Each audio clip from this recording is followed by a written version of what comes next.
You ever just have the worst idea of all time and go, you know what, screw it, that's a great plan. Today I'm ranking over 100 comic book movies.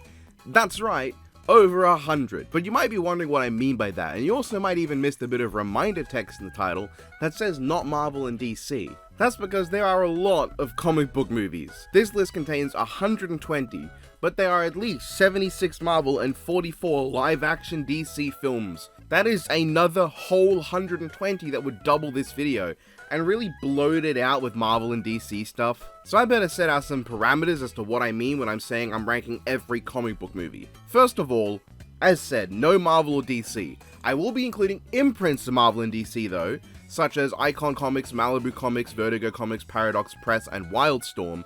They're so different to the standard Marvel DC stuff, you know, it's stuff that's not MCU, it's not in the mainline comics continuity for Marvel, it's not in the mainline DC continuity.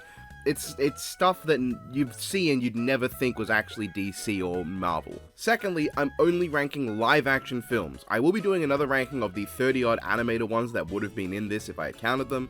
That's coming later though. Thirdly, I'm not ranking comic strip movies. There are 200 comic strip movies, and still over 50 when I cut it down to live-action films over 70 minutes in length. And let's be honest, nobody wants to know the ranking of all 28 Blondie films, all 11 Joe Palooka films, all 16 Jungle Gym films, and all 27 Red Ryder films. Who cares about them? And sadly, this does mean there will be no Garfield, Popeye, Flash Gordon, or Addams Family today. And fourthly, this is only English language comics. So no Valerian, no Tintin, no live-action manga films. So that's our criteria. I'm ranking all 120 live-action adaptations of English language comics that are not comic strips. Graphic novels are fine though, because I want to piss off graphic novel purists. That's a lot of preamble, but it's necessary due to the sheer amount of stuff here. Listen to the description will be every movie in case you're curious what's in here before getting into it, along with the music used for each segment. If I missed anything, frankly, I don't give a shit. There's over 100 full-length movies in this fucking ranking. So let's move along and get to it. Also, the thumbnail art was made by my good friend Kitty Calamari, but I always forget to audibly mention it, but now you go support her, link in the description, do it now, and then watch this video. When Captain America throws his mighty shield. In a list with Son of the Mask and Cowboys vs. Aliens, what could possibly deserve the bottom spot more than Captain Battle Legacy War? This is one of the most pathetic attempts at filmmaking I have ever seen. Like, holy shit, this is an embarrassment of creation. I already had to watch this for a Not Death Battle, a different series I do. And this I happened to fit into the ranking, so, you know, get to look at it again. Seeing as it's based on a 5-issue long Golden Age comic series about Captain Battle, it's here. In the comics, Captain Battle is a veteran of World War I who has a jetpack and funky gadgets. But I guess this is based on the 2-issue long Captain Battle Jr., because this guy is the second Captain Battle. Some random dweeb who, despite supposedly having super strength, gets absolutely dicked on throughout almost every encounter he has in the movie. It's so boring and slow and plotting. It feels the need to milk every scene for as much empty space between lines of dialogue as can be managed.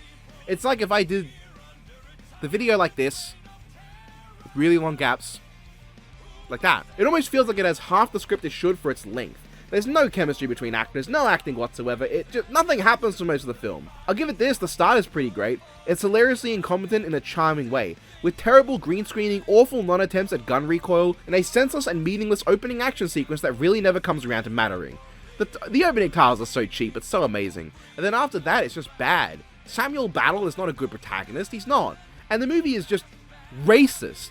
Like, not in a you can read this as racist from a certain point of view way, like 300, but in a, the Arabs run in screaming Allah Akbar, stab Sam Battle, and then for no reason blow themselves up. And then the main villains being the antagonists of World War II from Germany that you can't say the name of on YouTube because you're not allowed to make fun of them, who just outright win in the end.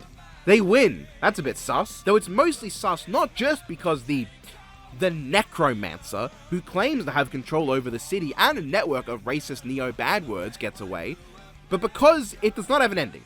She gets away, but this could have been a setup for Captain Battle to chase her, and the movie ends on that note of like, yeah, he's gonna take her down next time. No, this time Sam Battle loses his super strength that he apparently always had. She goes off to bring Adenoid Hugler back to life, and that's it. Bro, you couldn't stop her with superhuman strength. What the hell will you do now without it, Sam? Just awful movie. Don't watch it if you enjoy movies where things happen in them. What the hell is this? Let me ask you a question. Have you ever seen the movie Pitch Black?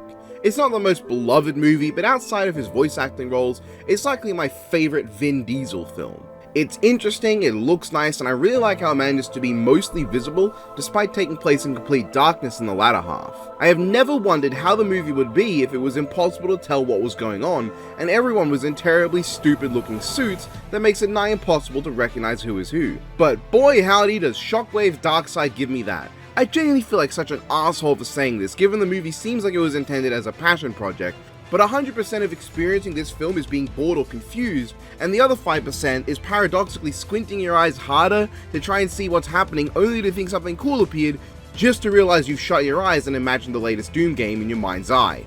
I was so interested at first. It was not very appealing to be the exposition dumped it this way, but I almost thought this would be a neat experimental film that's found footage from the cameras of 6 troops sent to battle. Instead, the found footage happens plenty of times, but for no reason there's also plenty of shots that are shown normally. Thus, it's entirely confusing and awkward. You're constantly having to look at the names to try and see who you're looking from the perspective of, only to remember that you have no fucking clue who any of these characters are. So you'll read the name and you go, oh, I guess I'm following you, whoever you are. They're all completely nothing. Characters who stand around saying buzzwords the entire time in pitch black emptiness, until the next awfully shot action scene that's about as visible as the monster in an analog horror episode. It is unforgivably confusing and boring. It even feels like it's trying to make a point in some way. I think the idea of this film is that a holy war occurred on Earth, so religious people were sent to the moon, and then some virus hit the Earth and destroyed all the water, and now the evil atheists are attacking the righteous religious or something. And at the end, they learn that the nuclear device was used to move the moon, so they're like, oh, that ruined God's great design. Oh wait, no, they use a different name for him. Was it the Outlaw or something? I don't remember. And it's like some massive synchronized deity for all their religions, who they question exists if it was possible to move the moon. Because oh, if mankind could move the moon and alter the perfect design that God made, how do we know God's real? And they try to have some matter of point about religious segregation and crusade and holy wars and stuff, I think. I don't know. This is a shamble of a production that probably could have just been a novel or more comic book. I never read the comic book that this follows on from, so I don't fucking know. At the very least, I can respect a passion project that came out awfully over a mockbuster cash grab like Captain Battle. I'm the man. Rise of the Black Bat is a highly disappointing mockbuster. To a degree beyond even Captain Battle, the first chunk of this is extremely fun. A level of highly incompetent that wraps around into based as hell funny. You got the awkward long shots with stingers for reveals that you could already see were there, the terrible dialogue, the awful acting for how Quinn gets blinded. He looks vaguely in pain, then unharmed and goes, I'm blind, I can't see. And then in a few minutes he's able to see again. The pause at the start and the literal, you're probably wondering how I ended up in this situation bit, and the fact that after this moment Bat is almost exclusively seen driving in the pitch black nowhere. However, the funniness ends once he decides to become the Black Bat. It feels like a paradox, because it really should be the build-up to it that's boring, not the superhero stuff. But this leads to just a solid 15 minutes of scantily clad women looking incredibly awkward and unhappy as they walk around. It's like an eighth of the whole movie, maybe even more. Then we get a handful of fun Black Bat stuff, but not as funny as I'd expected or hoped. That really just took the wind out of my sails. It gets so slow and boring. The ending is literally just Black Bat throws dynamite, tells you that there's more to do, and then it cuts to PNGs of the Black Bat being slid across the screen along with awful news audio that is very awkwardly timed. I expect a mockbuster like this to be extremely incompetent, but the fact that this was actually fun only to drop down that far is a massive shame to me. A testament to filmmaking idiocy shaped like a classic pulp magazine hero. You know, this character has over 50 full-length novels, 700 if you look at his German run. He's got a 6-issue comic origin, several comic revivals, he influenced the design of Batman for years to come, and this is what he gets. A fucking travesty of filmmaking that at very least is not as racist as it could have been, I guess. Gah. Son of the Mask is the experience of dipping your testicles into an active blender forged into an audiovisual torture device. At every turn, this experience does something wrong. The main characters of loser father, horrific baby, and terrible dog are all awful. The father is a loser, he's a whiner, he's a constant bitcher, and yet he's the most sympathetic character because despite being the biggest fucking loser, he also is physically abused for no reason by his terrible baby, who clearly shows a degree of intelligence enough to know what he's doing is wrong and just wants to make his father go crazy. He physically beats him and purposely torments him emotionally until randomly he likes him. And the dog isn't necessarily the worst here, but he's horrific looking, and I don't find slapstick animal abuse nearly as funny when it's done to what's an attempt at a more realistic looking dog than a Looney Tunes. Every scene with these characters is horrific. The effects are bad, it's so fundamentally awful that everything goes wrong and I hate it. I hate this movie, oh my god. It's painful just to get clips to show you. I don't even want to show you the piss fountain or the sentient sperm scene. Yes, this movie has those and they're awful. It doesn't help that all of the comedy is fucking atrocious and the themes of the movie are awful. You know how I said the baby abuses his dad? Well, the message at the end of the movie is that families should stick together no matter what, and love each other despite their failings. Now with Odin and Loki, that's Loki being a disappointment who tricks everyone, and Odin being an abrasive father forcing his son to be something he isn't. So they need to reconcile their differences and realize that they should accept one another. With What's-His-Face and his son, is that the father should be exactly as caring as he already was. He should just accept and love his son for abusing him physically. Good message, movie. If you're being physically abused by a family member, you should accept them as they are. That's a message for the kids. Oh, but surely the mask scenes will save the day, right? Yeah, there's two of them. Most of the time the mask is on the dog and it's horrific. I can't even get past how the baby born from the mask appears more powerful than the mask itself, and to agree more powerful than Loki, whose power is being imitated by the mask. What? It's not a big deal, but it makes the mask itself seem so much less important. But hey, those two scenes we get, they both suck! First of all, Big Head looks horrific and awful. I hate him. Why does he have hair? But also, his first scene is this horrible dancing scene where he ruins every genre of music he tries, and also despite being a married man, his repressed desires apparently involve going after tons of other women. And then he fucks his wife in the mask film without her ever being aware that he's in that state or that he was mutated. Okay. The other scene is much more fun. It gives us a pretty entertaining cartoony fight, but that ends as quickly as it begins and then it's over. Damn. If there's anything about this movie I like, anything that works at all and puts it above Captain Battle, it's Alan Cumming as Loki, who is mostly entertaining in his scenes. In fact, I find the opening scene where he bounces off the hilariously non-emotive performance of the first film's only returning character fairly entertaining, at least until the horrible face removal effects. Loki is the only acceptable part of this movie. He makes his few scenes slightly more worth watching than the rest of it. Otherwise, I kinda hate this movie. In general, I hate this movie. 2024's Here is a movie that sounds like it would be powerful, enrapturing, and beautiful.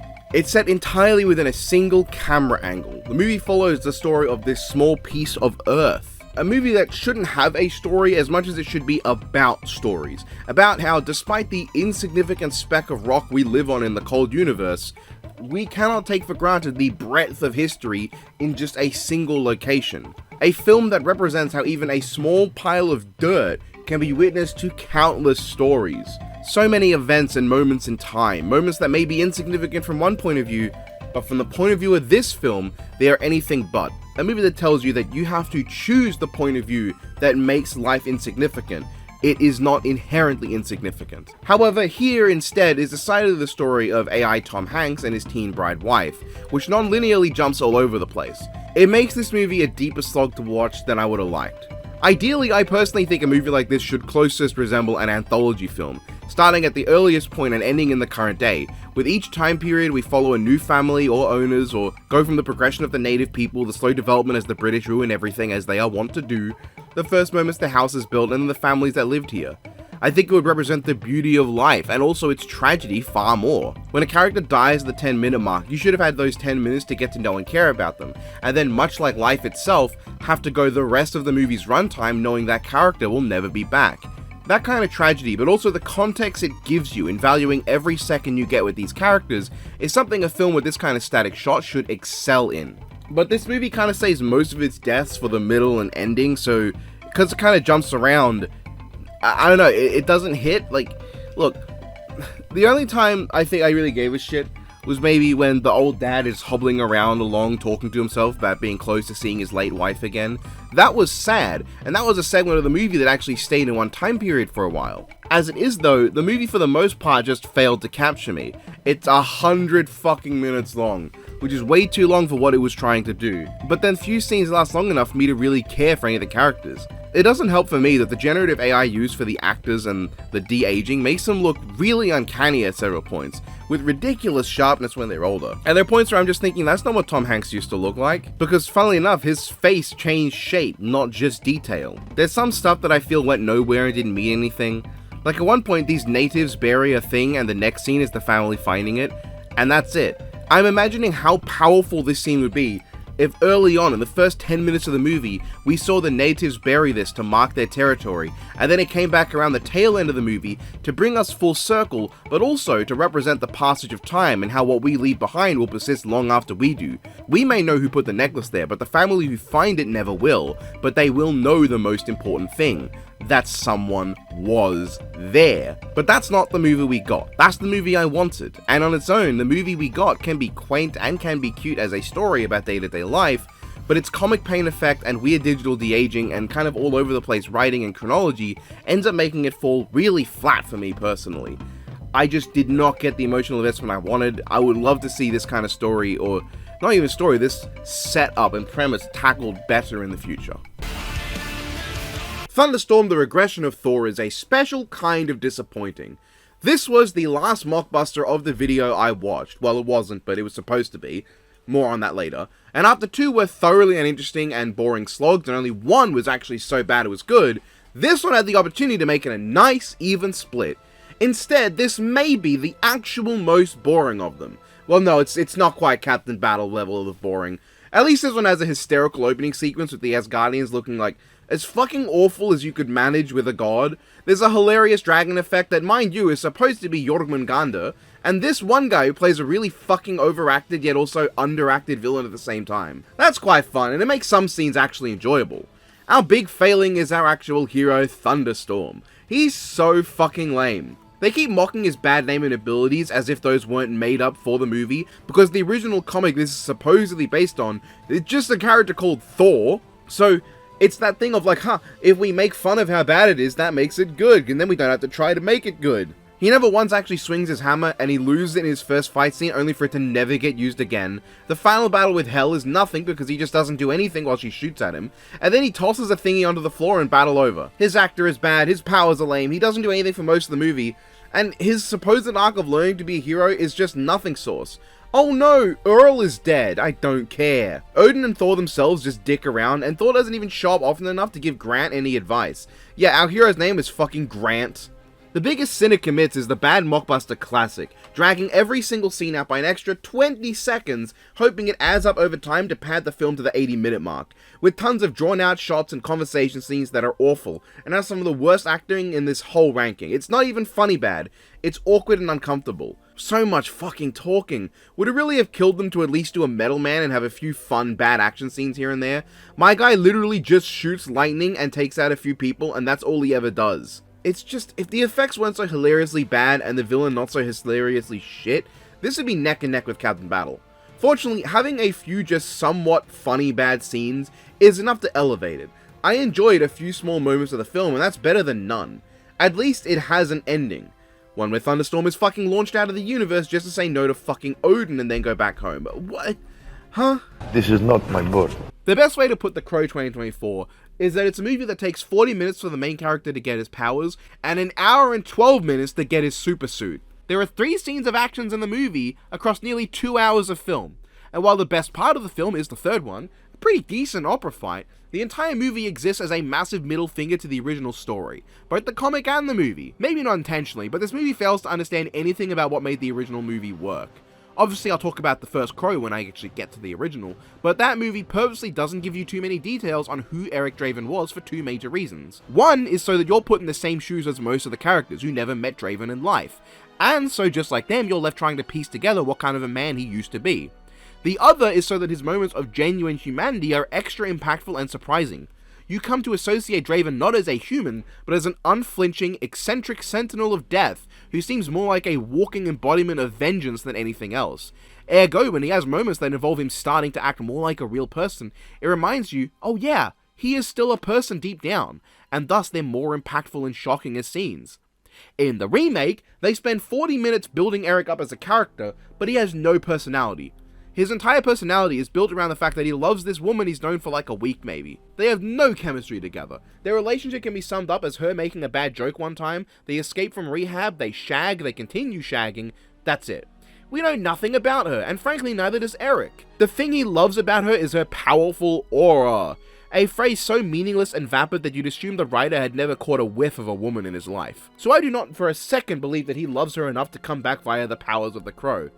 In fact, they explicitly say the crow comes in and revives those who cannot rest in peace because they were given such a terrible fate. However, really all that happens here is he gets murdered, and if being murdered is all it takes to be revived, there should be like 40 new crows running around in America every day. For comparison, the original Eric had to watch his girlfriend get violated, the sequels involve characters who lose their infant children, watch their loved ones get mutilated, or get wrongly convicted and electrocuted for the death of their girlfriend. Those work even in the bad Crow movies, because at the bare minimum, we don't get to see too much of the romance. Our frame for reference for how close they were is how the revived character acts and speaks. In this movie, because we do see the romance and it's so bad and lacking in substance, we can see how little they know about each other and how it appears to be an almost exclusively sexual relationship. It does not help that midway in the movie, he finds out that his girl did something weird and then he loses faith in her, dies, doesn't heal, goes to this crow realm that exists for some reason, finds out that because his love of her isn't pure anymore, he cannot continue with his second chance. And then he says, send my soul to hell instead of hers, and the crows let him come back. All of which happens about as quickly as I've described. But hey, if the movie takes 70 minutes for the protagonist to become the character they're supposed to be, I guess that kind of bad pacing pales in comparison. And this has to be by far the least intimidating and interesting crow of them all. Looking like a grungy DCEU-ass redesign that feels more at home in an edgy teen's book of OCs that they made out of spite at their parents for only letting them play 4 hours of Xbox a day than a Hollywood blockbuster. A cash grab that didn't realize it was reaching into the void. And to top it all off, Shelly comes back to life at the end, making for the only Crow movie where that happens and it's fucking shit. This is a fucking shit movie. It's so dreadfully boring, beyond confusing at multiple points. With so few action scenes, you wonder why it's even classified as an action film and not a grunge music video. Simply atrocious with no substance and no style. It's ugly, it's bad, and I hate it. Rotten Tail is a miserable time, and I hate that. I am a slasher fan, and this one has all the hallmarks of a bad but really fun 80s slasher movie. Gratuitous gore and nudity I can't show you, a terrible yet charming killer design, and a really fucking stupid plot. Our killer Rotten Tail looks horrid, but it's a very charming design, and for no reason whatsoever he has super speed. And credit where it's due, in terms of just the acting and comic timing, Rotten Tail's actor does a great job. In theory, he has a lot of charm and charisma, but I think my first issue with the movie is how badly written it is. He's not funny and not charming. I think so many scenes would be better if he wasn't doing his terrible quips all the time. Sometimes it's charming, yes, and I generally like how he's not really the mindless evil kill guy that, you know, like a lot of villains are. He's just a misanthropic arsehole who kills those who wrong him and those who badmouth rabbits. He's not just here to kill people, he's here to kill one guy that pissed him off when he was a kid. The funniest punchline being that he does not care about his victim being a homophobic, racist pastor who murders for the sake of it and lies to everyone. He's just mad that he killed his pet rabbit, which, like, yeah, fair enough, kill the fuck. But I love how little he gives a shit about all the murder the guy did. I enjoy some of the jokes as well, and the stupid super speed flying head kill is really funny. But there's my second issue. I can't show you exactly, but the kills aren't anything special. For being the only slasher villain to my memory immediately who has super speed, his kills are shockingly uncreative. The closest he gets is spinning someone so fast they fly into the air, but the fact that I can show you this kind of represents how, you know, little there is going on. He punches and knifes some guys and that's about it. He does feed a guy shit to kill him, but it's such an overdone joke. They bring it up like 4 separate times, which, like, you don't need to do that. It's a one and done joke. The final fight with Mecha Rotten Tail also isn't up to much, and there's not much going on here. What makes it even worse is that the whole movie is... Fucking hell, I actually started feeling sick while recording and thinking about the movie. What makes it even worse is that the whole movie is very gross looking. It takes like 40 minutes for Rottentail to show up. It's like if The Fly was written badly. The Killer Bunny also isn't up to much. It's only really funny when it fights the Black General Man who swears with every word. And you can see how tiny he really is. You can hear me gagging. Oh god, let's get past this bad movie. Oh my god, I didn't think I would... It's not even a joke. You can hear me gagging as I'm talking about it. You want a bird? I want my bird. Frankly, the gap between The Crow, Wicked Prayer and the 2024 remake is so small, it's not even funny. This movie also takes 40 minutes for the main character to die and become the hero. Right, I didn't even mention that the 2024 film literally turns the vengeance-fueled selfish anti-hero into someone fighting to save the world. And that itself is built off what this stupid fucking movie did. This movie has bad action and bad characters, no comedy or fun, an uncharismatic cast beyond 2 performances, and it's kind of racist. This alone is one of the most insane screen caps any movie has ever given me. One of the most racist things I've read that does not include a slur or explicit discrimination. Not to mention flooding the film with Latinos that it goes on to call Native Americans. Yikes. I kinda like one of the details of this protagonist, Jimmy Corvo. The idea that he actually wants to die instead of going on this vengeance quest, that's a neat idea they do nothing with. And they have fucking Angel from Buffy playing the main villain, when he has the charisma for a lead role instead. And while he does sell the villain well, it also means the lead is stuck with the kid from Terminator 2, who does not play the role at all. That said, Boreanaz's performance once he does become Lucifer is the highlight of the movie. The last 10 minutes of the movie has some of the most ridiculous off-the-wall shit. A glorious, hammy performance that's so good. It's a level of good that the other sequels failed to hit, but it doesn't save it, because the rest of it is a level of bad that the other sequels failed to hit. I can't stand it. I just get rid of it. Fart in my gas pump. It sucking fucks, it fucking sucks, it fucking blows, it's a piece of shit, and I don't like it. Bad Kids of Crestview Academy is a movie I can best describe by the fact that the only reason the experience was not as miserable as some of the ones higher up is the fact that my eyes glazed over by the halfway mark and blocked out most of the film. This is such an unfun, bland, and shit fucking movie. I cannot even describe in words how genuinely atrocious it was. All the issues I have with the first movie, which you will see, are here, but even more so. There's less interesting stuff, the story's less investing. I think the twist at the end was mostly fine, but not enough to make up for how fucking painful it was. I will not be remembering anything about this movie as a movie. I think the times it flashes into a comic book style could be nice if it didn't look so cheap and thrown in with no artistic merit or vision.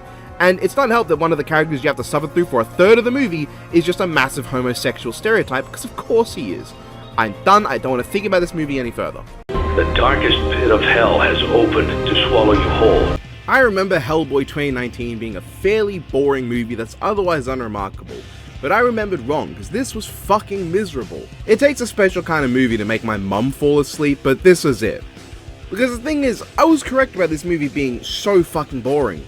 It takes so long for anything to happen. By the 30-minute mark, we've almost had no story, one action scene, and no character. This never changes, really. We get more action scenes that range from fun enough CGI nonsense with the choreography of a 10-year-old's imagination where they stare out the window of the car while the radio's on, to absolute rubbish CGI nonsense that amounts to nothing but PS3 level gore and animation that looks less real than the 2004 movie. And I don't want to just compare this to the 2004 Hellboy, so I'm going to focus on the film on its own. And on its own, Hellboy is so devoid of personality. He's just an asshole. He loves his dad, I guess, but all he ever does is go at him and then scream no when he dies. Professor Broom is an asshole, the woman and Asian guy whose names I don't remember even though I'm writing this directly after watching the film without even going for a piss break, are barely characters. They have some flashbacks to stuff that happened, I guess, but instead of feeling like a large world where a lot of stuff has already happened, it just feels like a confused movie that doesn't know what the hell it's doing, bringing up things that have happened that we never got to see, which makes sense given that this is adapting the penultimate story of the comic. Hellboy does nothing but make awful quips the whole time. And instead of having those quips happen, say, when you'd expect someone who was covering for his insecurities to be making them, they just have him make them all the damn time, but tell the audience that he does it to normalize. So that way the writers can pretend that there's some artistic reason for it, when really they just think it's funny. But it's not. He's an annoying piece of shit this whole movie who never develops or even shows any deeper character. Yeah, he wants to protect people, I guess, and yeah, he's told to be upset that his demonic kind have to live in the dark. He sure gets over that quickly, but nothing fucking happens. He's Hellboy shaped and has some bad action scenes. It doesn't help that I really don't like David Harbour's performance in this film. And I know that's actually a bit of a hot take, even among the film's detractors. But while he works for action scenes, grunting and looking like Hellboy, his clips are delivered with a kind of tone I can't explain, I just think they sound bad. The villain, awful. After the cringe-ass intro sequence that has nothing to do with Hellboy, she is established to be chopped into 5 parts that are almost impossible to find. The next we see of her, she's almost completely recovered already, because some random demon with no special powers and isn't at all unique somehow knows about her and somehow finds all the pieces. He's not super loyal to her and not an ancient follower of hers, he is just some changeling that Hellboy sussed out and ejected out the airlock, and yet this pig guy managed to do what demons have not been able to do for centuries. What? And it can't be stressed again how terrible the movie looks. It looks like a video game. It's simply awful to experience, especially in motion. By the time it gets to the end, you're begging for it to finish, even with the kinda cool sequence of Britain dying.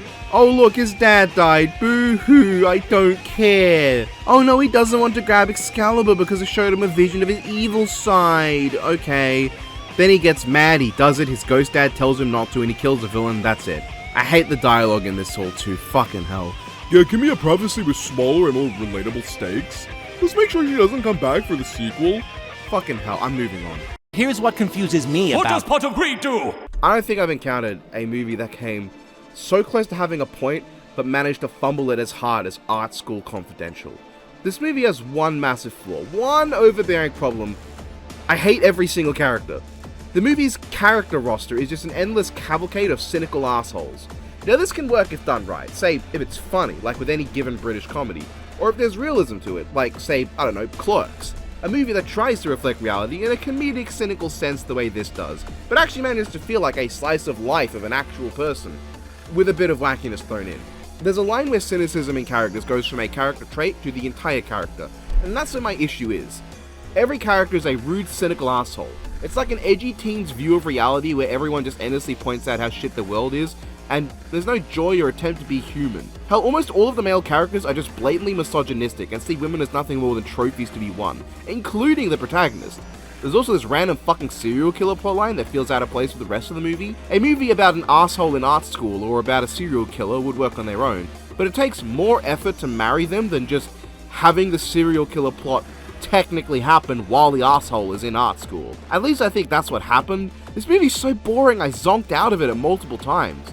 It's advertised as a comedy drama, but all the jokes are blown through in the first act, and then it just gives up on any attempts to be funny. And I don't mean it stops being funny, I mean it never even put in the effort. This is just the point where the effort that it did put in left. That was badly worded. Now what did I mean by saying this movie almost had a point?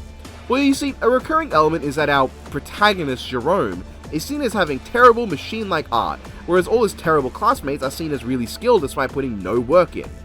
This, I think, almost has something to say in two ways. It can either be seen as saying that the modern world is so fascinated and enthralled by the ideas of abstract art that genuine works that are well made and reflect reality are overlooked for not being weird and random enough, that people have stopped paying attention to good art and started shifting over to exclusively art that they can decide what they want to see. It could make a commentary on how people don't go to art to see what the artist meant, but to decide what they think the artist meant. To the point where most people would see no difference between a well-made and thought-about abstract piece and something a 5-year-old slapping together 3 buckets of paint on a canvas would make. Or it can be spun the other way around, that no matter how good an artist is, art reflects a person, and a bad person will produce soulless art regardless of skill. All art is inherently representative in some way of the person who made it, and as Jerome is a massive prick who is only invested in art so that he can get a girlfriend through it, what might look like good art instead comes off as soulless and pandering to those who know better. Meanwhile, what we might call bad art is made by people who are trying to put themselves into their work, with a passion and drive to be the best they can be, but are just starting off and are amateurish due to lack of experience and basic fundamentals. Either of those could be interesting commentaries to make, but the movie just fucking doesn't. Like the very abstract art it could be accused of commenting on, I had to decide for the movie what it meant. I'm the one giving it meaning. This is not a movie where I walked in and got hit with thought-provoking ideas and interesting iconography. It's a movie where I noticed a trend and got so bored with the rest of the film that I had to make up what I thought it could be interpreted as. And not all films need to make a point. You can have movies that are just dumb, brainless fun. The Lego Movie wouldn't be nearly as good without its strong emotional core and message, but it would still be a banger due to its entertainment value, comedy, stunning animation, and wonderful performances. Art School Confidential is boring. It's boring and annoying, and not worth the time I put in describing it. Get it the fuck out of my face. Whoever came up with this is an asshole! Bad Kids Go to Hell was the movie that made me remember just why comic book films had such a negative reputation prior to stuff like X-Men and Blade. Nowadays, people associate comic books with cheaply made Disney slop that requires you to have an integral knowledge of 10 different television shows and 500 movies. Back then, people associated comic book movies with pure rancid garbage. Bad Kids Go to Hell is that on pure display. Frankly, this movie has some really low points, and I mean like all-time major low points, even among this list. But most of it's just boring. It's so boring. A bunch of kids are stuck in a building, confused and accusing each other. Sound like it could be fun? It's not. What's marketed as a black comedy, there's not a whole lot of funny going on. When I hear horror-esque black comedy trapped in a building, I expect something like Feast, not this. The best moments, in fact, are where it feels like it slips more into being an absurdist horror film. Like the guy who impales his own heart out with a crutch by falling downstairs. I like some of the reveals at the end of the film, and I like when that one girl offed herself. I envy her. There are even times where I enjoyed how it plays into trying to set up an atmosphere. But for the most part, this movie feels haphazardly paced to the point of speeding through plot points like it was trying to get through the entirety of the comic in one film. Which I think it is. And there's just all these random flashbacks that only sometimes feel like they need to be there. I think this format of story that might have worked in a graphic novel doesn't work in a film like this. The flashbacks feel off, and I don't find them fun. And by the way, what's up with the horniness? Like, I know these guys are teenagers, and teenagers can be horny, but I expect this kind of blatantly horny writing in a school setting from an anime. I also just hate these characters, and I know to an extent that might be the point. I'm used to horror movies that don't want you to give a shit about the characters, or even want you to outright dislike them, but usually there's at least one character that you're not supposed to hate, and usually the deaths are satisfying, as opposed to often just, these things happen, I suppose. They go around using slurs, treating others like shit, and being cunts all around. I want all these guys to suffer. The question of if they are haunted spirits or not in the building is kind of hand-waved, but I think the answer is just yes. And then it ends in whatever. I'm not looking forward to watching the sequel, but I'm writing this before watching it, and who knows if you've already seen that segment. Spawn's greatest weakness is his own... how do I put this? Stupidity. Spawn is somewhere between utterly miserable at every turn and utterly miserable at a majority of turns. It's hard enough for me to immediately think of the Spawn comics and how they introduce the character compared to this film. The comics start with Spawn as Spawn. They reveal parts of how he got there over time, which add a mystique and aura to him in his opening story arc. In the movie, the first we see of him is him shooting a rocket at a guy, then he immediately gets bitched out, and then he spends a majority of the film aura farming with the same efficiency as Luke Skywalker farms thunderclouds. Not helped ever by the suit constantly folding the mask away to show his dried raisin makeup, and his cape only looking good in like this one shot when he escapes from the cops, and then every other scene it's either rendered so poorly that it would look embarrassing in Soul Calibur 2 for the Xbox, or it's just not there at all. Somehow it's maybe the best effect in the movie though, with only one exception, because any scene in hell shows us some of the worst effects of all time. They managed to completely sidestep an asylum or sci-fi level of charmingly dogshit, and careen headfirst into the traffic of every insult one could muster towards poor effects work. I know this was 1997, but pack it the fuck in, you cobber. It looks worse than Beast Wars from the year prior, or even fucking Reboot from 3 years prior. Those at least had animated faces. This makes all of the action and relevant scenes in Hell borderline impossible to enjoy, because it's so visually unpleasant that it takes up all the space in your mind storage facility, and leaves no room for investment in what the fuck is going on. Fortunately, this does mean that most people probably don't notice the overall uninteresting plot, the boring characters, the inconsistent Spawn voice that sometimes sounds cool and sometimes is this. Holy shit! Or the fact that Spawn spends most of the movie doing fuck all only to finally learn how to actually use his powers at the hour mark of this 90-minute film. So what does this movie do right? Well, Violator, alright? I think he's incredibly unfunny and sucks, but with that said, the performance itself isn't all that bad. It's just like the script's bad. If it was given the kind of dark humor and sinister writing of the comics, I think he would have killed it. But what is absolutely banger are the visuals. He is the best effect in the film in terms of CGI. The Violator looks great in the context of this movie, and perfectly fine in the context of 97. Spawn also looks fantastic whenever he looks like Spawn, like, you know, the actual suit is nice, and there, again, that one shot is a banger. Those very small pluses are enough for this movie to go beyond the absolute bottom, but it unfortunately still manages to skirt the line between completely boring and utterly miserable a majority of the time. I want my board. The Crow was never the most deep or complex movie. Its themes and stories are far from super deep or thought-provoking, but it had so much style, quality performances, and fantastic character writing that make it the classic that it is. City of Angels, though, takes all of what the first had, throws it away in place of giving the entire movie a disgusting piss filter, and literally just retreads the same plot but worse. Eric Draven is awesome, and Ash Corvin is not. Vincent Pridetta's performance isn't just bad compared to Brandon Lee's, but aside from a handful of his more eccentric moments, it's just in general bad on its own merits.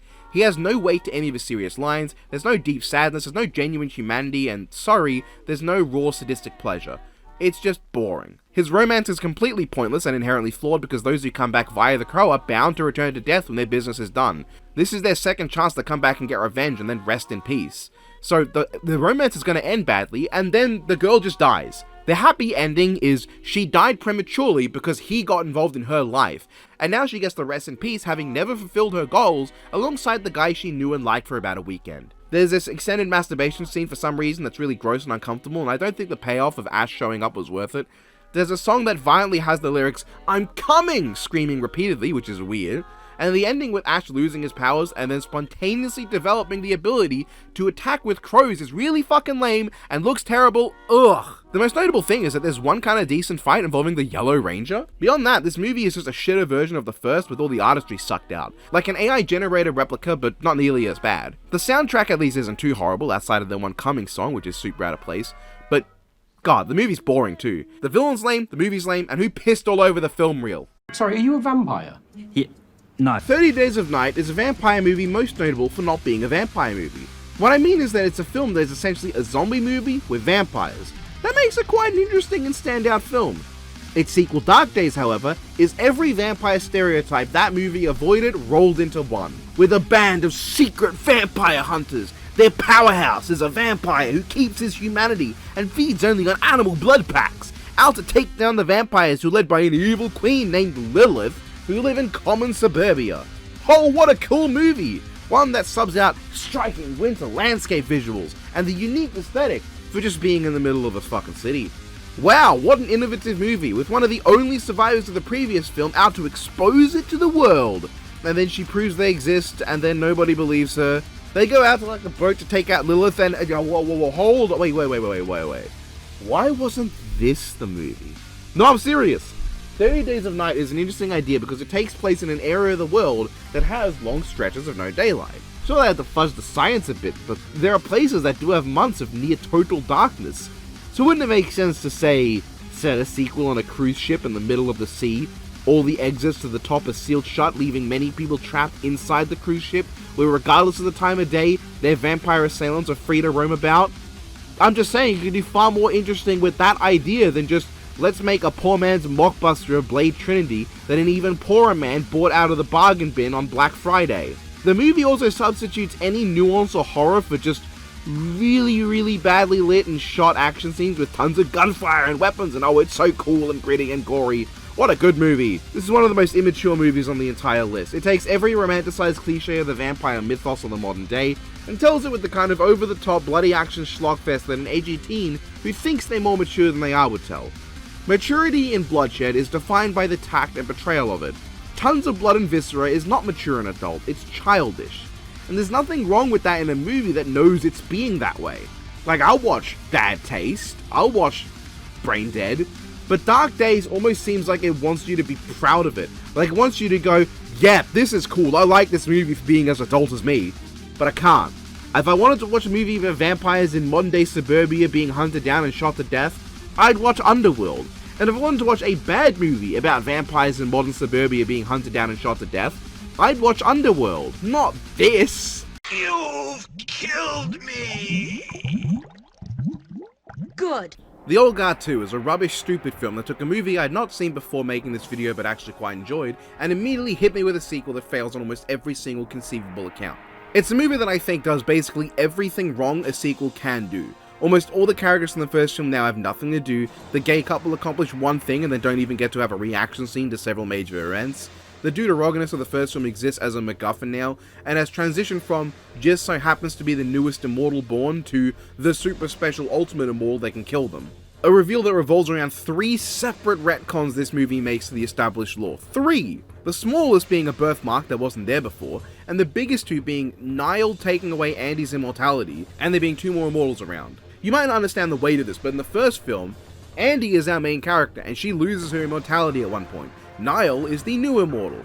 So, she stabs Andy in the first movie, and it was not meant to be Niall taking her immortality away. In the first film, it's a scene built around proving immortality to Niall. She stabs Andy and it does nothing. She is definitively still immortal for a decent part of the film after, even though the sequel wants you to believe that she instantly lost her immortality there when she would have died. The first film also establishes that immortals dream of every other immortal in the world until they meet them. This is a convenient way to get all the characters together, and also to foreshadow the villain of the sequel film. However, now there's two secret immortals nobody knew about, but also nobody dreamt about for some reason. I know what the fuck the point of that is. And one of these immortals replaces the first film's cliffhanger ending villain. That is, the first film sets up this character to be a major character who then appears as if she'll be the main villain. Instead, she's a glorified side character. She gets replaced by a less interesting villain with a silly name, who is far more cliche and doesn't have any personal connection with her characters.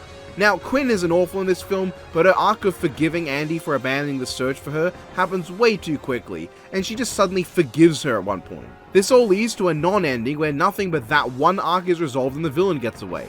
The movie doesn't really have an ending, it just stops, wrapped up with a nice little bow in the film slaughtering the longevity of the franchise. It establishes there's not going to be any more immortals after Nile. It also reveals the first immortal of them all, basically forming solid endpoints on either side of the chronology that cannot be moved further past. What a terrible movie. Everything it could get wrong, it did. A bad movie and a worse sequel. Breaking the law, breaking the law. Holy shit, Last Days of American Crime was fucking boring. This is like a 2.5 hour heist movie where the heist begins 90 minutes in. I guess it's not unusual for most of a heist movie to be the setup for the heist, but usually it's fun. This is just so fucking boring, with characters I do not care about and a storyline that's theoretically kind of interesting, but otherwise nothing else. Like, I like the idea of this being the twilight days of crime because people are getting these implants that literally force them to be unable to do stuff that's illegal, something which in theory sounds like it could be helpful until you start to think about, oh, they could just decide that a crime is whatever now and you can't do it, and like really force people, subjugate them, you know? My eyes proper glazed over while watching this because it feels like a big old bag of nothing. A nearly 3 hour long action movie, but if all the action sucked, and I do mean all of it. The movie's never fun, it's never entertaining, it's just boring and it's making me get redundant. I don't even have any way to articulate it, so I won't even try. No way should this ensuing fight contain the image of a potentially harmful, hurtful, or psychologically disturbing physical act that could be found imitatable by an impressionable child viewer. Random acts of violence could have been a great slash movie addition to the list, but instead, while it has a few novel ideas as far as slasher films go, it's not really interesting. The killer is more human and talkative than most slasher villains without being comical or intimidating. He's very normal, and I do think that's kind of interesting. We see him get frustrated, and he kills in very normal ways. While this does make the kills a bit boring, and only the way the kills are presented are interesting, though I can't show it to you, in theory it could be quite scary. But the film's not scary. For every nice looking scene, there's some grimy Rob Zombie ass looking shit. And I'm not knocking Rob Zombie films, they can be very fun. They're not scary though. I was not compelled by the characters. In fact, I feel like this concept is great for a cheesy 80s slasher. You know, a comic artist has spawned a killer who is motivated to kill using the gruesome methods shown in the comic, and so it's up to our heroes to track down what he's going to do next based on what's next in the comics. But here it feels like it's trying to be scary and have like some kind of moral point to it, which leads to it just being a kind of ho-hum middle-of-the-road slasher without much going for it. It needs that silly 80s cheese and charm to the performances to really work. Its entire point of violent media causing violence and thus media being violent is bad is really awkward when placed in the context of a fucking slasher movie. That might be the second worst place to put a message like that behind mortal fucking combat. It's silly. It's a big shame. I love slasher films. I think a movie with this concept, with a message more about why parents should parent better and not let media control how their kids are raised, would feel less hypocritical and also work way better. This could be a great film, but it wasn't done right. I wish you gone forever! To call Richie Rich's Christmas Wish a bad direct-to-DVD sequel would be kind of like calling a Chainsaw Enema a pain in the ass. It's not wrong, but you're also not really conveying the real tragedy of what's happened. This is an embarrassment of a sequel. Not only does nobody return from the first movie, but the entire story feels completely nonsensical. Richie Rich does something objectively wrong and irresponsible, and gets so upset when he's rightfully criticized for it that he ends up wishing himself out of existence. As it turns out, humanity just can't survive without rich people, and so everything goes to shit. Then he solves it and we're all good. It takes the outline of It's a Wonderful Life and ruins the premise by not making it about how you're loved by more people than you could ever know, and instead making it about a spoiled brat randomly assuming his friends hate him now, I guess, because they're mad at him for doing something irresponsible. Like, I know that we're told we shouldn't be beating up kids, but there's nothing wrong with telling them that what they did was wrong. You know? Yes, maybe they go a little bit overboard, but he did something really bad. The villain? Who cares? Climax? Rubbish. Morals? Garbage. Moral of the story: don't criticize kids. When they do something wrong, you just give them a slap on the wrist and tell them it's all good. It doesn't matter that you potentially caused a lot of harm, a lot of damage, and hurt people. It doesn't matter. It's fine. You can do it again, sure. I can only assume that the only reason someone would like this movie is if they watched it when they were young and have too much nostalgia. Fair enough. There is no such thing as too much nostalgia. It's fine to have nostalgia. That's human nature. But I didn't, and I don't. So I find this to be a very whatever at best Christmas movie, and a boring film that offers minimal cheer. Scraping at the door? Holy shit. The most interesting thing to say about Jujitsu is that while I was watching it, I forgot I was watching it and started watching videos on YouTube for 10 minutes. And by the time I tuned back in, I realized that all I'd missed was some of the worst shot and worst looking action put this film. Genuinely, this movie tries to be dumb, fun action schlock, but a lot of the action is really, really bad. There's a terribly awkward color palette, really middling at best choreography, and no style. It is the generic action movie template, and in that regard, it does jump ahead of quite a few other movies just by virtue of bad action being a little more entertaining than bad horror, bad comedy, and bad drama. It's still bad though. The story made no sense. It was like I was hearing what they were saying and processing none of it. The characters are all bland and died off like it was nothing. Nick Cage didn't get to over or underact at all. Why hire him if you're not going to have him do either of those things? There are two extremes that make Nick Cage a treat to watch that aren't fucking here. Combine that with the obnoxious writing and somehow even more obnoxious comic page transitions between shots, and you get a movie that's not fun to watch unless you're really desperate for a movie that's non-stop action, and you don't know about like the John Wick series, or Shoot 'em Up, or Crank 2, or the Machete duology. Really just any non-stop action movie that's actually good. I'm the vampire so cold they call me Nosferatu. Vampirella is a stupid dogshit movie and I don't like it. The best part of the film is how it sounds when you describe the backstory of it. On the distant planet Draculon exist vampires. Vlad Tepes overthrows the ruling class, with all vampires but his own troop being wiped out, because he wants to drink real blood while the others don't. He then travels to Earth across the universe and brings vampires to our planet. One of the ruling class's stepdaughters, Ella, lands on Mars like 3,000 years ago, and only now that humans have found Mars was she able to come to Earth for revenge on Vlad Tepes. And being a vampire named Ella, she dons the name Vampirella. Unfortunately, everything else fails to live up to how funny that setup is. The action, the horror, the writing, the story, the pacing, the fucking effects. Anything you can look at, the movie does wrong. It's a boring, unpleasantly uninteresting movie that accomplishes nothing anyone ever liked about filmmaking. I have nothing else to say, because it is just everything bad. There's nothing particular I can look at and go, oh, in particular, I really like this, I really didn't like this scene, or really didn't like this part of its writing. It's just, everything is bad. It feels cheap, it looks like it smells cheap. I racked my brain to find a single thing I liked beyond just how it sounds when you describe it, but I couldn't. It's only not at the bottom because it's not at the same level of awful as a lot of what is down there. It's just bad. What am I even supposed to say with a movie I just like nothing about? Like, yeah, I guess the writing, I guess I didn't like how she was snogging everyone just on a whim. I guess it's weird that they try to treat her like she's an altruistic hero, but like she shows up 3,000 years after the coup happens to someone who was technically present for it and goes, you have a family and kids, I will kill them. And he's like, please don't kill my family and kids, I've turned the other cheek, I'm becoming a good guy, I'm like not so evil now. No, you're still evil, fuck you, and then she kills him. And it's like, I'm supposed to see her as the altruistic good guy? Huh? I'd buy that for $1. Bloodshot is a movie where the main plot begins an hour in with 40 minutes left. It's also infuriatingly close to being a genuinely good movie, and yet also miles off the mark at the same time. It has genuinely good ideas going for it. The whole movie can be seen as an allegory for how militaries and governments treat their troops, that their bodies and legacies exist only to serve the corporatocracy, to the point where even in death they will be used and abused until they become more martyr than human. Raymond's whole point of being an army troop who died and then got reanimated and used over and over, tricked into being a killer and not allowed to have peace and death, would work as that kind of commentary on the way the government sees anyone with influence as being a tool for their gain more than as someone worthy of reverence, simply because they aren't as high-ranking. But not only does he not work in concept, I also don't think he works as this allegory, because the most they even go with this idea is, this is bad, yup, and that's it. Raymond as a character is so confusing. He's supposed to be a ruthless killer who, when given a reason to kill, will become an unflinching sentinel of brutality and never give up on achieving his goal. But he's also portrayed as the nicest guy ever who is super sweet and loving to everyone. Not that this character can't work, but the dichotomy doesn't seem intentional.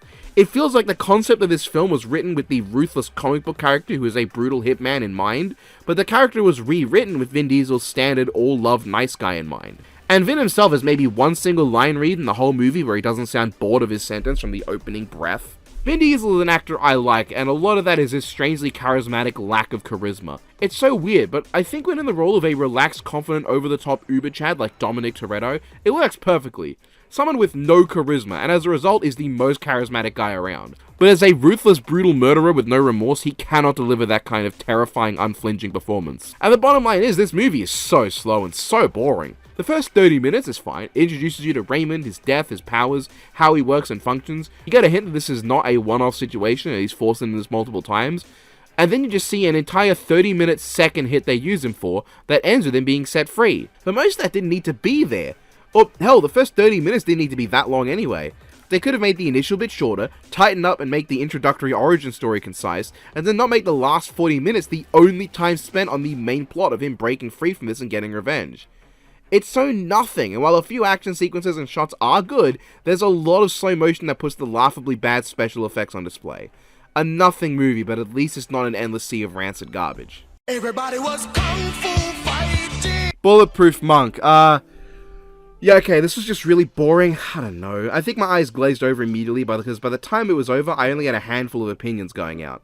It was boring, it was bad, the bridge fight at the start was pretty good, most of the other action was bad, and it had this strange outline that felt like a poor man's Kung Fu Panda before Kung Fu Panda. Now, Chow Yun-fat did a pretty good job with what he was given, but what he was given was nothing. I look at all these scenes other than the bridge part and I just go, what the hell is any of this? Because I don't know what the hell's happening. Because I forgot it all. Yeah. Why would you do that? I don't know. Remains is a film that begins gross and uncomfortable, makes its way to being an entertainingly incompetent zombie survival horror movie, and then at the halfway mark nosedives into a fairly generic Walking Dead facsimile zombie drama, where most of the fun bad stuff comes in very brief spurts. I actually quite like the part of the film that takes place within a single building. The characters have a degree of tension as to if they can get along, and there's some pretty good practical effects. This does, as I said, really feel like The Walking Dead but lesser. The meandering ceased even. It has a lot of similar feeling setups to some of the scenes, while also vaguely having a similar feel to the surprisingly good 2004 Dawn of the Dead remake. But at a certain point after they escape, it starts going from discount Walking Dead Season 2 to discount the 100 Season 4, when they're all in some manner of bunker but everything goes to shit. Wherein then it finally decides to conclude itself as a discount Falling Skies but with zombies, which if you didn't know, Falling Skies is itself discount Walking Dead but with aliens.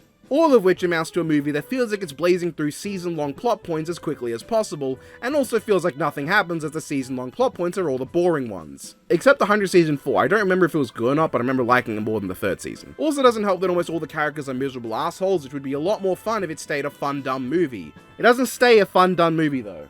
There's definitely potential in this film, but it didn't live up to what it could have been. Monkey Bone takes what could be a fun and interesting idea, and with it makes an incoherent, nonsensical movie with one good joke for every 10 bad jokes. This movie's whole idea is that people in comas get their souls sent to some kind of limbo, and they wake up when they're given a pass to wake up. Also something about nightmares, the devil, and figments of imagination coming to life. Our protagonist Stu is an animator who came up with the most annoying piece of shit character of all time, Monkey Bone, who is alive here and still really fucking annoying. The movie then devolves into nonsense as he takes over Stu's body, sleeps with his wife, which I'm pretty sure is sexual assault, given, he's not who he says he is, acts like an annoying piece of shit the whole time, and then Stu wins and gets to live his life again. It's just such an awkward and nothing movie. If you don't find incredibly crass and gross out humor to be funny, then you're not going to get anything out of this.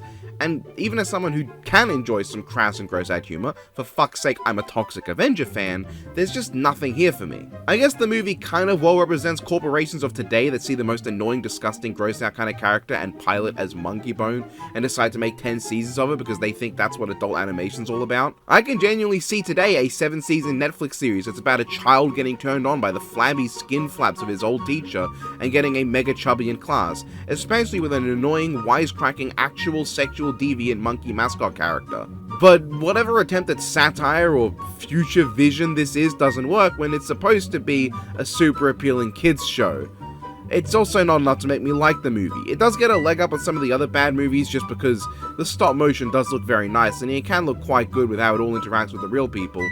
That's all strong, and that does give this movie something, a visual flair that plenty of the other movies on this list just don't have. I just wish that, it gave me more. Nobody messes with the police squad. And the award for the movie that the least people fucking asked about goes to, maybe, G-Men from Hell. G-Men from Hell is a pretty fucking nothing movie, honestly. For everything it does well, like the scene of the older G-Man talking about grieving his dead wife and child, it does something stupid, like the rest of the movie. I feel like this movie would be completely acceptable in the sense of, its plot sucks, it's incoherent, and there's no character development, if it was funnier. It feels like this should be a really funny movie, either ironically or unironically, but it's not, and I find that kind of bland to watch. The characters make what I think are jokes, and things happen that are supposed to be funny. It never hit me though. And that's that. It's a mediocre movie that's not funny. She could actually be a 300-pound dude who lives in his mama's basement in suburban Detroit. And her name is Surrogates has a great concept. That's it. Yeah, no, that's it. I have nothing else positive to say. Some of the action's okay, I guess, but I really didn't enjoy this film much. The basic idea and the potential of it is incredible. In this world, synthetic bodies are created that allow people to live their lives entirely from within their homes through a literal surrogate body of their own design. That on its own has so much that could be done with it, and the movie does sometimes dip into this. The ways in which being able to completely change one's looks can make it more comfortable for some to interact with others, to do things physically they couldn't do normally, and though the film doesn't address it, potentially also help with issues of identity. But it's also scary. You never know whether someone is what they say, someone could make a truly unstoppable surrogate to perform all sorts of crimes. People will inevitably become too comfortable living their lives via some simulacrum of themselves instead of facing reality. It could be a commentary on escapism, the rise of social media in human society, and the ways in which human interaction have permanently been affected by such a change. But the movie isn't really all that deep, because what the movie itself kinda just says is surrogates bad, story end. The moment our hero loses his surrogate, he starts hating them, and realizing life is so amazing otherwise, and then in the end he destroys all the surrogates. Unfortunately, I don't find him or the other characters all that compelling. I guess I was interested in this mystery of people being killed through their surrogates, but I felt like they left a lot on the table that could have— wait, what the fuck did I just say? He destroys all surrogates at the end of the movie, literally fulfilling the main villain's goal just without the part where people are forced to die. He has no remorse for this. It's a horrible choice. I understand the logic of stopping people from wasting their lives living through puppets, but the situation is far more nuanced than that. I don't care if the news says there are no human casualties, there definitely are people living normally, they even have their own entire nickname. If any of them were in a vehicle driven by a surrogate, they could be killed. Any surrogate doctors performing surgery or other critical medical care, well, that patient's dead now. Anyone living in a house confused? Hope across the 7 billion people on Earth, nobody has an out-of-control car or other manner of vehicle where the surrogates just died off trying to drive it, crash into where they live, or hit them on the street. The movie explicitly brings up how these surrogates originally were made for the physically disabled. Fucking imagine you lost your arm in a horrific event, and you use a surrogate to help you live. And now, fuck you don't get that. The elderly who can't afford and otherwise don't have a handler to help them in their day-to-day lives, screwed. Anyone on their fucking deathbed who wants to live their last few days in a surrogate body and enjoy them instead of living in an agonized corpse of a body waiting to die, fuck you. Not to mention all the now useless inactive bodies that'll be dumped in the oceans, both the ones that were in use and the ones for sale that can't be used now. or the massive hole in the world economy made by the creator of these surrogates going down, the damage done to all sorts of locations by the vehicles crashing into them, gotta mention that again, surrogates manning power grids or power plants now collapsing, leaving things entirely unmanaged. What if they fall into something and damage something and it causes the whole power plant to go out? It's a situation way more nuanced than deactivate them all, but our fucking hero doesn't even consider that and just turns it off. After all, he's not disabled, and while he's years old, he still has a few good years left in him, so he's not going to have to suffer for it directly. Hey, it also helps him see his wife again, now that she can't hide behind a surrogate. Very good, guys. Fuck this ending, fuck this hero. God, this movie had potential, but fuck this movie. Nah, you're off your head. I said steamed hams, you cook cunt. Serena Down Under let me down a lot. You know me, I'm Australian first and foremost, so I was hoping this would be a bit of fun. Instead, the movie's long and meandering, nothing happens for a lot of it, just being a bunch of fluff between whatever Australian and accent jokes they can make in between. The merman really doesn't do anything for me, and the story only happens like around the midway point when they try to prove mermaids exist to the world. And the mermaid sister does that whole, promise me you'll X, okay, oh my god, something completely beyond your power to intervene made what you promised not happen. You actively chose to betray me and broke my trust, I hate you. Oh, I hate that kind of writing. Salem trying to get into this other cat's pants only for right at the end to turn out her sentence of being a cat's over. Now she's a human again and walks down on him. It's kind of amusing, even if he comes off as kind of pushy earlier on. But yeah, Glenn has a few fucking lines that are quite funny, and in general there's a few funny lines here and there. But like, I feel like she wasn't as fun this time and didn't have a story of her own.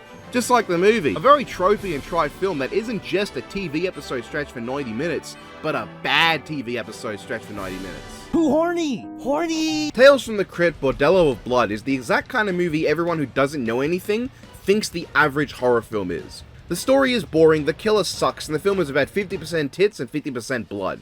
The characters don't inspire, the movie don't inspire. Rather unfortunately, despite being a horror film, it doesn't balance horror with the comedy. It's basically just a comedy film with some gore in it, which I guess you could call that horror, but I think there is a distinct difference between a bunch of gore and an attempt at horror. It's not supposed to be scary, it's not supposed to be gross, it's not supposed to be anything. There's nothing horror about it. It's also not funny, didn't laugh. Almost all the jokes are awful puns, which admittedly I can respect when they're done in moderation. It's not done in moderation. Our main hero makes non-sequitur quip one-liners that also aren't funny, and are part of conversations which sometimes mean nothing and don't make any sense. It's utter nonsense. The excessive amount of boobage is also just ridiculous, going way beyond what a standard horror slasher would have, and moving into like 7 slasher movies worth at once. I normally wouldn't even comment on it. It's a slasher film. Who cares? I did mention it with even Rotten Tail, a movie I consider significantly worse, but this movie goes way beyond the pale. It's gratuitous by the standards of cheap, low-life horror movies. At the very least, there's one fairly fun scene of our nominal heroes shooting holy water out of squirt guns to kill vampires, while they do nothing but stand there and die on command.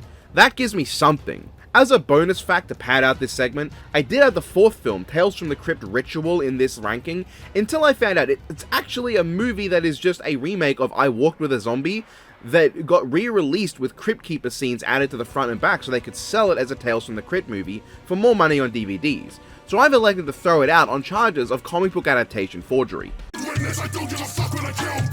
I remembered liking I, Frankenstein, and to a degree there's still things I like about it, but it's not good. It's actually really fucking boring and has some insanely stilted dialogue.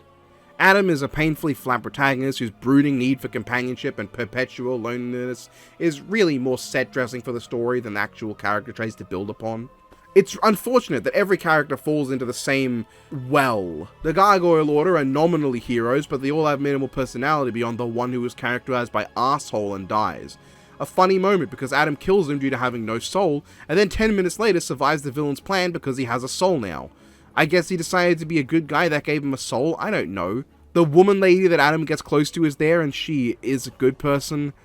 The villain is like a demon prince, but not the cool Warhammer kind. He's just kind of a discount every demon ever, and he dies in one hit, because it makes sense. The story takes forever to get going, and never stops looking ugly. It's so boring. I'll give it that there are a few times it devolves into PS3 cutscenes during the action, and that's kind of fun. There's some entertainment value here, but beyond that, I think it's a mostly boring, plotting experience. Come out with your hands up! I'm gay! Oh my god, Two Fisted Tales is so boring. I can't stress how boring this was. I was so fucking bored. It's an anthology, thriller, horror thing, but like the first two entire stories in it are so boring. I didn't care about this dumb showdown cowboy whatever thing. I don't care about this fucking guy trying to something or other with the father he's chasing down. I had no interest. It never caught my attention. I was so bored. I did kind of like Yellow, the third story. It's kind of a really slow burn, but the ending makes it almost worth it in the end. The confidence of this man being so sure that his father fixed the firing so that he will be able to survive his execution and run away, only for that moment right at the end where he realizes his dad lied and he is going to die. Because at the end, his dad did see him as a coward who abandoned his post and ran away, but he wanted to save his son's reputation and see him standing firm at his execution instead of being the coward he really is. Not that I really think it's sensible to execute anyone who is scared during a war, kind of just doing the enemy's job for you by killing your own people. But like, that one segment's not enough. I don't care about the discount Crypt Keeper and I don't care about the movie. It's so fucking boring, I ran out of things to say. Whiteout is a film I was enjoying at first, and then slowly it took my interest away as it went on.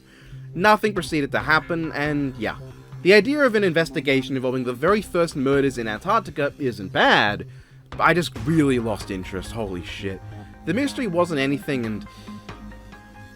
oh my god, is that all I have to say about the movie? That might be all I have. This might be a nice short segment, because I have nothing. I guess the protagonist was pretty bad. I thought she did fuck all movie. The ending and reveals were nothing. I just finished this movie and I have no thoughts and nothing to say. Okay, that's next. Getting all giddy when I saw the God of Thunder. Imagine my fucking horror when I'm watching some random Thor mockbuster, only to find out it's not just a Thor mockbuster, it's actually based on the exact same Thor comics as Thunderstorm. They directly name drop this Thor as Grant fucking Farrell. Oh my god, why? So how good is this movie to be up here? Not really. Not really good at all. This film is one of the most mockbustery of mockbusters. It's not just a copy of the general idea or concept or character, it is a direct imitation of the first MCU Thor film. Loki takes over Asgard while Thor is left on Earth as a mere human without his hammer. He goes on a journey to get his hammer back, defeats Loki and saves the world.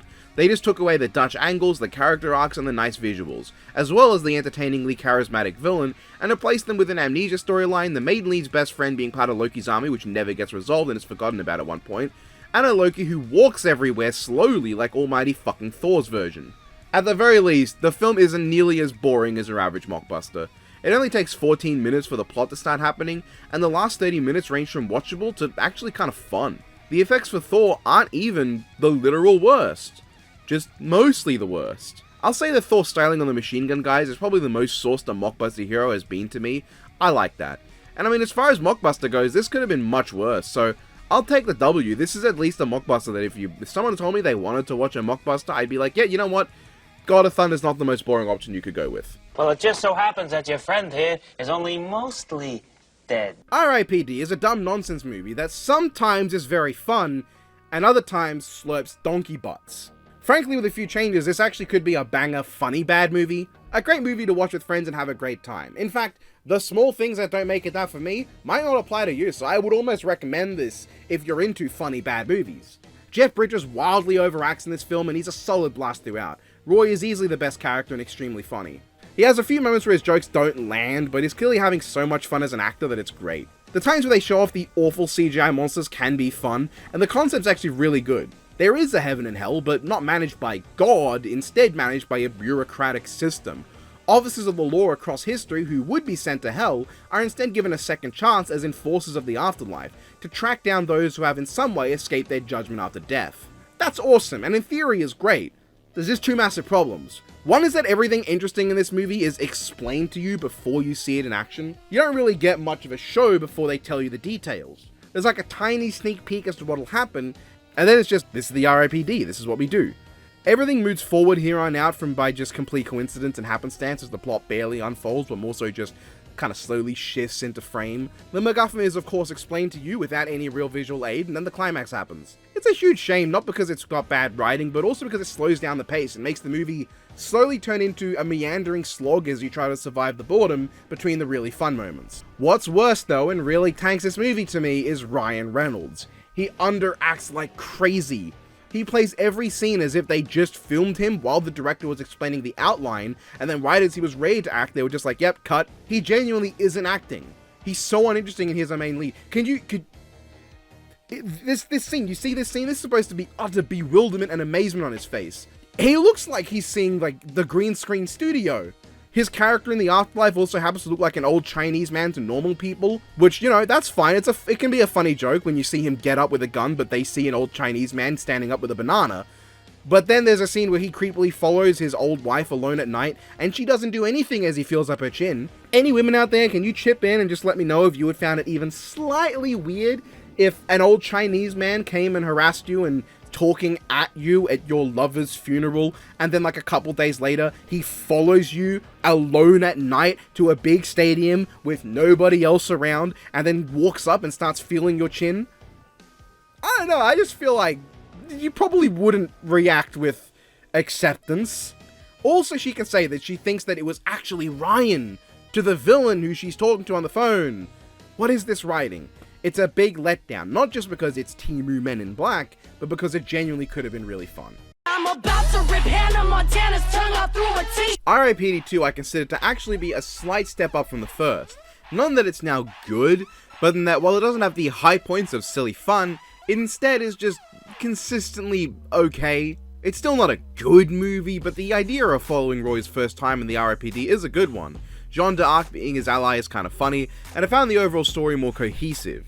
Things actually made sense to a degree. I understood the logic that led to the final fight. And what it definitely loses in bombastic fun in rare intervals, it gains in having actual character arcs, and I consider fairly compelling characters, and a villain who still sucks but at least looks kinda neat. The growing friendship between Roy and Jean is compelling enough, much more than Roy and Nick from the first film, if only because Jean's actress is actually fucking acting.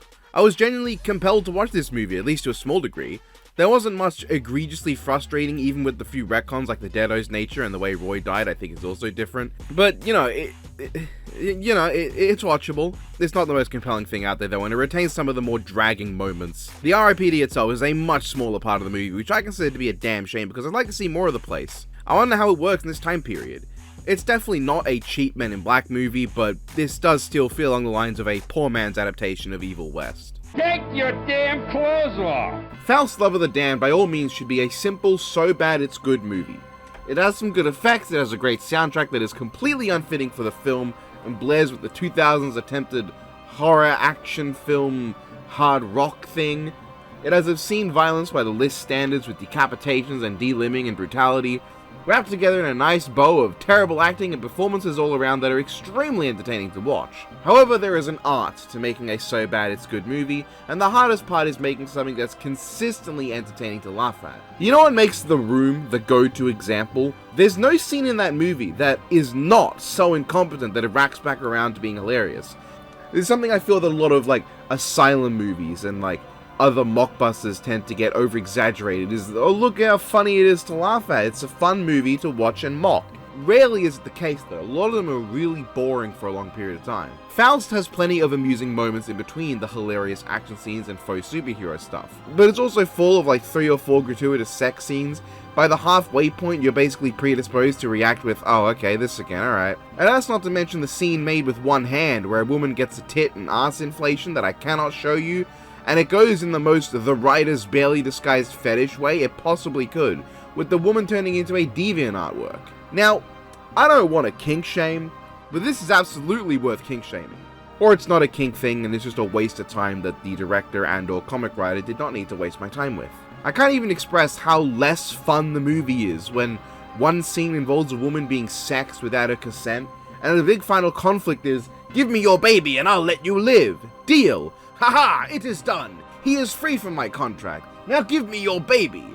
Joke's on you, when my father sexually assaulted me, it caused physical trauma as well as mental trauma. I cannot stress how much that is not an epic gotcha line for an action movie. But despite how incredibly unpleasant the film can be, there's also just hysterical bullshit that makes it generally entertaining for how bad it is. I mean, our man here knocks a car to the side by throwing a decapitated head at his door with a cartoon donk sound. The sound effects generally are hilarious. The villain literally dies and then comes back for no reason, with as much explanation as, I lived. Okay, we can move on now. You get back in the kitchen where you belong! The Kitchen is a movie that in theory is actually really good, about a bunch of women who are wives of criminals that were taken from their lives. Now they have to make a life through crimes of their own. I say this is really good in theory because I've heard Widows is actually a critically acclaimed movie, though I've never seen it myself. The Kitchen must be inferior though. It has nothing all that interesting. The three main leads I didn't really care for. I like the gangster woman, but she doesn't show up much, and it amounts to just a whole lot of nothing interesting overall. I did kind of like the big twist as to who is actually responsible for what's happened, but by the point the twist happens, there's 15 minutes left in the movie, and it doesn't really end up mattering all that much. It is nice at least to see Melissa McCarthy in a movie where she doesn't just do a bunch of slapstick, and, you know, oh look at that, she said stuff that a refined woman shouldn't say, and it's gross, oh ho ho. It's novel, but it doesn't carry the movie. I've heard some people call the plot convoluted, but I think I'd personally just call it present. There's some stuff about the death of the mob in New York and changing times, but rarely does it actually feel like it matters. A sentiment that I would say perfectly describes the movie in general. To summon Dark Magician Girl! Sabrina the Teenage Witch is a show that I've only seen a few episodes of, but it's charming, fun, and creative. The movie? Nah. It's really bland, really uninteresting, and honestly very cliche. It's just not for me, I'm sorry. Look, she has magic and wants to use it for her own gain, but she's not allowed to do some things, so she tries to get around the things she's not allowed to do and is punished for it.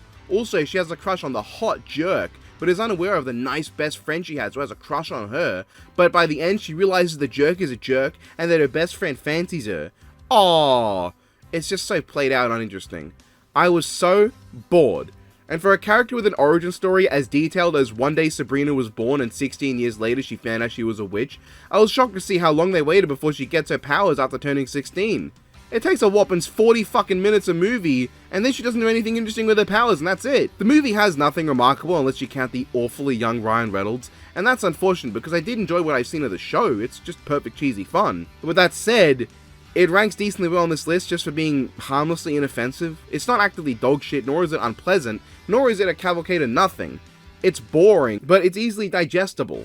At least I imagine for most people it would be. So, you know, it's there. Come on! Toilets are always funny. The Spirit, specifically the edgier and darker movie.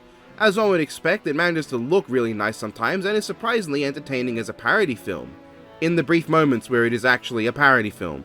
Because for what definitely feels like it's almost a playfully mocking insult to the character, it sure has some fucking tonal problems. The movie is split between being a mockingly zany and over-the-top wild pastiche of the crime noir genre, with a silly villain that does random bullshit, overly verbose nonsense dialogue of the Spirit rambling about the city as if he's actually the Tick, and completely pointless scenes involving death itself as a sexy dancing lady, and a serious noir movie that tries to capture the look and feel of Sin City. That's the half that unfortunately lets the movie down for me.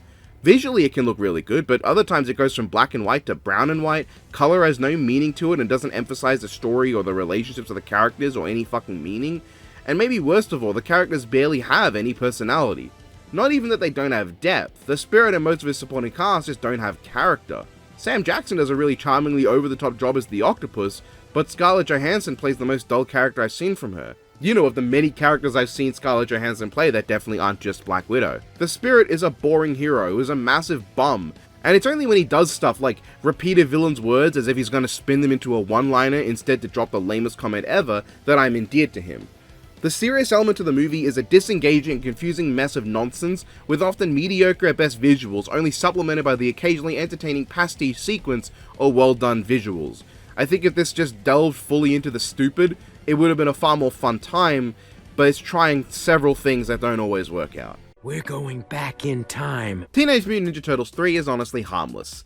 It's also kind of shit. It is probably one of the worst Ninja Turtles things around, being as it has basically no charisma, is full of the least funny jokes, and one-liners around which are just bad. It has about 3 action scenes that are all very long and very bad. You got Casey Jones, he gets to come back after his absence from the second to do a resounding nothing, while still somehow having all the best scenes in the film. The Shredder and all the villains are gone and replaced with Fuckboy Nothing and his Texan boyfriend, who have all the charm and charisma of a rotting cow carcass, and the Turtles look ugh. There's very little appealing about this movie, but also very little explicitly bad that remained in my memory. It was honestly kind of a whole lot of nothing. Credit where it's due, it does give Mikey some focus for the first time in the trilogy, and while I don't think it really has anything interesting involved, I do think it's a good idea in theory. Raph gets some nice scenes showing his maturity after 2 movies of development. I like his scenes, I guess. It's not all bad. I'm a little bit annoyed that we got to time set the movie with no Cervantes Romero. Clearly, there was no budget to make him. But like Lord Simultaneous, and especially Renee, shouldn't have been too hard. At least those two would have given the movie some kind of novelty. Look, it's the only live-action version of Renee. As is, it's just kind of a bad movie, but one that I don't have enough strength to muster anger at. Virus is a movie with awesome special effects. It also has awesome special effects. You know, it also made me think about an analog horror called, I think it was Project Britannica, about an alien thing that affects boats. This is about an alien thing that affects boats. And fair play, the build-up of the crew searching it and slowly learning about what happened and what's going on is fairly solid. It's just very predictable. There's the guy that teams up with the alien, the predictable obvious final girl, the explosive finale, nothing you wouldn't expect, and I just didn't really feel like it was that scary or intense over the time. I kept losing attention, and I'm not even entirely sure why. I think a big one is just how little I care about the characters. I don't find them interesting at all. There's little to distinguish them to me beyond the captain and the creature. And the creature, I'll admit, is pretty fucking cool. It's a sick monster with awesome fucking effects that make every scene with it just sick to look at. I love the movie's visuals, and I'd say for any horror fans, it's almost worth checking out just for the effects. If you are the kind of person who can easily look past really bad characters for awesome effects, then it'll do it for you. Hey, you might even enjoy the characters, who knows? Like, if you think this looks cool, I'd say just check it out. For me, though, I think it was a neat novelty of a movie at best, with the good premise and brilliant effects making a first watch enjoyable, but at worst, it was kind of a boring slog where it felt like nothing happened for a while. I don't think it's an awful movie, but it's one that does one thing really well, and that's it, so, yeah. This isn't fucking Jimmy Olsen, this is goddamn Superman! Oh boy, it's another mockbuster. And it's not that far down? Real talk, on a purely objective production value level, this movie is rancid. Some of the worst effects in film history, acting so bad you'd give it an F if submitted as a student film in primary school, and a story held together less by causality and more by recycled loogies. But man, this movie's fun. There's a certain image of mockbusters as so bad they're good, hilarious and ridiculous films. But as someone who's actually watched some of those, I think that reputation is wholly unwarranted. Most of the time, they're boring, unsatisfying, and only have a handful of scenes of note. Rarely do you get a gem like Sharktopus vs. Terracuda or the iconic Amazing Bulk. But Avenging Force of Scarab might be the underdog legend of this genre. This is not even remotely boring. It starts ridiculous and is a cavalcade of nonsense. Characters do things for no reason. The hero has powers because why not? The acting is atrocious. Normally these would be huge downsides, but this one feels like a mockbuster that knows it's a mockbuster. It's not trying to trick you into thinking it's a serious good movie, nor is it trying to be. It's not trying to be funny either. While there are occasional jokes, it's not one of those movies that's trying to be a so bad it's good comedy, the least likely to be good formula of all time. No, this to me is just like a bunch of amateurs doing their best but also having fun with it. To be a completely silly time. It's a bunch of idiots doing idiot things to make an idiot movie for idiots. It's bad, don't get me wrong, it's very bad, but compared to some of the other schlock on this list, I'm at least entertained. It's something I can watch with friends and enjoy. I'm not bored, I'm not miserable, I'm not uncomfortable. I'm enjoying myself, and that's worth a lot more than you might think. Puppies are gonna be running wild, I guarantee you! Barbed wire has one gimmick, or should I say two. Tits. Tits, tits, and tits. This movie is essentially just an excuse to show off that indeed, Pamela Anderson does have a nice set of tits. And that's about the beginning and end of this movie's desire to entertain you. Now I will say, I do have to give it a lot of points to the fact that sometimes it's so bad it's good. In fact, a lot of movies I wish were so bad they're good ended up just being boring and dull. So thank God this one has plenty of just ridiculous stupid moments that made up for that and gave it a degree of hilarity. Famous movie critic Gene Siskel once said that the driving narrative of the movie is whether or not Pamela's tits would come flying out of her top. But in fact, I actually disagree with that notion. The actual driving narrative is how long you can go without realizing it's literally just Casablanca but dirty and a bit shit. Not to mention Pamela shows off her tits just in the intro, fully open. Her boobs are fully on display. In fact, I'm going to try to wrap this up soon because I'm sure you've noticed I'm not brave enough to actually put any footage on screen beyond just using Nostalgia Critic footage. But for a movie that exists to titillate you, it sure blows the load early. If you're watching this to see tits, not only are you too stupid to realize that Pamela holds the record for the most recurring Playboy centerfold, but you also literally don't need to watch past the title sequence. You are not you. You're me. No shit. If the main goal of Scribbler was to come off as utter nonsensical whatever masked under the vague pretense of being a meaningful film about mental health, then I guess it did its job. If it was instead trying to actually be a good meaningful movie in any way, I think it failed. Scribbler has a few things going for it that I'll give it credit for. There are some really nice shots and sequences. The character of Suki is enjoyable at times, and the idea of the Siamese burn It's not only very interesting, but also does bring to mind the ways in which some institutions will try to traumatically force people to be different and conform. I like the final conflict and the mystique as to whether there's anything supernatural going on, or if it was all in Suki's head, up until the ending reveals that potentially everything was literal. The rest of the movie though feels like nothing much going on. I wasn't really invested in the mystery of what was happening, I didn't really care to get interested in Hogan or other characters beyond Suki. The constant moving back to the interrogation felt like it only existed to make you question what's real or not, but ironically, I think it did the opposite. The instances of going back to the grounded reality of the interrogation only made me more sure that the supernatural stuff was actually supernatural and not just stuff in Suki's head. So what was supposed to probably make me question things only made me more certain that I was right, and I was. That is all to say, for all this movie does kind of do well, a lot more of it is fairly whatever and generally uninteresting. It is a serviceable experience with a few really good moments, but it's not one I'll be going back to. I can at least say, it's not completely boring. Oblivion is a weird movie that I don't know how to feel about, not the least bit because it's based on a comic that was never released. As a fairly uninspired cliche storyline of what if aliens came to Earth for our resources, and what if the secret human base on another planet wasn't a secret human base, and what if clones, it does at least have a few things of merit going for it. Mostly it's incredible visual design and effects, they do look stunning.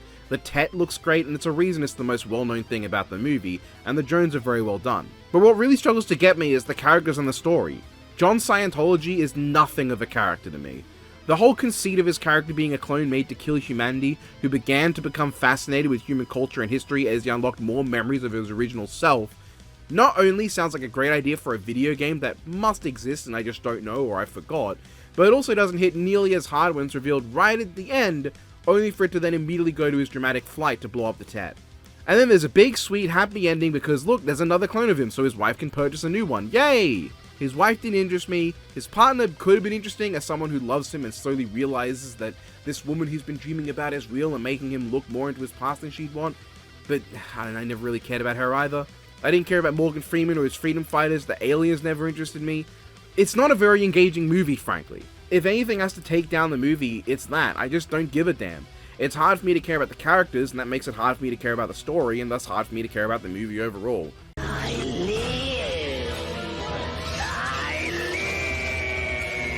1987's The Spirit shows a slight improvement to the later adaptation, as confusing as that statement is, but that doesn't make it good. In fact, it's painfully obvious that this is an utterly failed TV pilot, because watch it and you'll see. The Spirit has its origin story and a borderline nothing mystery to solve. The action is cheap, the suit looks bad, but that's kind of just the Spirit I guess, and the characters are barely characters. Like, the most notable part of this movie is how the Spirit sucks ass Captain Fraud style. He gets easily tricked and killed, he comes back to life for seemingly no reason and gets knocked out by a lady who goes on to also do basically nothing, fights bad guys who knock him out 2 times in a row, and then beats one guy up. He's a fucking bum. He hasn't got the aura of the Shadow, the slickness of the Spider, or the presence of the Black Bat. He's just... man.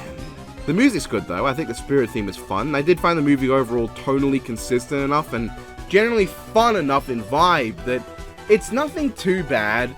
It's just on the cusp of being okay. Easy, warrior goddess. I'm just a little salvage scrap drone. Sheena is a disappointingly underwhelming movie. I honestly had hope, if only because I really wanted to like a movie about a character of this much importance. Instead, I got a movie that I found was a little dull. There's not as much fun fish out of the water stuff, nor as much fun stuff with animals, nor as much anything interesting with Sheena. In fact, Sheena kind of comes off as a kind of weak and unremarkable character whose only capacity for action is speaking with animals. It also has a weird guns are evil and bad message while showing murder via other means to be totally okay and badass. At the very least, it wasn't as crazy racist as a movie from the 1980s about a hero from the 1930s could have been, so that's a plus. And while I can see someone taking this as a white savior narrative, Sheena being accepted by her tribe so openly, instead actually more pushes a message of family being stronger than blood, and that it doesn't matter what race or ethnicity you are, family is family no matter what. I didn't get much from most of the action and the romance really didn't hit. I believe Vic fell for Sheena, just not the other way around. I can't rank this too low because it has some action scenes I thought were fun and a few gags I liked. I also do think the ending is surprisingly powerful. Instead of the happy romance ending I expected, it's a bittersweet ending where Vic returns home with a potential cure for all ailments, but intends to never return so nobody can find the land Sheena lives in, and thus plunder it for all its resources and destroy her people.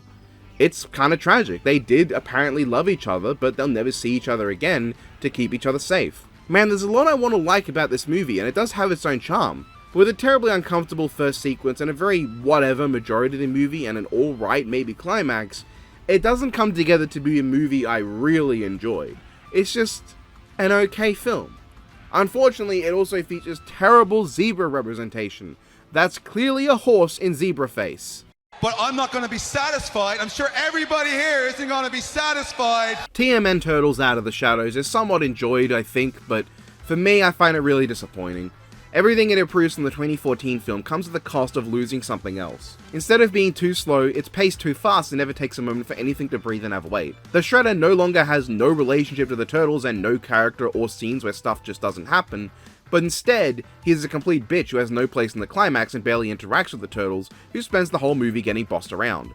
Abel doesn't take up a lot of time, but instead the time she does take up has nothing underacting instead of serviceable acting. Instead of boring and forgettable villains, we have memorable but extremely fucking annoying villains. All of Bebop and Rocksteady's jokes tend to be fart and dick jokes, even more immature than the 87 series, and Baxter Stockman still manages to be forgettable.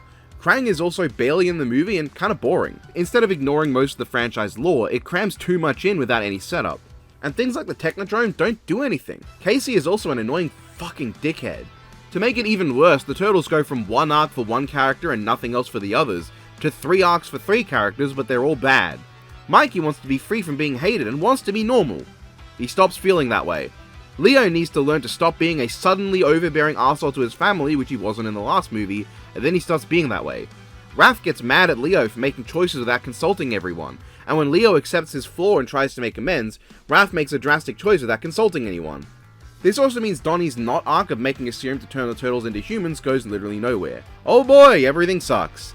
At least though, there are some fantastic action scenes here and there. It is more consistently fun than the first movie, but also more annoying than it too. The movie never stops, and while sometimes you get stuff like the fucking banger plane moment and the waterfall fight, usually I find the movie just annoying.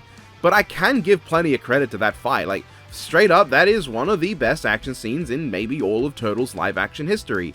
It's just really fun, and it honestly makes Bebop and Rocksteady feel like they really have a point to be in the movie, beyond just being put in the trailer so that 87 fanboys go, "Oh look at that, it's Bebop and Rocksteady, I'm gonna go watch it now." I don't blame anyone for preferring this film, but I barely at all just prefer the 2013 TM Ninja Turtles is bad. It's just bad. I do like some things, admittedly. There's a few really fun action scenes, even if some of them are just really over-the-top CGI nonsense. The 3 Shredder fights are all somewhat entertaining, and I have to confess, I do kind of fuck with this absurdly awful but entertainingly over-the-top Shredder design. This is absolutely too much, but I find it kind of endearing. There is of course also the elevator scene, everyone enjoys that. Unfortunately, the rest of the movie just fucking sucks. The Shredder might look fun, but as a character, he's shit. He barely shows up, most of his scenes characterize him as generically evil. He has basically no relationship to the Turtles whatsoever. He's a fucking moron who loses because he decides to let Raph live at one point for no reason. And not just let him live, let him stay he just walks away. In fact, the main villain is really Eric, and who cares about Eric? He's barely a character. It doesn't help either that the Foot Ninja basically just use guns, so most of the fights are just the Turtles beating up normal guys. Oh, and don't get me started on the fucking ninjutsu book, or the April relationship, which in theory would be fine if it wasn't for the crazy coincidences required for this to work, or how Mikey being really sleazy and creepy becomes even worse than it already is, by virtue of April being akin to a mother figure. The characters have basically no arc except Raph, who is fine, but they kind of undercut the big moment with a joke that doesn't hit. I think the only thing putting this slightly above the second film for me is that it's shorter, and it does feel like a movie. It has setups and tries to do stuff. Of what's often referred to as the Michael Bay films, it feels like the second movie is not a movie, it's an extended episode of the 87 show, while this one at least is trying to be a movie.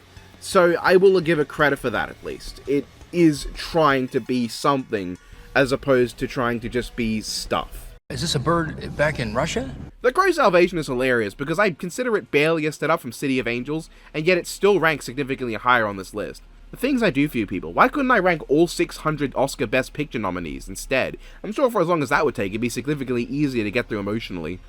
Anyway, The Crow Salvation. This movie is really boring, too long, and kinda lame, but it has a few things going for it.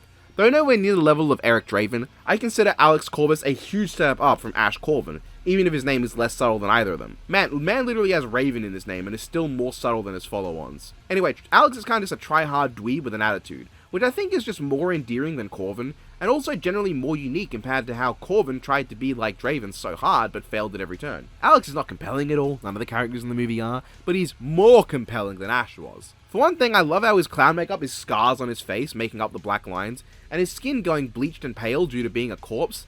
That's pretty cool, even if the cinematography doesn't make it pop like the original. We'll get there eventually, but there's like an hour of video left, I hope only.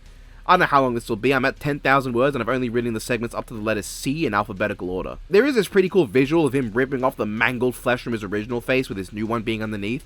Doesn't make much sense, but it's pretty cool. I like that. And in general, I think the movie has a few okay kills and moments, and it gets rid of City of Angels' gross piss filter, and is generally less gross and weird. Though that could be seen as a bad thing if you like things that are gross and weird, no shade here. I don't personally find that movie's brand of gross and weird to be entertaining enough to make up for this movie being better though. But like, the writing's still bad, the characters suck, the action's bad, the effects are bad, the cinematography's bad, and annoyingly so, because a lot of that comes down to doing the same shit as before, but worse again. It actually has a decent hook to it. This incarnation of a Crow revived person is a wrongfully convicted death row inmate who got electrocuted for the murder of his girlfriend. He comes back seeking the truth as to who did it, and to kill those who lied in court to get him done in. However, pretty soon the truth comes to light, and now it's just him hunting corrupt cops, as well as a bunch of potentially straight cops who didn't mean anything wrong and were attacking him under the reasonable assumption that he was a mindless cop killer, which he does turn himself into by killing these innocent cops. The movie even addresses this, but never actually clears that up, or acts like, no yeah, you're supposed to think Alex is kind of a villain. I definitely think a Crow film where it's more about mystery and putting pieces together to solve a kill would be better than just another revenge kill plot.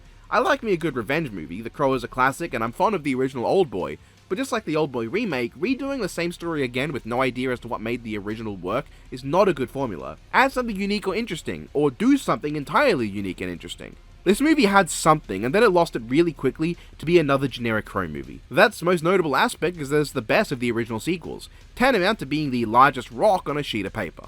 I can see the future! The biggest crime of Argyle is that it's so fucking long. Like, it's just so long. It definitely has its moments, and it kind of feels like an off-brand attempt at the zany action of the Kingsman series it's spinning off from, but it's definitely the weakest of the quartet and not good. This list is just so painfully sad to look at that this of all movies managed to shoot up the rankings. The film's overall conceit is not very interesting to me. An author of spy novels seems to predict the future of espionage and government secrets, so actual secret services try to eliminate or get her on their side. That's about the interesting part of it, except then it turns out, no shocker, she's just an agent who has had her memory fucked with. There's all sorts of random reveals and plot twists and a love story, and I just don't care. It's a bad movie, a really fucking uninteresting and dull film. It's only carried this high because of a few of its action scenes that are kind of funny and aren't too bad, even if it completely wastes the actual character of Argyle because he isn't real. You need advice for a third date? Get a first and second one first. No one actually likes you. Men in Black International takes the crown of being one of the only comedy movies I've ever seen wherein I was solidly never able to laugh. And I don't just mean this time, I mean the first time I watched it too. There was not a single joke, not a single moment, not even a bit of incompetency that I thought was funny. I think Hemsworth does a fine job as his character, and Thompson is also there, though they make a lot of that kind of brand of comedy that I don't want to criticize for want of not wanting to look like I hate women or anything, but like, they make a joke about men in black? Why men when there's women too? It's like, come on. Even in 2019, that branded joke was played out. Insert reference to that one Sonic Boom Knuckles clip here. Doesn't help when one of the character's entire bits can be summed up as being extremely obsessively loyal and defensive over his queen. God, I fucking hate Horny. All of his jokes amount to, that was awkward. Let me just point out that what happened was a coincidence. Wow, that's weird. Isn't it weird that that weird thing happened? Like, it's so painfully unfunny. I also don't care for the villains beyond the effect for them looking great, and the big twist villain is about as obvious as it gets. No shit the obvious red herring wasn't the villain, so the mole in Men in Black would be the only other character in the movie that's part of Men in Black. And Neeson plays a villain, sure. They give him this, the most decorated agent in MIB history thing and change the Foundation's origins. It almost feels like this could pass as a complete reboot if Owen Frank didn't show up the same as before. Genuinely, this could feel like it's just the fucking Ghostbusters 2016 of Men in Black. And if it was a reboot, it would still suck. Because at the end of the day, a comedy movie that isn't funny and an action movie where the action doesn't work is just a really boring film. And one of the biggest disappointments across the board, because before it, the series hadn't dropped below moderately okay in my opinion. Oh boy, life insurance! Term Life is a film that was most exciting whenever the device I was watching it on started crapping out and I got to spend some time watching YouTube videos while I waited for it to fix itself. There's nothing particularly wrong and awful about this movie. I think it's kind of cute at points with the general setup of the father-daughter dynamic and how they bond with time. But it's just unremarkable to me. It's tightly paced and written, but it never made me feel much, and I never found it that fun. It's even boring to talk about. And maybe I might have to watch multiple times to get maybe. Well, I'm not giving any other film on this list that benefit, so I'll just put this here and maybe ruminate on it. I don't know. I teach her how we handle disrespect down in Texas. Cowboys and Aliens, to the people who engage with it, often gets the reputation of a good Western movie shackled by being a bad science fiction movie. To me, I do not think it's either. To me, a good Western movie wouldn't be fucking boring. This movie's just boring. The Western element is some of the least interesting stuff I've ever watched in the genre. I mean, I still respect it. The dedication to make this movie an actual middle ground between its two genres is definitely admirable, and I wouldn't mind seeing it attempted again to better success. To me, the best parts of this movie are when the two genres meet, specifically the scenes before we actually see the aliens that focus on how incomprehensible they are, where the shots and framing make them look as impossible to understand to the viewer as to the cowboys. Once they stop being that and start showing their hideous and kind of hilarious faces, the movie becomes so much less interesting. It becomes an action schlock movie without the schlock. A boring series of action scenes that prey on the limitations of cowboys as action heroes by being a bunch of horse riding, gunslinging, and that's it. I don't care about any of the characters, I don't care about the aliens, I don't care. Harrison's Ford character I don't consider worth remembering the name of was fine, mostly due to the performance, but that's about it. I don't even particularly like Daniel Craig Cowboy. I understand the intended symbolism of the aliens representing white men invading a foreign land of America, and attempting to slaughter the natives due to their significantly more advanced weaponry. But that doesn't really pass the vibe check. It's not just superior technology, these aliens are objectively superior to humankind. They're bulletproof everywhere but the head, they have more arms, they're physically stronger. It's not just the technology that's better, they are just objectively a more powerful species. I just don't see why it needed to be cowboys. I think making the aliens something that cowboys can physically understand, in that they're just weirdly shaped creatures, takes away a lot from the appeal here. If the aliens were either incomprehensible things that cowboys couldn't even begin to understand because even in the modern day we struggle to, or if the reveal of what the aliens look like was left to later as we only got to see their equipment and such, then I could get the appeal of using the cowboy archetype to face aliens. Or if the Western elements were better blended with the sci-fi. But no, it's not. It's a lot of boring scenes of characters talking but never really having personality. So some bland action scenes, a few good scenes of tension, an overall unsatisfying movie. I think this movie just needed a better script and more thought put into how each element stood on its own before crossing them over. And I say that knowing that Jon Favreau put in a lot of effort into all these things, I just don't think it panned out. The other better option would be to make it a dumb fun schlock action movie.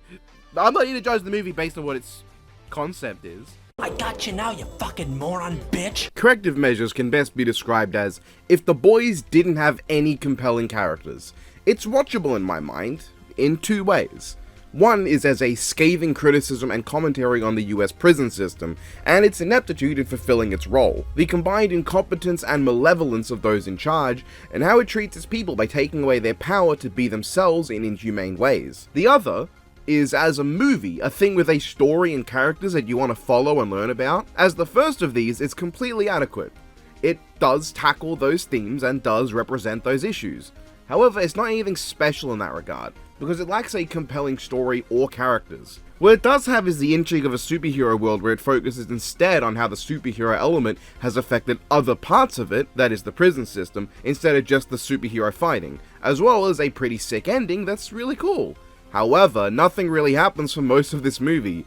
It's a lot of nothing, with a protagonist that can be barely called a character in Diego. Rooker, Willis, and Kavanaugh all play fairly entertaining antagonistic characters and forces, but they don't really get all that deep. They aren't enough to carry this film in my opinion. It's not at all a terrible, horrible piece of shit movie. There is entertainment value and some commentary in it, but most of the enjoyment comes from two scenes where the characters have actual superpowers, and a few actors I recognize, and it sits at the, I guess I did technically enjoy it tier. Wilson is a movie I had to really think about and write this segment for before I was able to really rank it. The film follows a misanthropic asshole who goes out of his way to make everyone's life miserable. He purposely goes talking to people just so he can make their lives worse. He then comes around to try to connect with his ex, he finds out he has an estranged daughter, he basically kidnaps her, goes to jail, leaves and stops being an asshole. Now, the movie has things going for it, like an alright sense of humor, and has the dry dialogue you'd expect. Iconic 5G COVID tower supporter Woody Harrelson killed it as Wilson and basically carries the movie with his charisma and ability to make the character reasonably watchable.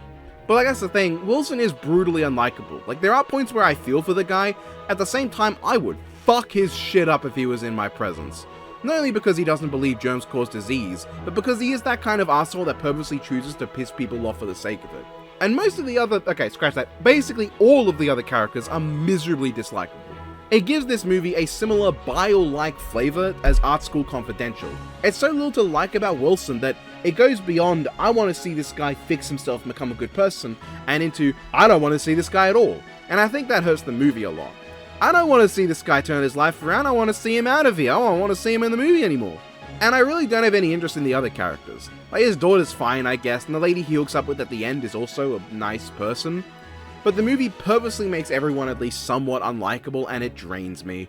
I get what the movie's going for though. There's a way to do films like this, and I don't think this one really landed. Which I say, but I don't think this is even a low ranking. I did in the end get what it was going for. While I don't like Wilson at all, I can acknowledge him turning his life around at the end was nice. But even then, he's still bugging random people and making their days worse, so... She's alive!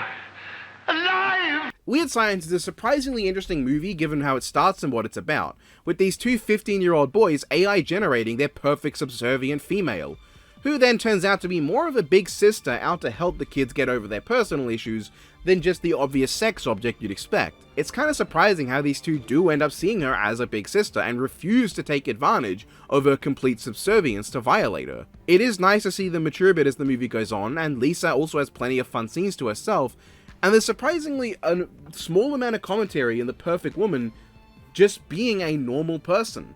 There's none of that, the perfect woman shuts up and does what I say attitude, and there's no sort of, the perfect woman is insert this kind of fetish here. It's just she's a normal person. That's the perfect woman. A normal human being. Which, I wasn't expecting it to do that, it surprised me. Which isn't to say the movie isn't outdated, it does use some words that have since become more derogatory. The main lead's love interests are very one note and instantly fall in love with them after they save the day from mutant bikers. And the big brother, actually him being outdated is perfectly fine. Chet is treated as unambiguously wrong at all times. Even if what he's mad at is justifiable, he is always wrong. So when he says something that has become outdated and is definitely not okay to say anymore, it's because the movie is saying that that's the wrong thing to do. He's a pure arsehole you're supposed to laugh at, and admittedly, he's really fucking funny and he gets his just desserts. Or only kind of, because the movie oddly undoes all the physical effects of what happened, including Lisa disappearing, but then just coming back anyway. It's confusing and weird. Science. Where's my unfunny ironic laugh? It probably isn't all that interesting for anyone who isn't a young teen or full of nostalgia from when they watched it as a young teen, but it is, in the end, still an enjoyable movie. It has some good jokes, it has some good effects, and a few moments of surprisingly mature writing. It definitely could have done more and been better, but there's nothing wrong with it just being a fun enough conventional teen movie. I am the bone of my soul. Witchblade is a perfectly adequate TV pilot film. In fact, if I had the time, I'd probably be interested in checking the whole show out just to see where it goes. The Witchblade itself, I think, is kind of boring. It just gives the main character Sarah an arm blade and like generic medieval armor sometimes, and I can't say I cared for many of the characters or events, but it has a charming 2000s action show style that made it interesting just to see what happens. It's a good intro, I think, setting up our main character with a compelling enough main narrative that fit for a film and didn't just feel like a one-episode storyline overstretched to 90 minutes. Sarah was a compelling enough character, even if I didn't really find myself all that invested in her arc. The movie also has this weird, take on the 360 Matrix spin. Like, it does the spinning time, but it's all choppy and in intervals for some reason. It's so strange. You can definitely tell this was one of those experimental eras of filmmaking, because what the fuck is this? But I do not much more to say than this. It was adequate, and that's it. Be disturbed. The last thing I thought would happen is for an independent gore porn horror film like Trailer Park of Terror to get this high. But it did what the other slasher movies on this list didn't. Be fun. Now, it definitely takes a bit to get interesting. It has a really engaging start that sets the tone of the film, and the villains well, but then for a while it's kind of slow, and I honestly do feel like the horniness leans way too far in for a moment. But then the first real kill happens during a sex scene, and it's like, okay, that's a surprise. Then there's a lot more pointless random sexual scenes, but it's not that bad. I mean, at that point it's a hallmark of the genre. Does it have the rest of the genre? Hell yeah, I'm very endeared to this hillbilly redneck zombie trailer park crew. There's the one guy who opens every encounter with, "Howdy, I'm Marv!" The big woman who acts nice and then goes, "Nah," and fucking kills you. I especially love the dickhead who rocks his electric guitar and loudly sings about how he's gonna kill you. I love this guy. This whole crew makes for a very fun villain group. I really like how they also just don't exist unless it's nighttime, like the whole trailer park disappears in the day. And I find Norma to be a fun enough main villain, with her sympathy at the end for our goth survivor being just enough to give her a degree of personality beyond the killing. Yeah, I'll say that for a cheap, gory movie, that Trailer Park is definitely worth checking out. It's cheap, it ain't perfect, it lacks a lot, but you know what? This is a fun movie, and that counts for plenty. He's just French. Paris 13th District is certainly a movie I've watched. It's actually one I can't show you really any from because it's mostly just naked people, but it's a black and white drama about the day-to-day life of horny people. I respect what the movie's going for, and it's nice to know that Emilio Perez's director can make a competent movie when he's talking about a culture he actually knows something about that's also in a language he doesn't consider for the poor and migratory. It definitely has something to say, and it definitely is artsy in a good way, but I think I didn't get as much from it as I wanted because the characters never really interested me. I liked Nora and her storyline. It was oddly heartwarming for a story about a sex worker ruining someone's life by mistake, but otherwise most of this movie isn't for me. Sexy time. Paying for It is an almost interesting story about two people who decide to explore relationships. I kinda got it to a degree. It was interesting to see what almost felt like a rarely seen aromantic but not asexual character. I don't actually know the term for that. Someone who enjoys sex, but not romantic attachment. Furthermore, it then explores how someone like that could approach a relationship in a different way to most, but in equally fulfilling fashion. That said, I didn't get a whole lot from the movie myself. There's some jokes I like and some scenes I think are funny. At the end of the day, it's one of those movies I don't have much to say about. I'm the black one. Richie Rich is a movie about the pains of being in the 1%, and despite that, it managed to be just about entertaining enough for me not to call it actively bad. I don't know if I'd call it good, but it has a few things that, looking back, have aged remarkably well. The joke about random people not being vaccinated, the president being an incompetent goober who doesn't know how to not put his country in debt, stuff like that. There's some fun stuff with the inventions, I guess, and I love the bit in the vault. Not just the reveal, which is quite nice, you know, the whole priceless treasure being the memories of the family, but also the interaction about banks, the blasé way the villain goes about deciding to murder the parents and Richie. That's all great. There's some decent writing here and there to convey Richie being alone and sad, like his message to his father being something that's, you know, over something as unremarkable as getting a zit because he just wanted an excuse to talk with his dad, or how this device is the only way he really gets to talk to his dad. But there is also the issue of the movie's moral being that money can't buy friends, even though that's exactly how Richie got his friends. They only gave him a chance for money, and he abuses his riches to show them a fun time. The friends also don't have much in the way of character, which is not to say Richie himself does either, but at least he has a problem and ties to the core plot of the film. So there's something there. The kids are kind of just assholes who get told they can be given money and decide to give Richie a chance, and then make the most of his expensive house and what it can offer, and now they're his friends. Which, yeah, I know how I feel about that. For what it's worth, it's harmless. I won't deny it was nice to just get a fun enough kids movie in this ranking among all of what I was watching, but it's nothing to write home about, and frankly not very interesting in general. This is arguably one of the most hated movies on the list, The League of Extraordinary Gentlemen, and I do really get why. The effects have aged terribly, the characters all being public domain icons doesn't always make use of them, in terms of either original ideas with those characters or staying true to the text. Like, Captain Nemo isn't really up to much in this movie, and Mina Harker is basically just boiled down to vampire woman. The movie is very long, and nearly 2 full hours when it doesn't need to be, and has a very okay twist villain that ends up doing nothing with the idea that he's James Moriarty. The actors are more or less doing a good job and take the film quite seriously, which for the most part helps, but I can't say any of the characters particularly inspire. Tom Sawyer feels a bit out of place here, and the main character in Quartermain feels like he's supposed to make me like him just because it's Sean Connery.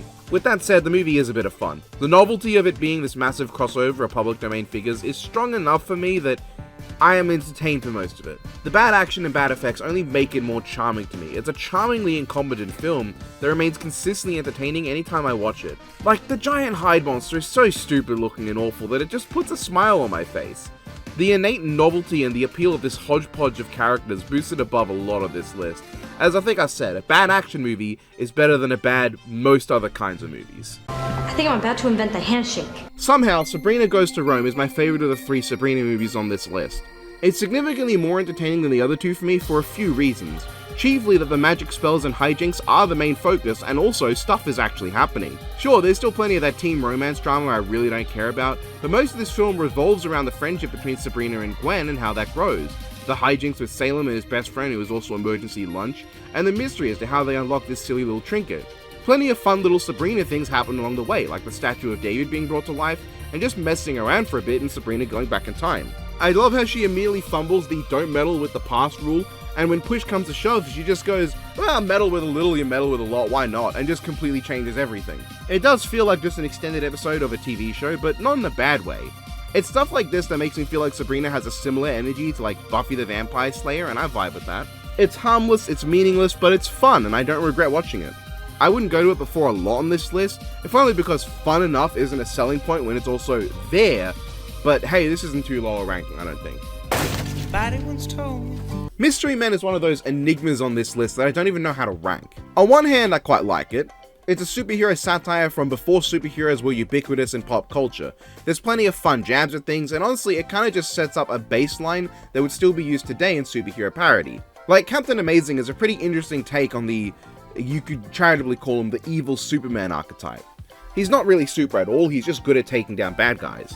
We never get to see his powers if he has any, and he's an asshole. He's also a lawyer who gets his own villains acquitted so that he can then hunt them down all over again as a superhero to get his PR up. I think that's pretty creative, and his covering himself in sponsorships is even more ahead of its time than Smallville's Booster Gold. I like most of our main heroes, the Bowler is unironically pretty wicked, and I like how lame the powers are for most of these. Ben Stiller plays a guy who literally just gets angry. That's all. Half of a power but without the power part. There's a kid that can go invisible but only if nobody is looking, and for most of the movie they never show it to you, so you're left wondering as to if he actually has powers or if these adults are just bringing a child to dangerous situations. Spleen I can go without, the fart jokes are definitely a bit juvenile. There are plenty of funny lines in the movie though. I also got quite endeared to the Shoveler and the Sphinx, who's over here saying faux, meaningful, philosophical nothings. The kind of guy who goes, if you stand up to wipe, all you get is wiped by those who stand up to you. On the other hand, the movie can be kinda dull, off-putting, and suboptimal. There's not much that happens for a chunk of it. It all builds up to the big save Captain Amazing scene. The moment where they accidentally get him killed in a hysterically brutal manner, and then they have to save the day. Some of the jokes are definitely dated. Ben Stiller isn't playing anything particularly unusual for himself. There's plenty of juvenile or dated humor that is just peppered throughout. I definitely think that it's an interesting prototype to today's satire of superheroes, and it definitely dodges going too far into, look, it's gritty and realistic, and by that we mean everyone dies and the heroes are evil, which plenty of parodies today do. So as a parody, it's not awful, it's just, it's okay. War is hell. The King's Man is a very confused movie. You know when a video game comes out in an established series which tries to do something new, but it's afraid of alienating old players, and so it forces in old tropes and mechanics to appease fans, only for it to come across as either try-hard, out of place, or otherwise disjointed? You know, like Sonic Frontiers trying to be an open-world game, but then forcing in the standard level-by-level gameplay in a really awkward way with different controls entirely to the main stuff. That's kind of what this movie does. Most of it is a serious film that comments on the futility of war and heavily criticizes the mindset that people should jump at the chance to die for their country. A commentary on excessive patriotism and indoctrination from a young age into believing the country is all that matters and that honor and valor is born from throwing away your life for it meaninglessly. That works and all, and the scene of Conrad's death is genuinely a shocking moment that when I first watched really did stun me in its deliberately bleak view of how life is wasted in warfare. Taught by this country that he should be willing to sacrifice himself for it, that it's his duty to die at a young age for the sake of his people, this kid ran into war willingly and openly, only to die a pointless and meaningless death because of a simple misunderstanding. Yes, he did end up saving the day, but the only reason he needed to save the day is because the first person who was there to save the day got shot pointlessly and indiscriminately during the course of the war. And the only reason that guy got shot is because bureaucrats and world leaders were too busy throwing away the lives of their youth to win petty conflicts. However, the movie does a frankly terrible job of balancing this harsh and grounded storyline with the silly and over-the-top Kingsman spy pastiche action that people had originally gotten attached to the series for. The Rasputin bit is all a banger, sure, and I really enjoy the final action scene as well, but those fun and crazy moments do not mesh whatsoever with what makes up the rest of the movie. It harshly goes from war is bad and war is hell, to kind of silly depictions of major political struggles, to more serious discussion of war, to a funny, goofy spy action sequence, to more serious and even more dour depictions of war and its futility. Then it just goes back to being fun and having silly stuff. The movie is full of tonal whiplash back and forth. At what moments it does bring to the table that are worth watching are lost in its inability to choose an identity. I would love either of these halves of the film as their own movie, but together? Well, less is more, as they say. Also, it has one of those twist villains who previously appeared in like one scene ever and are entirely forgettable, to the point of leaving you confused as to who the hell it is when the reveal happens, and you need to take a moment for them to like mention the name, and then you go, oh, him! The Losers is, as Tarantino would put it, dumb fun. It's a junk food movie. It has no interesting story to tell, it has no strong themes, and the characters are carried exclusively by how funny the writing is and how charismatic the actors are. The movie starts, it gives you the setup, it tells you the goal, and then you just watch the characters do stupid fucking action shit on their way to the conclusion. And you know what? It's fun. Like, I don't know, I had a fun time with it. I don't think I'll remember much from this movie once an hour passes, and I don't imagine I'll ever watch it again, but it's worth a quick look. Sometimes a movie doesn't need to be a whipping banger of a time, nor a thoughtful film. I'm completely fine with movies like this existing, and don't consider there to be anything wrong with it. Chris Evans kills it though, he definitely was my favourite character. The fucking push reference was unexpected, though I imagine today people would assume it's a Captain America reference. Kick-Ass 2 is hard to talk about without comparing it to its predecessor, but let's try. Kick-Ass 2 is a fairly generic, no superpowered superhero movie where the characters form a team, patrol the streets, getting way over their heads, and then fight an army of supervillains. It's relatively standard. There's some really intense ultra-violence, which is nice, and it does spice some stuff up, but it's really just a their movie. The villain's fairly fun, but he's mad to me about how they decide to take a scene built around sexual assault and play it for laughs. Which, like, why? Like, I don't want to see that shit on screen, but if you're gonna adapt the scene, adapt it or don't. Don't make it a joke. The character still had the worst of intentions, he kinda just gets to have it played for tee haha funny. Mother Russia is kind of a funny villain, but that's not enough for me. I don't dislike the movie as a movie, I think it still has its fun moments and all. But then we have to talk about how it compares to the original, and how it compares is that it doesn't. You go from a highly satirical movie to a generic superhero action film. The ultra-violence is a bit more brutal, which, yeah, is nice, but the ultra-violence is something that was a nice bonus that enhanced what was there in the original. Here, it's almost like it's there to remind you that it's technically a kick-ass movie. The hero no longer feels like some charming loser who wants to do good. Instead, he's now got armor in some scenes, he's super skilled, and I understand this makes sense as development for the character, but it makes me just think we didn't need this movie. Hit Girl is barely in the movie as Hit Girl. She gets to have some moments to grow as a character, which I appreciate, but she isn't in most of the action. Dingle Dial protagonist boy spends several scenes trying to force her into the fighting game after she decided to try and pursue a normal, safe life, which is weird. And then we get a kiss between them, which is very uncomfortable when she's underage, and he probably isn't. He's literally called a pedophile by others earlier when they think the two are dating. The movie calls it out in a scene which takes the romance from the first movie, and then just decided that the girl was an ultra omega bitch the whole time who was cheating on Nonce Boy, and then they just kind of break up. Good, glad I sat through all that first movie. I don't know, it's a deeply disappointing film, and on its own a deeply mediocre movie. It has its fun moments, so I wouldn't even think of dropping it terribly low in this of all rankings, but it just sits as a movie that I dislike, but I don't think it's so bad that it should be low. Stop! You violated the law! Frustratingly enough, the 1995's Judge Dredd is almost fun enough to make up for its problems. Well, like, it is fun enough, but it's not good. I enjoy a lot about this movie, but nothing it wants me to enjoy. Stallone does a good job at points, being really goddamn funny every time he's supposed to be, and also every time he isn't. I am the law is so famous, and is probably more known for being Stallone Dredd's catchphrase than for just being a general line of Dredd himself. Armand also does a great job as the villain Rico. Again, he's not really imposing or complex or anything but fuck off funny. This time though it feels intentional, which does help it. And that is the thing that really gets the film points. Those two actors bring so much entertainment value to what could otherwise be another 90s action-adventure movie. One that, sadly, aside from that, is fairly confused. It starts with this dystopian intro sequence and a scene establishing Dredd as a master of the law, but it quickly kind of ruins him by taking his helmet off, which Gives us a case of hero takes their mask off all the time to show off the A-list actor, way before it became the widely hated trope it is today. And they did this for a character defined by a few things, one of which is that he never takes his goddamn helmet off. And Stallone didn't want to do this either, so it was just outright a case of that, like, corporate wants to show the A-list actor thing. And as a result, it leaves a lot of this movie not feeling like Judge Dredd. It's just Stallone running around doing random things in a t-shirt with some mediocre action scenes and middling characters, not helped by Rod Schneider's frustratingly annoying one. Sometimes he can be funny, but usually he's just annoying, leaving Dredd's main companion character you'd want to see also nearly entirely out of the story for the whole time, and the movie quickly devolves into having all these different ideas and concepts that feel woefully underdeveloped. Joseph is just told about the big reveal, oh wow, and then it leads to a great confrontation followed by a really lame fight.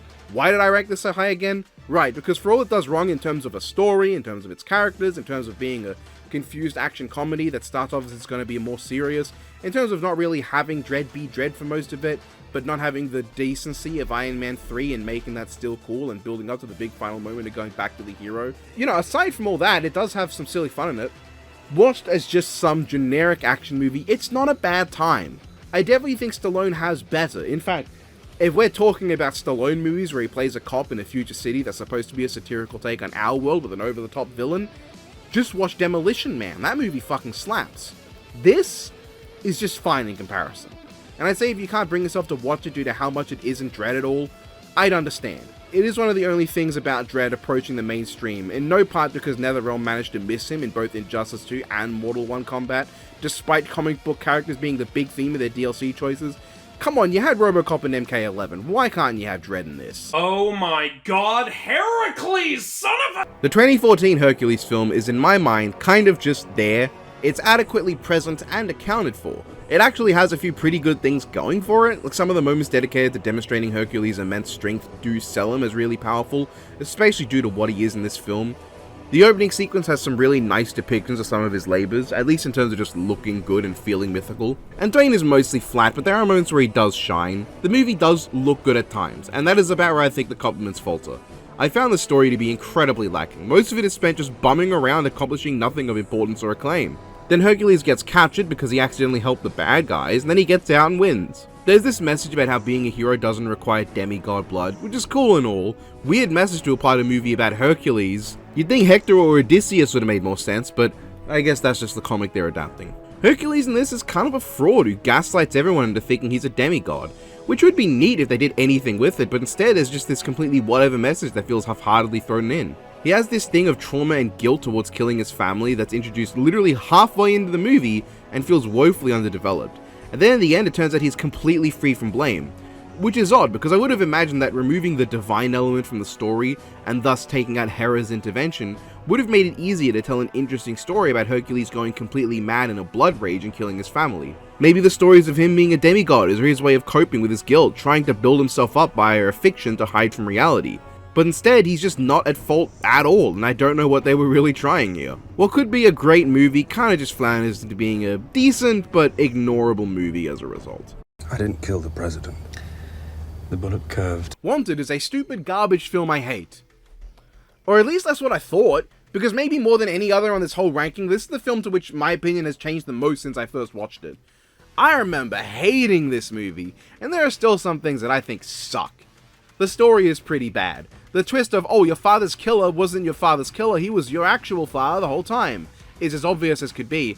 And the whole setup of the magic 1,000-year-old loom that speaks in perfect English and uses ancient 1st millennium AD binary codes is fucking stupid. It actually makes it harder for me to care about what happens, because fate itself is apparently determining who dies, and the entire movie revolves around this unexplained loom. It's not interesting enough or filled with enough interesting ideas or hints to stimulate me. What the movie does right, though, is being fun.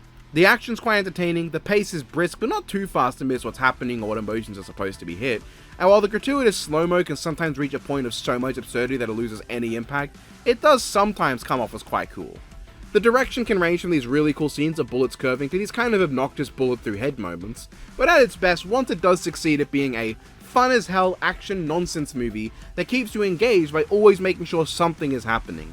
In keeping itself constantly chugging along, the movie distracts you from its own lack of interesting story beats and ensures there's always something new and stupid to be entertained by. This does mean though that when it slows down for plot stuff, it tends to be such a predictable and lame plot that you just stop caring. Maybe the greatest victim to all this is how honestly unenjoyable the protagonist can be. I find his constant whining, if not unjustifiable, annoying. Yeah, he has an arc about becoming cooler, but he still bitches and moans a lot.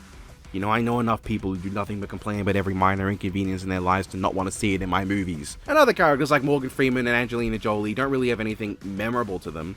Angelina is just sexy woman, and Morgan is just boss guy until he twists villain reveal, and then it's almost immediately killed, because the movie's only got like 5 minutes left. That's really what brings it down. As fun as it can be, I don't find the characters themselves all that memorable or enjoyable. It's not nearly as bad as I once thought, so I'll consider that a big win, I guess. Hellboy the Crooked Man is almost certainly a throwaway movie that was made to keep the copyright on the character, and sadly it's not even that low. While it does definitely have plenty of problems, namely that I was never engaged with Hellboy himself, and there are times when the movie's pretty fucking boring, the big thing it has is a sense of just knowing what it wanted to be. It wasn't high art, but it wasn't going for that. It starts as a glorified B-movie with awful effects, but slowly turns into Hellboy in a normal 2010s paranormal horror. A la, what if Hellboy was in The Conjuring or Insidious? And truth be told, I really fuck with that concept. I think this low-key and mature version of Hellboy works in the context as well, and its few attempts at comedy, it tend to actually at least land a bit. It definitely feels like a competent movie at times. It just wants to be a standard horror flick, but one of the main characters is a beefcake. I kinda like the dynamic that Hellboy's facing a threat that he can't punch in the face easily, but the ghosts are facing a threat that they can't easily throw around and scare like a normal person. And that means this film, wherein I care about exactly 0 characters, with a villain that barely felt like he had anything notable going on about him, and a story that meanders, ends up ranking decently just via sheer competence, and having an interesting idea for its tone and style. I didn't dislike it that much. I thought it had some good ideas going for it. You fight much harder than you fuck. 30 Days of Night Dark Days had one redeeming quality I didn't mention. That being that it made me appreciate the first film a lot more. 300 Rise of an Empire has that exact same quality as its biggest W. This is an odd one for me. When I watched this film, it was a few months after it came out. I didn't think it was worth spending $50 to head to the cinema. That's how much it cost down under. And I couldn't quite place my finger on what I didn't like about it back then. But now, watching it right after the first movie, I get it. This movie is boring. And I don't mean like, oh, it doesn't have exciting action and stuff, because it does. Visually, it's boring. The original 300 is no masterpiece, but it has a distinct visual style to it. High contrast and lighting that gives it this grimy, heavily shaded look. You know, like a live-action attempt to replicate the heavy shading of a graphic novel without going full black and white. You know, graphic novels like 300. The Rise of an Empire is lit so flat and so boring. It still looks as grimy as the first movie, but it doesn't feel like it's like an attempt to be looking like a graphic novel. It feels like because it's a cheaper movie. Zack Snyder is far from my favorite director, but he can pull off a few stunning shots. To go to a movie he directed that's not on this list, Watchmen, many of Dr. Manhattan's solo shots are truly gorgeous. Even in his outright terrible films like Batman v Superman, he can pull out a really nice looking shot. Rise of an Empire really suffers from not having Snyder, because without those shots, it just doesn't stick in the mind. There are some beautiful scenes, but I think you'd have to actively try to not make something at least a little mesmerizing when it's 2 ships out at sea on fire in the night. The story is also just like, it's a prequel, midquel, and sequel to 300. It takes place before, during, and after the movie, which is a bit confusing at times, because the movie is so unengaging, you'll likely tune out before the crossover to different points in time happens. The tale is about Boatman, I don't care to recall his name, he's just like Discount Leonidas. It's like the shit he was doing around the time of the film, I don't care. Any of the interesting parts of 300 are absent from the movie. The action and slow-mo is not just less striking because it was made 7 years after the first film did it, but also because it's just not as well done, it's not as fun. The movie is so grey to the point where it sometimes looks grayscale, and the wonderful colour palette of oranges and yellows that make the red of the blood and the Spartan superhero caves pop is replaced with grey. It's a movie that looks like any other movie, and love it or hate it, you cannot say that about the first film. And I know I should be talking about more what this film does on its own than how it compares to the first movie, but you can really take all my comparisons and cut out the comparing part to get my complaints. It looks boring, it watches boring, it is boring. There's a few great bits, the naval battles are really nice, there are some great action scenes, Eva Green plays a wonderfully delicious antagonist who's very fun to watch just do shit, and the line, "You fight harder than you fuck," did get a laugh out of me, but aside from her and a few nice moments, I will not be remembering this movie. It's Jack the Ripper, Jack From Hell is an Alan Moore adaptation, and so going in, I expected it would either be insanely middling or a good movie that sucks at adapting the work. And indeed, I think it's pretty middling. It has things it does well, like some of the performances are good, I think the cinematography is alright, it gets across the right atmosphere.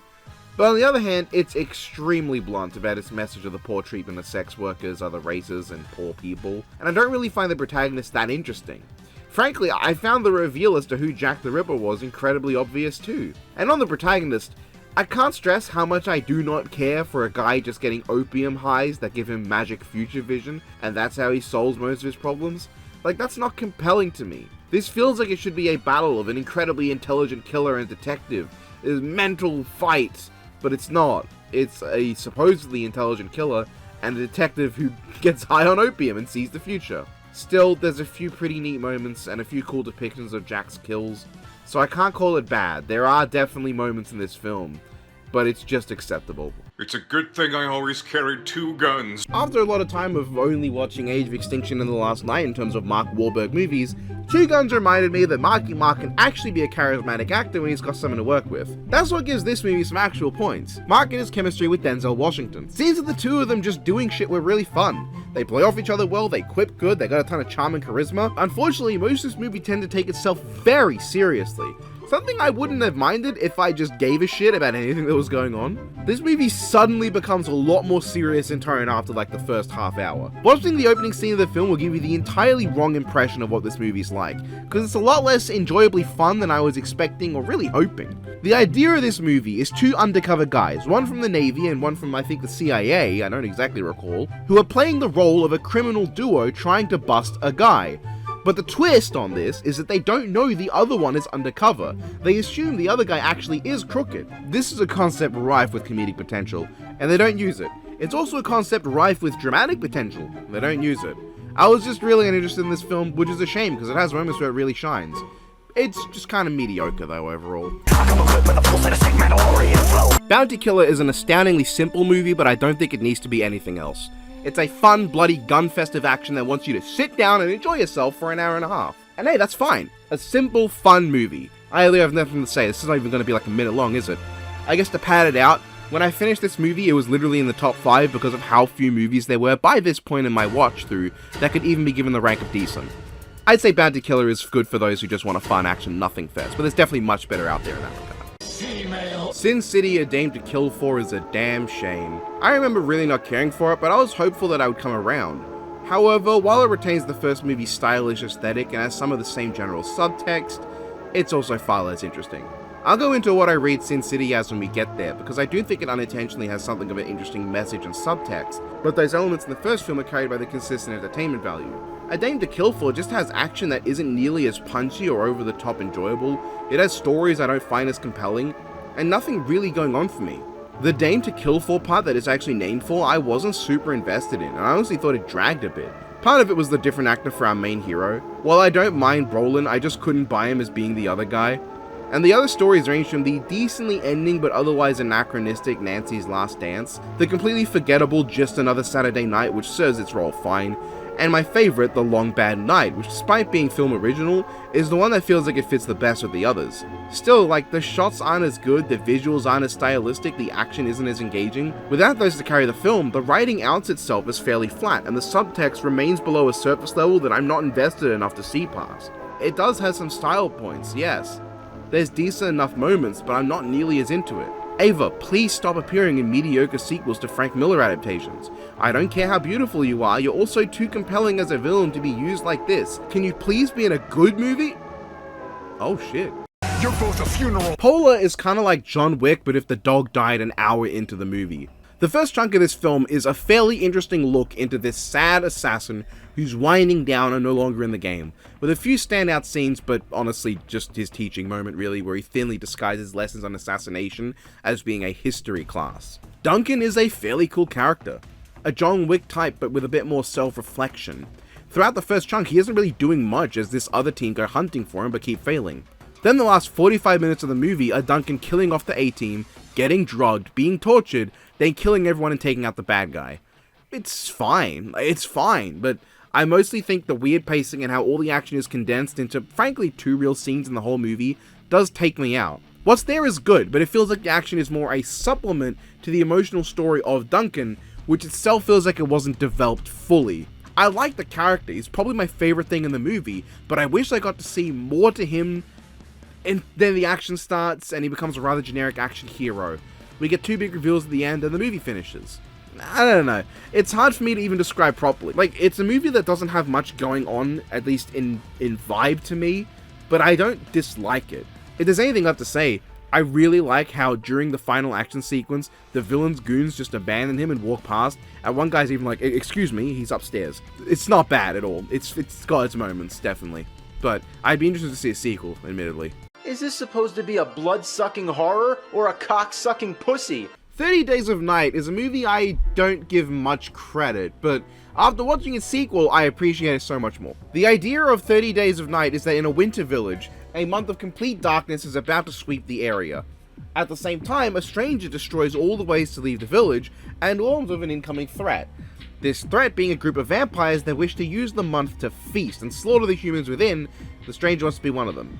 It's an interesting idea, made better by the return to a more Roman Strigoi type feral vampire, instead of the romanticized post-Polidori type you more commonly see these days. Vampires that can barely speak and are barely human.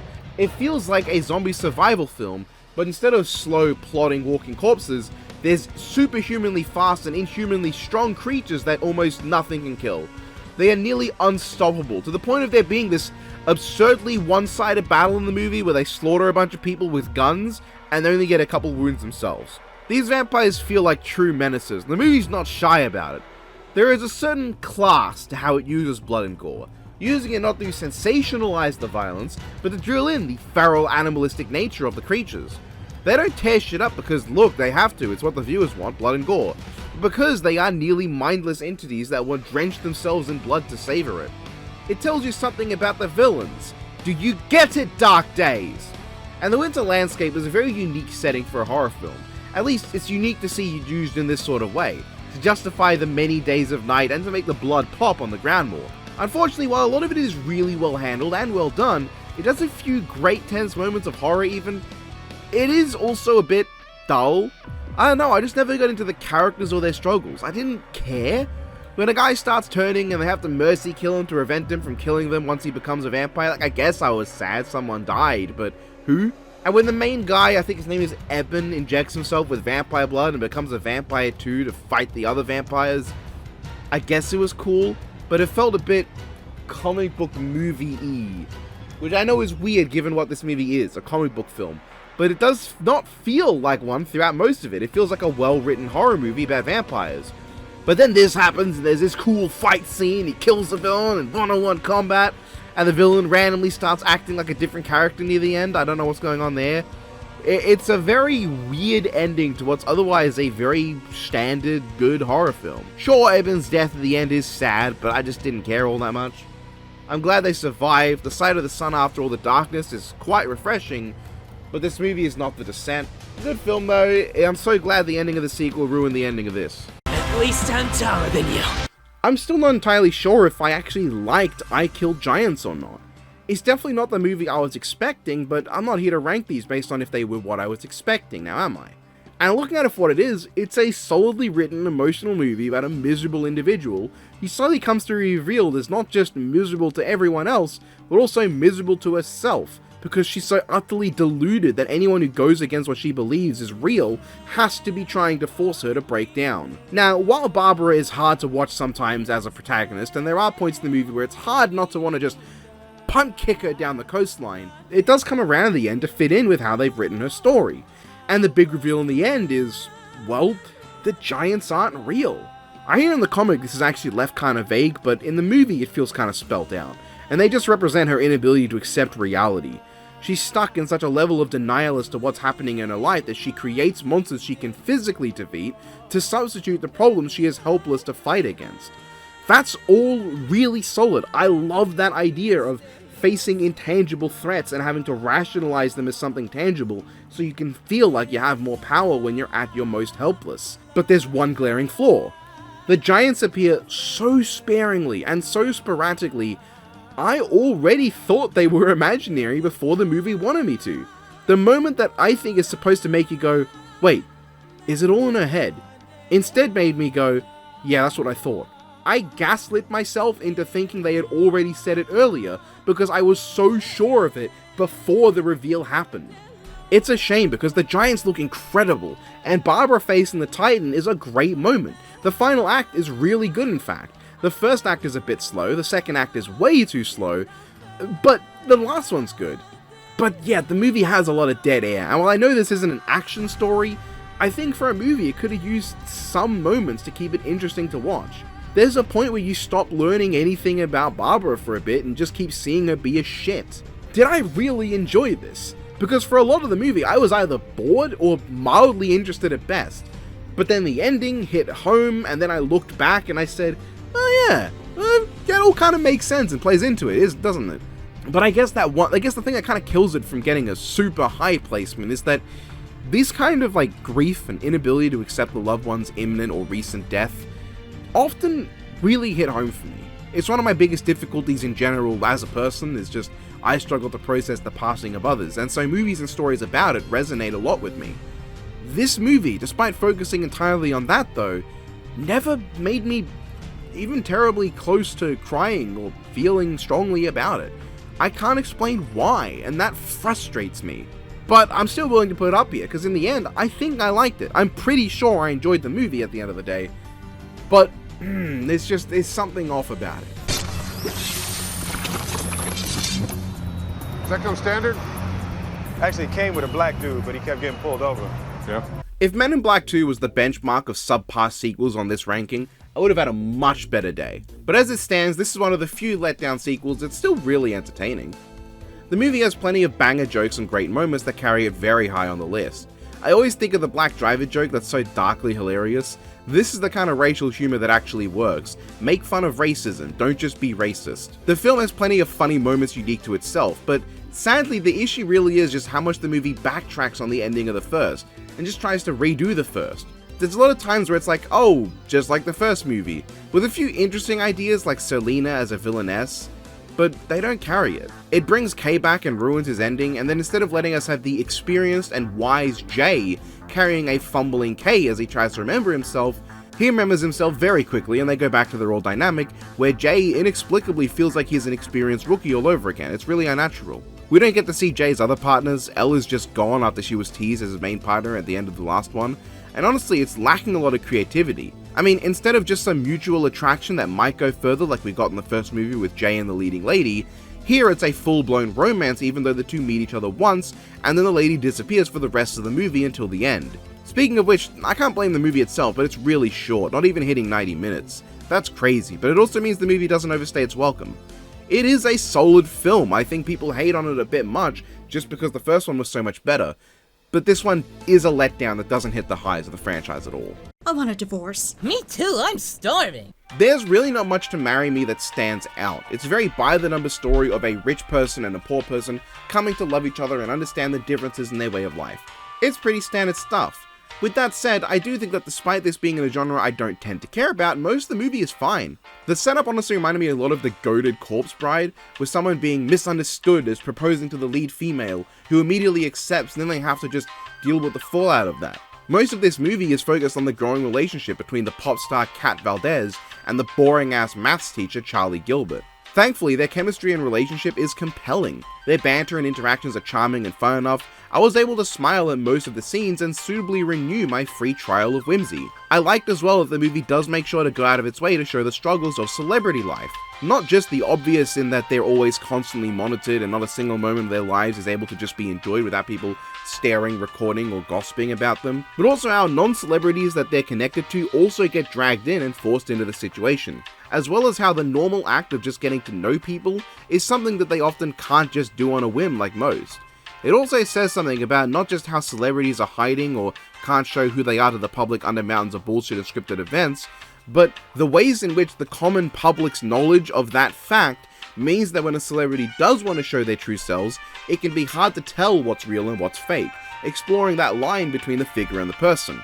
I enjoy all that. It's a compelling and charming movie that adequately explores themes of the struggles of celebrity life, but isn't afraid to note that these struggles don't make their life harder than any other person.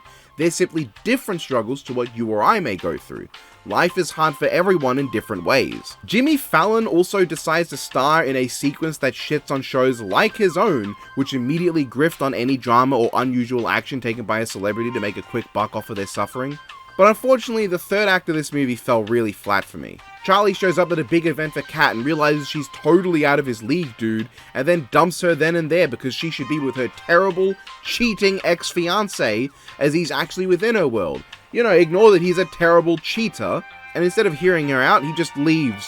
And then, oh look, they're both sad because they really love each other. So in the end, they just get together. I hope it doesn't revoke my whimsy license that I would like a third act conflict that isn't so fucking played out. I don't even watch romance movies much, and I feel like this is a completely normal and overdone trope in them. It only made the overall clichéness of the film start to scream at me more. For the most part of the movie, I was rolling with the clichés. I was enjoying what the movie wanted to bring to the table and tell me about its characters through the usage of those clichés.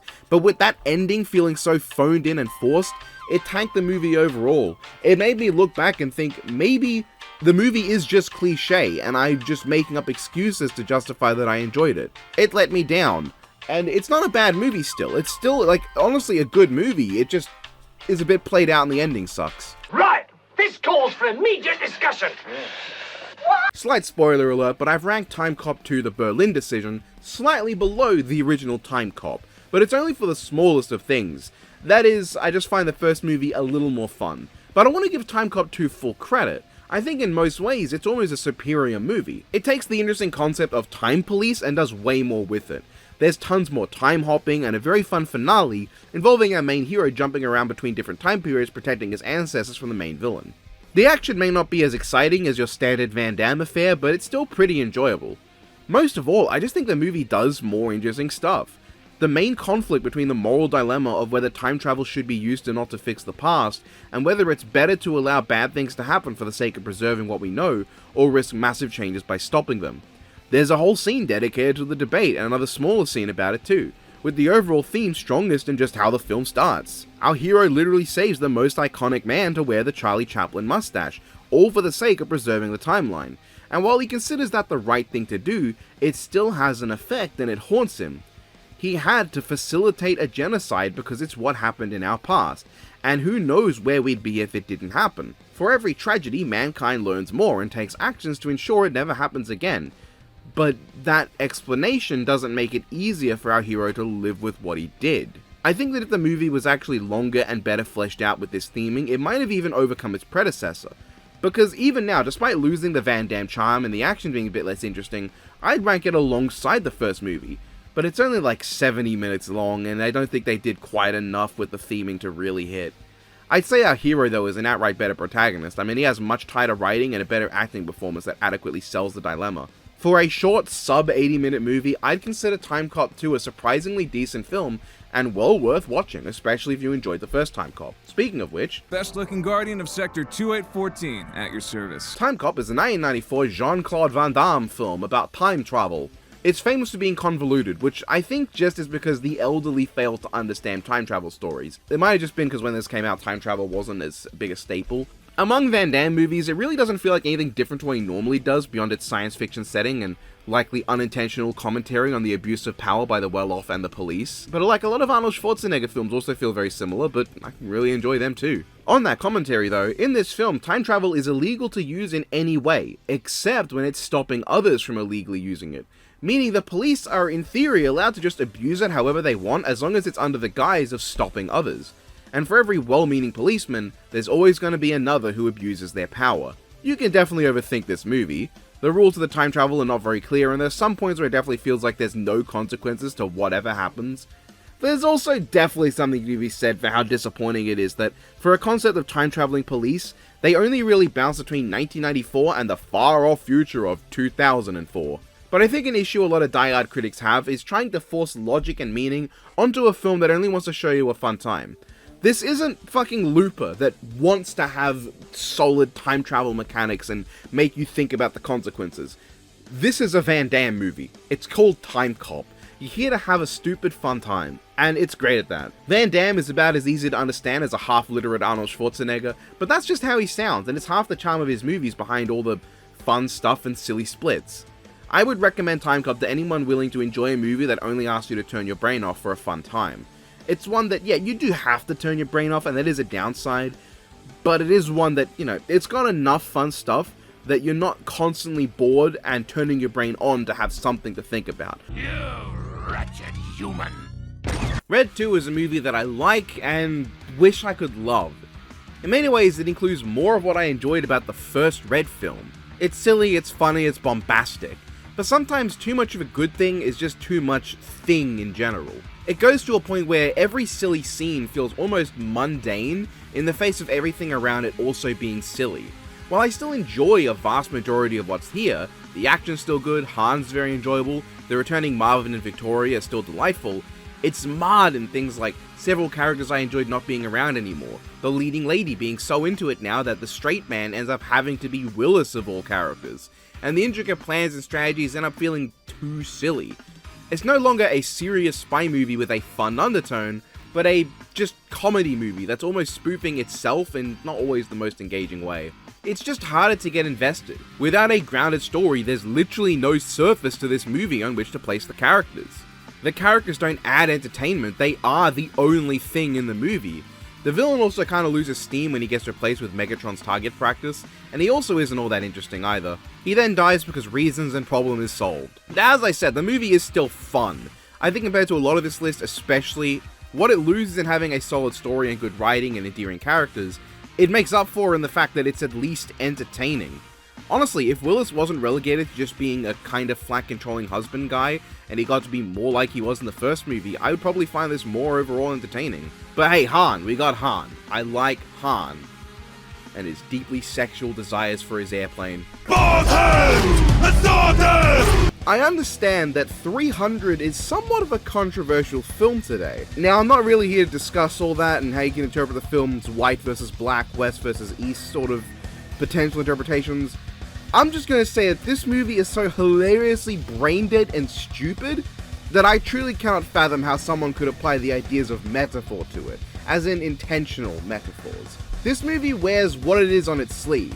It's not a film about history, it's not a film about politics, it's a film about a bunch of half-naked, sweaty buff men violently killing a bunch of people because their arrogant and hypocritical leader really doesn't want to kneel down to a man the size of a truck. The man is so unsubtle it's insane. In fact, it's crazy that for how unsubtle it is, people apply all these meanings to it. When really the most meaningful thing I ever got off of it was the idea of how historical events will be twisted to create propaganda. I mean, the movie is extremely unsubtle about how that's what it is. The movie is narrated from front to back and is revealed at the end to be a rallying story to bring Sparta's army to battle. It is literally a movie about a man telling a fake story, romanticizing the events of history, to bring a country to war against a nation they cannot possibly defeat in a direct fight. There are so many events the narrator was not there for, things he makes up that he couldn't know. It's blatantly not meant to reflect history. If I was going to apply any interpretation of a deep meaning to this movie, it would be about how people use demonizing propaganda to warp the perception of history to their gain. But even then, I just don't think this movie's smart enough for that. You don't watch this movie to think, you watch it to see a bunch of sexy naked men show off their rippling muscles in slow motion as they play into the romanticized myth of how cool and awesome the Spartans were. Could it have been more historically accurate?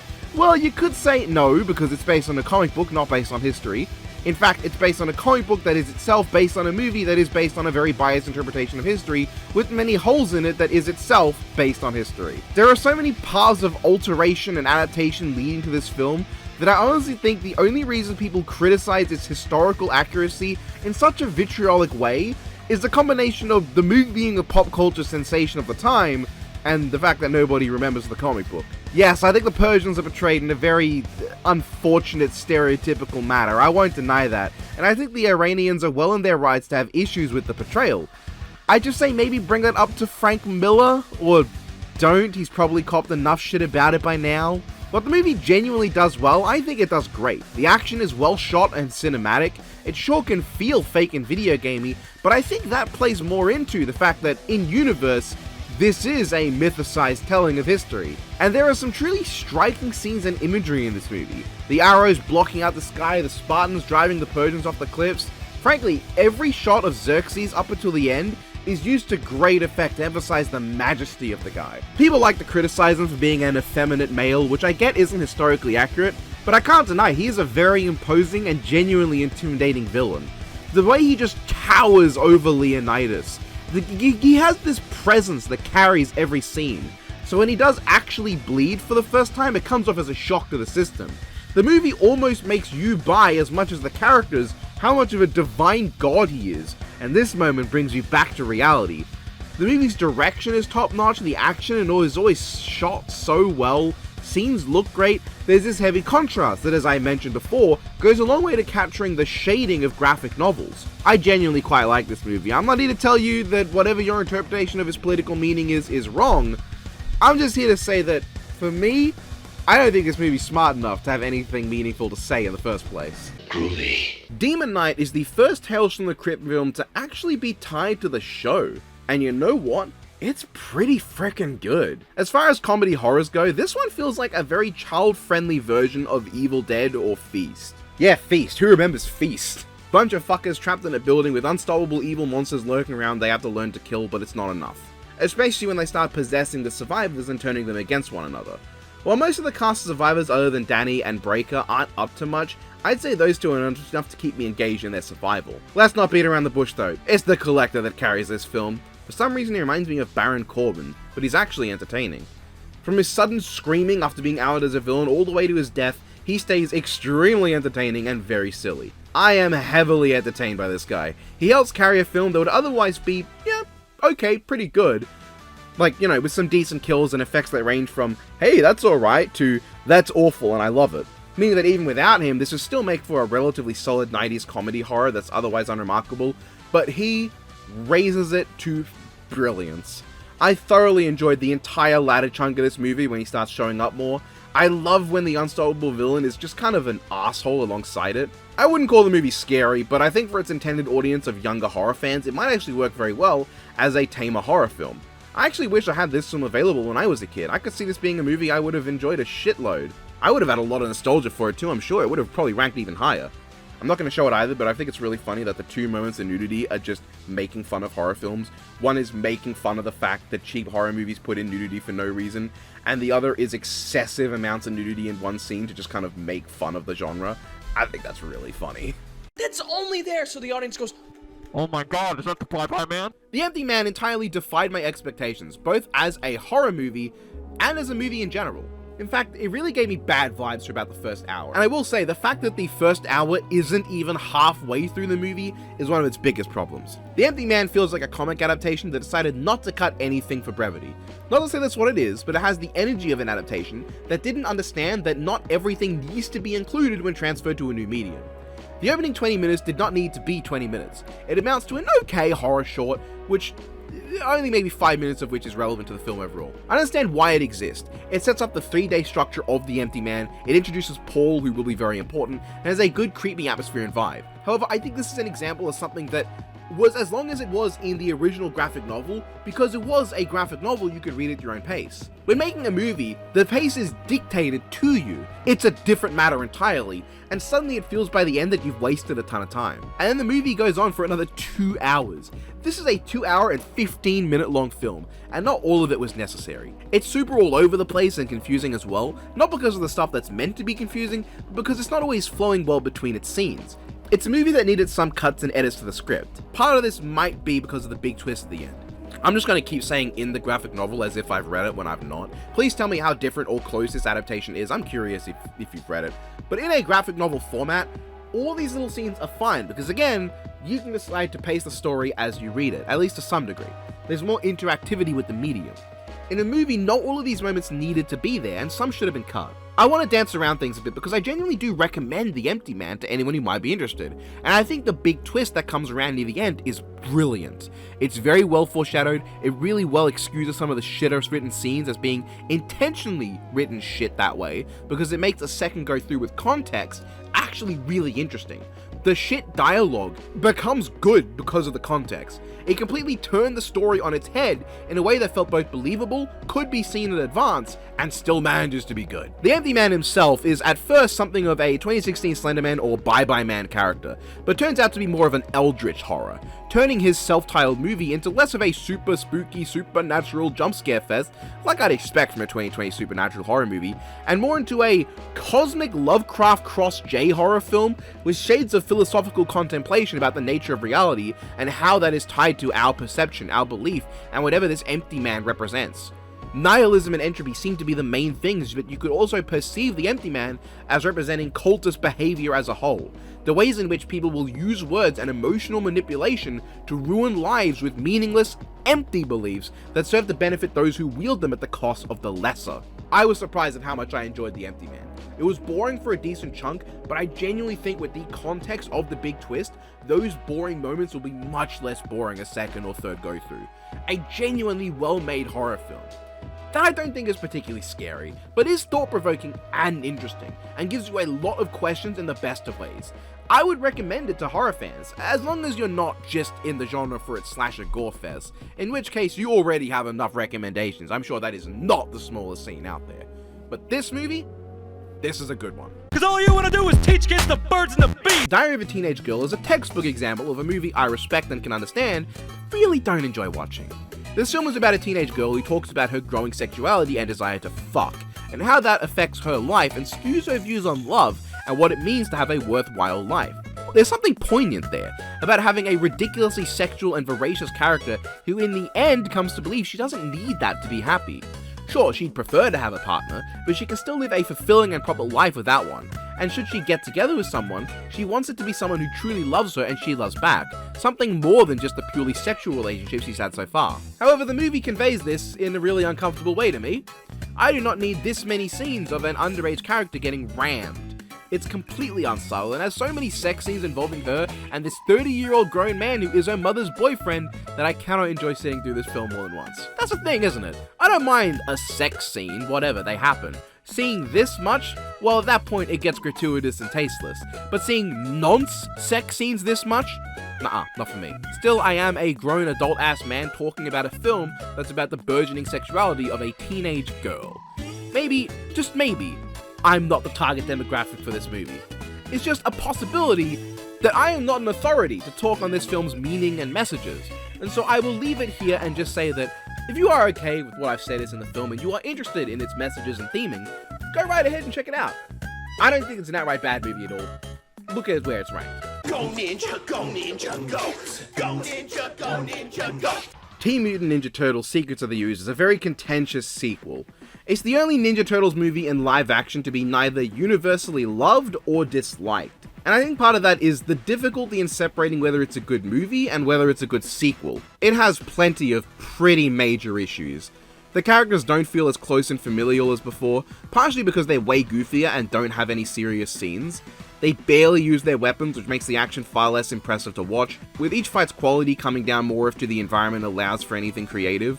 Like, I don't mind the opening fight, for instance, but a lot of the other ones just kinda don't hit. And the overall story is pretty underwhelming, despite being called The Secret of the Ooze. We do not learn the secret of the ooze. We get to find out about how the ooze is mysterious and... Don is the only character in the movie with any kind of arc. And honestly, I'm a little sad by how they reduced him to just being his more standard characterization, and don't have that relaxed chill guy vibe.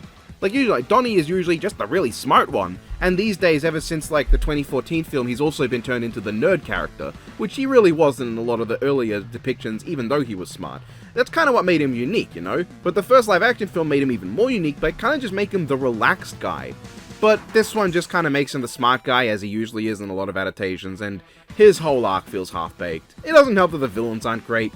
Toka and Razar are fine and charming, but Shredder manages to be even worse than he was in the first Turtles movie. He does even less and famously kills himself after going into his super form by knocking on wood. The movie is very lucky that it's very fun, because while all I've done is kind of just shit on the film, and it does take away a lot of what makes the first movie so special, including Casey for some reason, it retains a lot of charm and enjoyability. The suits are still nice, and they still do some impressive stuff. The vibes are enjoyable, it has plenty of entertaining sequences, the iconic nonsense go ninja go scene is genuinely very funny, even if it's entirely meaningless to anything ever. Yeah, honestly, that's really what carries the film. I can shit on a lot of it, because it does do a lot wrong, but it kind of goes into a degree of so bad it's good that ends up almost just being good.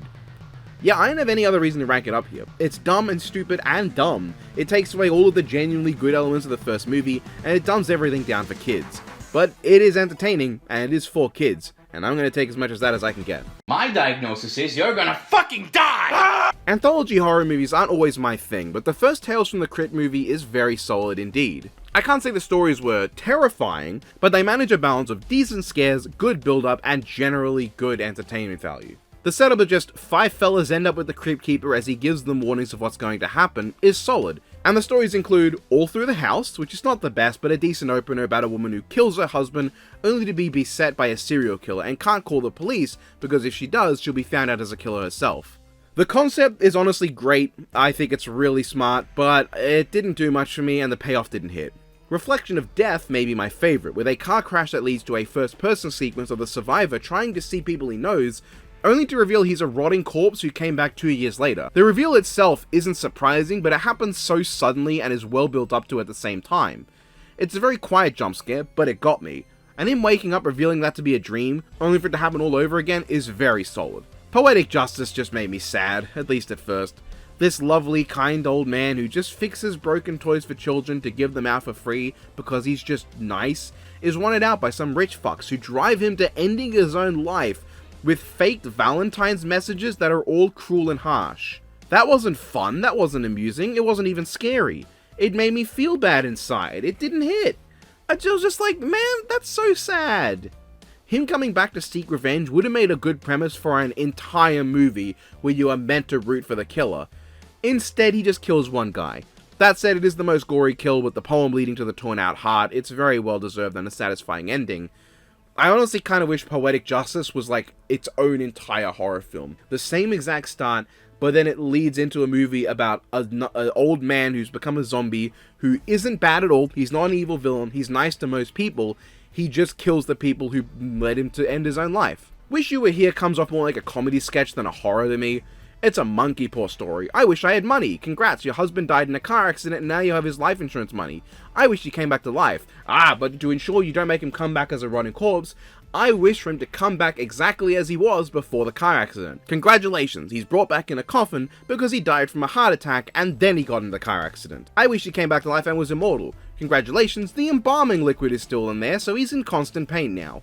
It's not bad, but it's a standard monkey paw story with reveals of the curling paw that just end up feeling really funny more than scary. And there's Blind Alleys, which didn't do much for me. I like the ending with the walls of razor blades and the hungry dog, and the light turning off at the worst of times so that the abuser of the blind dies without vision. Poetic Justice. Oh, not that one. The ending then has a good twist reveal, they were dead the whole time, extremely subtly foreshadowed, but still not surprising at all. Just a decent reveal for what it adds to the horror and a solid conclusion. It's a solid movie, which I can enjoy with no issues. We don't make mistakes. We have happy accidents. I was very wrong to assume Vault of Horror was some kind of poor man's Tales from the Crypt, partially because it literally is just Tales from the Crypt. It's just Tales from the Crypt, but also because it's genuinely quite a good horror anthology. What it loses in the hauntingly cool Crypt Keeper performance from the original Tales film, it gains in actually letting the characters talk to one another and interact between segments. I'll admit, the ending doesn't feel that special next to the first Tales film, but it's still good. But what I really like though is that these shorts are still pretty good, aside from 2 of them. I don't feel strongly for the first or fourth one. The vampire run is just there and not very scary, and I didn't get much from the Gravekeeper one. Wish I could explain why, but they just didn't capture me. But I really like the other 3. The Neat Job is a slower burn, but the domestic verbal abuse is itself unnerving for its realism, and the fear you feel for the poor wife, only for her to become the killer in the end. And while you're almost certainly on her side, she gets across that crazed look perfectly, and the insane mutilation she is revealed to have performed is genuinely a great final moment. This Trick or Treat You wasn't much to me, but I did like the actual finale. Most of it is kind of slow, and I didn't care for these two trying to figure out the rope, but the wife just disappearing like this was kind of amusing, and the final hanging is pretty satisfying because fuck this guy. I love how little it was explained too, like how is she fine, who knows? But the final segment, Drawn and Quartered, was by far my favourite, and the one that's built up to throughout. With our main character rightfully mad at being screwed over and being given voodoo powers for revenge, leading to some satisfying punishment for those who turned on him, as wherever he draws, he can then alter the drawing which causes those effects to happen to the real person. He can stab your eyes and you'll somehow be blinded, he can rip off your hands and you'll lose them. And the variety you think, oh, the painting just causes coincidence to happen, He puts the last victim into a situation where there's no way he could get killed, only for the drawing to force the man to shoot himself. It's all genuinely great and leading up to the hubris of the painter, leading to his own death. It's so brilliant not showing us too much of the actual kill. Instead, we only see the melted face on the painting so that we can imagine for ourselves how fucked up the guy's head got splattered. It's a great anthology film that I'd rank slightly above the original Tales from the Crypt, but they're both damn good anthology horror movies that build good suspense for good payoffs. Whichever I prefer might just depend on the day. Australian is definitely not a sexy accent. Hey, going, babe? Extraction at first was your standard action movie about an indestructible guy with guns who does morally dubious jobs that aren't threatening because nothing can kill him, then gets screwed over when that job goes awry, but because he can't have any moral dubiousness in the character, he decides to help the person that he was hired to help out anyway because he's so nice. But actually, this movie does a lot to change the formula I'm super used to with films like Transporter, and makes it something else. Tyler Rake breaks himself apart from the other characters in his archetype because he actually has a degree of moral ambiguity. It's not the goodness of his heart that motivates his good deeds, but rather his personal relating with the characters and their problems. He's sent to save the child from being executed, and he kinda just does it because he'll get paid. And while he justifies his desire to get the job finished after things go tits up by, I might as well get my money, it's pretty clear, if never said, that in his mind this is a way to make up for the mistakes of his past. There's this scene that really took me by surprise, where he and the kid talk about his history, and he brings up his deceased son. How he chose to go to war in Afghanistan instead of staying by his son, because he couldn't bring himself to watch his child slowly die of cancer. And that moment, and the genuinely fantastic acting by Chris Hemsworth, really hit. It was an emotionally charged scene that I really wasn't expecting that brought the movie up to me. It went from a generic action movie to an action movie that actually wanted to express to me the story of this character. He's not just a driving force for awesome action, but a fleshed out human being. And the line at the start of the movie that seemed rather unsubtle and shit, oh, you're just doing these missions hoping one of them kills you, that's not the exact line, but it might as well be, suddenly becomes a lot more interesting, because you can piece together that what was said is actually true. Tyler is stuck in the past. His grief is so strong, he'd genuinely rather die than having to continue feeling this guilty about what he did. And it helps that the actual action is pretty damn good, ranging from really exciting and well choreographed fight scenes to this one insane 10-minute long one-take action sequence that kicks all the ass. I also like the counterpart antagonist of Tyler. He has this entire scene dedicated to understanding that all the shit things he does are motivated by his desire to see his family safe from harm. He still does terrible stuff and fucks over Tyler and his crew, but he does it because he wants to get the job done and keep them safe. In a way that doesn't risk his own life if he can help it as well, because he wants to actually be there for his son. When push comes to shove though, he risks his life because even if he has to die, at least he can do it to keep them safe. Unfortunately, the movie falls flat in several places that didn't allow it to jump up the rankings as much as I would have liked. For instance, that character I was talking about fucking dies. It was a fittingly shocking moment I didn't see coming, but his family's never addressed after. The main antagonist really has no personality or character, and he kinda just dies in a montage at the end of the film because okay. Those things really rubbed me the wrong way. It's like we have a really solid movie, but they didn't bother with a villain and rushed the ending stuff that wasn't Tyler himself. To me, it's still a good movie, but not living up to what it could have been. There's nothing special about The Rocketeer these days, but there's also nothing terribly wrong. As far as superhero movies go, it's a standard feel-good film of its era. A hero gets his powers or equipment, in this case it's a jetpack, they get their suit, they do their first heroic deed, they become famous, they have conflicts with the villain, and they get the girl. There's nothing really crazy here, especially with the villains just being the Germans of World War II. There's no real super villain and no exciting like Rocketeer fight scenes. There's just fun Rocketeer scenes of him saving lives and some fun enough stuff with the villain. He may be an abhorrent evil man, but he is very entertaining, so that's a plus. I'm kinda sad to say though, I have very little else to talk about. This segment's basically over. The movie's fun enough. It's an enjoyable set of Rocketeer scenes with fun enough stuff with the characters in between, but I have very little opinion on it. You're old. The Old Guard was a surprisingly pleasant movie to watch. I didn't know what to expect. The name gave me nothing and the poster wasn't inspiring. As it turns out, the movie is a pretty solid action flick revolving around the themes of heroism and immortality that solidly works out to a pretty good time. As easy as it would be to fumble a superhero movie where everyone has the same singular power and that power is not dying, the film is surprisingly well made. For one thing, with it being established that immortals can one day simply stop regenerating from death, there is at least a bit of tension as to whether any given character, especially the oldest Andy, will actually make it out alive. And with there being established greater threats to immortals, like horrifically long torturous experiences that could be put upon them, the movie does manage to keep things from being impossible to care about just because they're immortal. Rather, the film structures itself around a villain whose primary goal is to capture and experiment on them until he unlocks immortality, a solid enough threat for the characters, if nothing special. And I like them. There's only a few, and they're all just okay. I can't say I was super attached to them, but I did like them. I liked Andy and her arc, the gay couple have that one super base scene, Booker made for an adequately foreshadowed to its villain, and Niall is an enjoyable newbie for us to learn about the characters through. It's also a very fair way to take a character learning about their immortality, where they're wanting to spend what little time she has left with her family before they're gone, but being conflicted because the people she'll actually have for her eternity aren't exactly the kind of people she wants to get to know at first. Andy's story looks at the opposite side, not the start but the end, and overall it comes around to a message about the value of just doing good deeds. A hero that you could be right now. Not the kind of person to save the world from an overwhelming threat or to overthrow some major criminal organization, just the hero that helps out day to day. Who knows, maybe that one person you help will go on to do something incredibly important. It's that possibility, that need to be optimistic that just doing good deeds can change the world even if you can't tell immediately. Oh, and the action's good too, that helps as well. I really like the final battle where the now mortal Andy is being protected by the still immortal allies. That's quite fun. Old Guard, it's pretty good. I wouldn't exactly call you original. The second Kingsman movie is often ridiculed for not being a great follow-on to its predecessor, but honestly, I think that is its only failing as a movie in its own right. Well, okay, that's not true, there are definitely many things I don't like about the movie, but in terms of fun factor, it's able to hang with the best of them.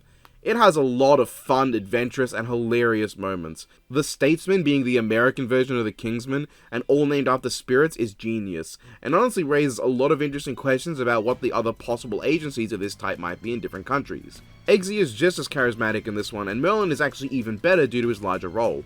Agent Whiskey not only makes for a fun character, but also a compelling villain, even if he probably deserved more time to play into that. Poppy's also there, she's a good villain too, just a bit more standard uber bitch to me. Wish she had more unique elements like Valentine from the first movie. There is also some very, very harsh criticism and strong themes about the war on drugs, and the ways in which people will often blame the users of drugs and point to them over the people who deal the drugs. The people whose lives were ruined taking the blame over the people who ruined their lives. Elton John also gets some fun moments, that's great.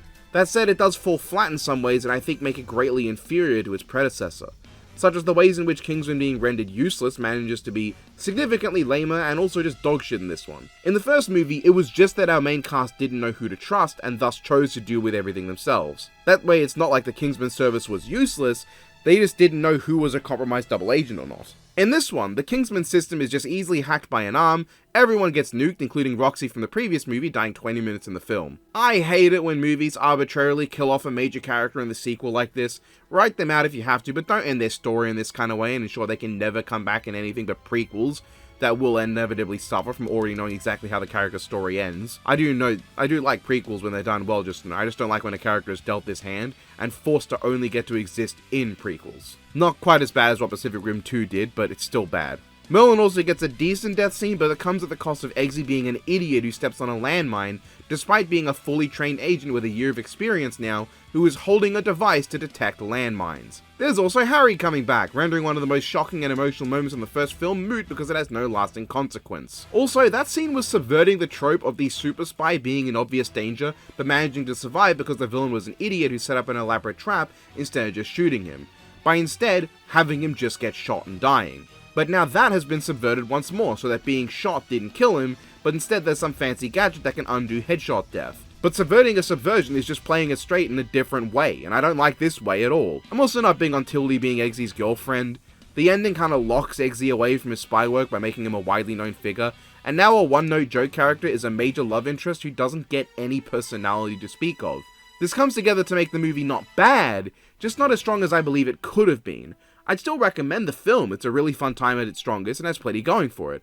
It's definitely enough to do well on the list, just not as well as if it didn't have those issues. You know, Donatello from the Turtles, the quarterstaff thing. Okay, cool, we're going Tank. Tank Girl is a fun, silly, nonsense movie, and I wouldn't have it any other way. After spending so long exposed to modern Harley Quinn's brand of over-the-top random humor, it's so refreshing for me to go back to an era where that crazy girl archetype had just enough restraint to allow for other personality traits to shine beyond quirky and random. Rebecca, I think, is a very fun protagonist. Nothing really bothers her mentally, and she's always got some remark or quip to throw out. Thankfully, I find them to usually be funny or at least charming. She's constantly positive and putting herself out there, letting nothing constrain and box her into a single thing. She's the kind of character who directly looks at societal norms and tells them to fuck off. That's probably the right time to note that I've seen a lot of people interpret this as a cult classic feminist film. Now, I am not the right audience to judge whether that's correct or not, but as our protagonist is a confident and capable female heroine who actively gets told how she's supposed to conform to the standards of her world, and then decides to entirely ignore it to be who she wants to be, I can see it. She's perfectly enjoyable and carries this movie. The rest is fine too. I like the random animated segments, the villain can be fairly fun, some of what happens is just really entertaining, and would be even if someone else was the protagonist. Most of the characters I have minimal thoughts on. I mean, Jet Girl and Sam are fine, and the Rippers can be fun at times. There is a bit of low, random, quirky humor though that doesn't hit, and plenty of it does come from the Rippers. And maybe more unfortunately, I think the film does kind of ride along needing you to enjoy the protagonist. She is the kind of character that can definitely grate on someone who doesn't vibe with the timing of her jokes or the attitude she has, or even is just in the wrong mood to enjoy the film. And the real issue therein is that if she isn't entertaining you, you're kind of left with a movie that's fairly long for how little plot there is. After the inciting incident, it turns into a lot of our characters pointlessly dicking around before the final battle. I definitely see those issues. I had a fun time, and I think it's worth checking out the old man's Mad Max Fury Road, but I do get that if you're just not vibing with the protagonist, you might as well just turn the movie off, because I don't think it's going to offer you much from there on. I'm not racist, but... Okay. Shortcomings did not make the best first impression. The protagonist Ben was an abrasive, narcissistic, hypocritical, and overall deathly hateable character, introducing himself with the guise of, I don't like when a movie's popular just because there's Asians in it, which itself isn't nearly as bad a thing for this Asian man to be saying, as much as the way in which he pushes his view onto others forcibly. I did not enjoy watching this obstinate arsehole who was constantly arguing over anything he could. But then it kinda hit me, that's kinda the point. And he's generally somewhat well-meaning and does care to some fuck degree about the people in his life, at least enough that I didn't want him dead. And the movie very thoroughly drills in that he's a fucking dick. All things hateable about him are meant to be hateable. You should not be nodding along to this character. And as it went on and characters kept going out of the way to fuck him over, I generally wanted to see things improve. Not for him to get rewarded, that is, but for him to see how much of what's happening is its own fault. To realize that he's the problem. To see his, well, shortcomings. And I think that's what the movie is really about. This is a fun enough movie that has some good writing, but it's also mostly the story of Ben, about Ben learning to not be such a dickhead. It's called Shortcomings because it's about understanding your own shortcomings. And I'm really glad that I stuck around and kept myself interested in the movie, because while it was uncomfortably close to immediately just making me check out, there was just something about it that kept me watching and interested, and eventually it really came around. The movie ends on the note of him realizing that he's an asshole. All the things he said and the ways he's acted hit him at once, and he realizes it was never their fault, it was never them who was in the wrong, it was me. And he makes the choice to forget about his future and his past and just work on himself. And I think that makes a lot of sense. Dwelling too much on the past or focusing too much on the future can take away from realizing what's in the now, and that can mean you don't realize that in the now, you're a fucking dick. I did in the end hope that his future worked out, and I wanted to see him make something of himself, but that's not the sole appeal of the movie. It also has very charming writing and a way of conveying its characters that makes them consistently entertaining when they're not being assholes. The movie knows how to present these characters as people, with their own motivations and drives that inform their actions. There is a wonderful balance that makes Ben especially way less hateable than he could have ended up. Plus, the fun direction is also very welcome. The sayonara joke really killed me, I don't know what to say.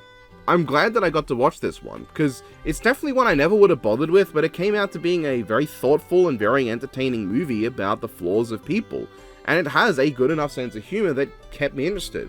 I don't know, I kind of really like the in-jokes that were used, and then some characters just don't fucking get them. And like, yeah, that's how it can be sometimes. There is another movie coming up that has this similar sort of deal that I think struck a chord with me more, but that's not a flaw of Shortcomings that there's other movies that do it better. It's a very good movie. I'm not sure I'll go back to it in the future, but I'm really glad I got to experience it at least once. I want to engage in illegal activities. Dredd did not deserve that shit-ass marketing campaign. This movie is pretty fucking good. It's very much a simple action movie. Dredd and the young recruit Anderson he's testing go up several hundred levels in a large single mega complex on a quest to wipe out the Omega bitch drug dealer villainess.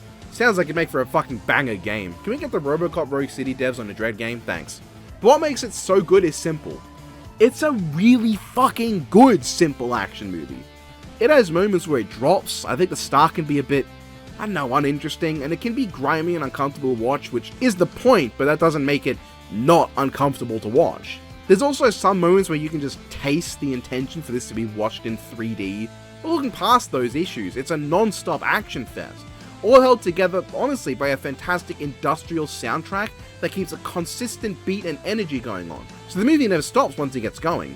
Dredd carves his way through layers of foes, and it's always fun, as he goes from taking on normal guys to heavy weapons to corrupt judges, and while he doesn't have much depth as a character, he is so entertaining as your classic unstoppable action hero protagonist, and in never taking off that helmet, he keeps the character's mystique and aura. You don't really know what's under there, you can't tell how he's feeling. His cold, steely performance and unwavering voice adds a lot of unmatched energy to the character. He is fucking awesome, and I also quite like Anderson as well. She's a fun character, gets plenty of her own moments to show she's genuinely badass. I won't deny, the movie doesn't match up in terms of its writing or themes, especially because it fumbles really badly the satirical nature of the original comic, and feels more like it's playing everything straight, but I think there's a place in this world for a simple, fun, ultra-violent action film, and few can match up to the sheer aura of 2012's Dredd, a classic that was robbed at the box office by its awful marketing. Do another take and get it right 127 times. Extraction 2, for my money, takes everything the first movie did and just does it better. While we don't have any scenes that, to me, were as powerful as the one with Tyler talking about his son in the first, there are more scenes like that which expanded his character and relationships to me. I liked him, most of the family he was with, and his partner in crime and ass-kicking. The action is just as good, if not better, with a stunning 20-minute long one-take action scene that goes from a prison to a prison courtyard, which is maybe the highlight of the whole thing in terms of choreography, a prison sewer, a car chase, a boat chase, a train fight on top, in a tunnel, and in the train, and ends with Tyler taking on a helicopter while on top of the train with a Gatling gun. That whole sequence is ace as fuck and stunning, surpassing the first films and honestly even the one-take action scene of a later movie on this list. But this movie takes what didn't work with the first and fixes that too. The main antagonist is far more interesting and has proper motivations, and his death is much better done. Now I won't deny the ending act definitely falls a bit flat in terms of action. When it comes to stuff like this I don't always mind. Kamen Rider Kuga is one of my favorite endings in media, and its most down-to-earth and low-key fight is the ending one. But in this movie's case, it feels a lot more like it just kind of happens and that's that. But the movie's themes definitely make up for that overall to me. This movie has a much stronger theme than the first, really being about the importance of people with influence over their children, making sure that influence is good. Tyler failed as a father, which destroyed his life and relationships with his loved ones. The main antagonist was fucked by the abuse and mistreatment from his father, and the whole movie is instigated by that guy's brother being himself an abusive and terrible father as a result. Maybe you can never make up for those mistakes, but it's never too late to try, even for Tyler who thinks it is. It's not the most interesting or well-developed thematic anything in film history, but it definitely works to make the movie a bit more interesting. Alongside fantastic action, great character writing, and a consistently good tone and pacing, I consider this easily the better of the Extraction films so far, and I'm definitely looking forward to the third one, which might even be out by the time I get to making this video fully. Bitcoin, no. Hitcoin, certainly. Atomic Blonde is often compared to John Wick, and I'm not here to challenge that. If you want John Wick but the protagonist is a woman and the story isn't quite as engaging, Atomic Blonde's the one for you. It's an exciting and genuinely entertaining movie that, though it didn't really strike me with anything interesting or deep, kept me constantly entertained with its enjoyable dialogue, incredible lesbian sexiness, and fantastic action sequences. I don't think I could advertise this movie any stronger than just telling you there's like a 7-minute long one-take action scene that goes out of a building and midway through a fucking car chase. It's genuinely so good. It's strange. Normally when I have nothing to say about a movie, it's because it's just so dull.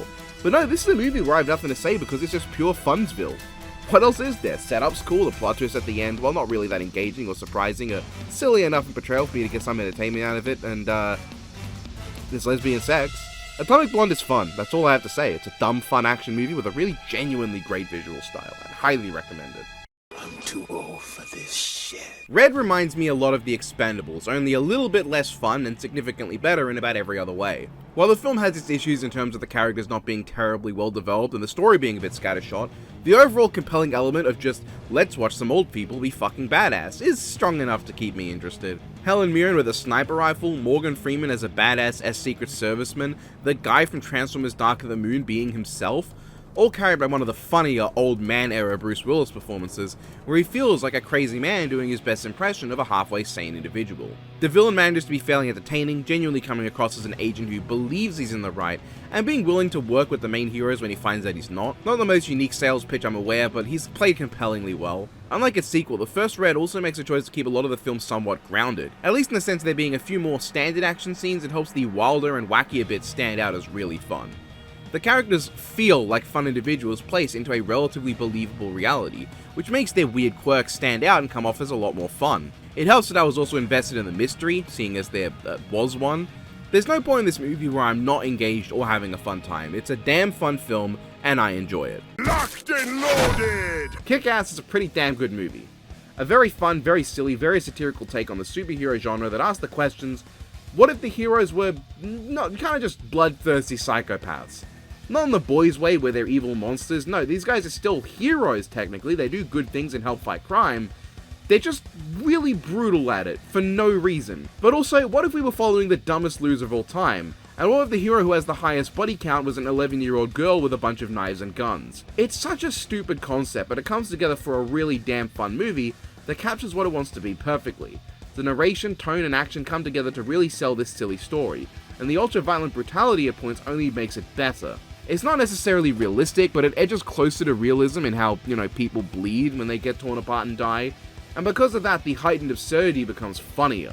By playing the action and especially the villain straight, it makes Hit Girl even more amusing. Like, it's hard to buy an 11-year-old girl even if she had all this training pulling all this off, but the movie portrays it in such an over-the-top way that you don't even get to register it as anything but really funny and kinda badass. And Kick-Ass himself is really likable too. Yeah, he's a complete and utter loser who jerks off to everything and has an intro that portrays him as the fucking king of the incels, but that kind of works into his arc from complete incel to complete incel who's sometimes useful. I mean, he comes in on a silly little jetpack with miniguns and obliterates everything, and finishes the story by shooting the villain out of a window using a bazooka.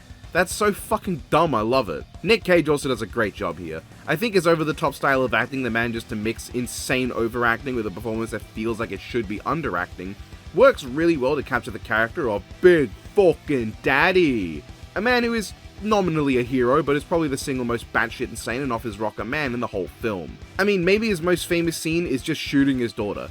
Yeah, she's got a bulletproof vest, but the ways in which he turns their brutal slaughtering of drug dealers into a game, and his clear instability, just sell that you kind of have to be batshit insane to want to be a superhero in reality. This kind of comes together into a fucking silly but fun movie, a subversion of superhero tropes in the most fun of ways that wants to give you a fun time, and gives you a fun time. Somebody stop me, I'm stuck in the trap. We're here at The Mask, the only Mask movie on this ranking because it's the only one that qualifies as a movie and not a war crime.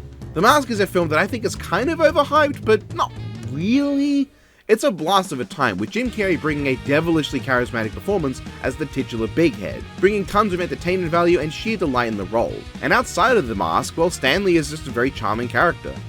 He's got a good boy dog, he's a poor hopeless romantic, and the Mask's symbolism in terms of being a tool for his repressed desires to come out does add a lot to make certain things age better. The Mask's absurd horn dog behavior is a lot more reasonable when the film makes it out to be that it's not a good thing. The overall message of the movie is that it's important to recognize and do something about the desires deep in you, but letting them consume you isn't the way to do it. It's that balancing act between what you want deemed down and what's the right thing to do. That's why Stanley throws the mask away at the end of the movie.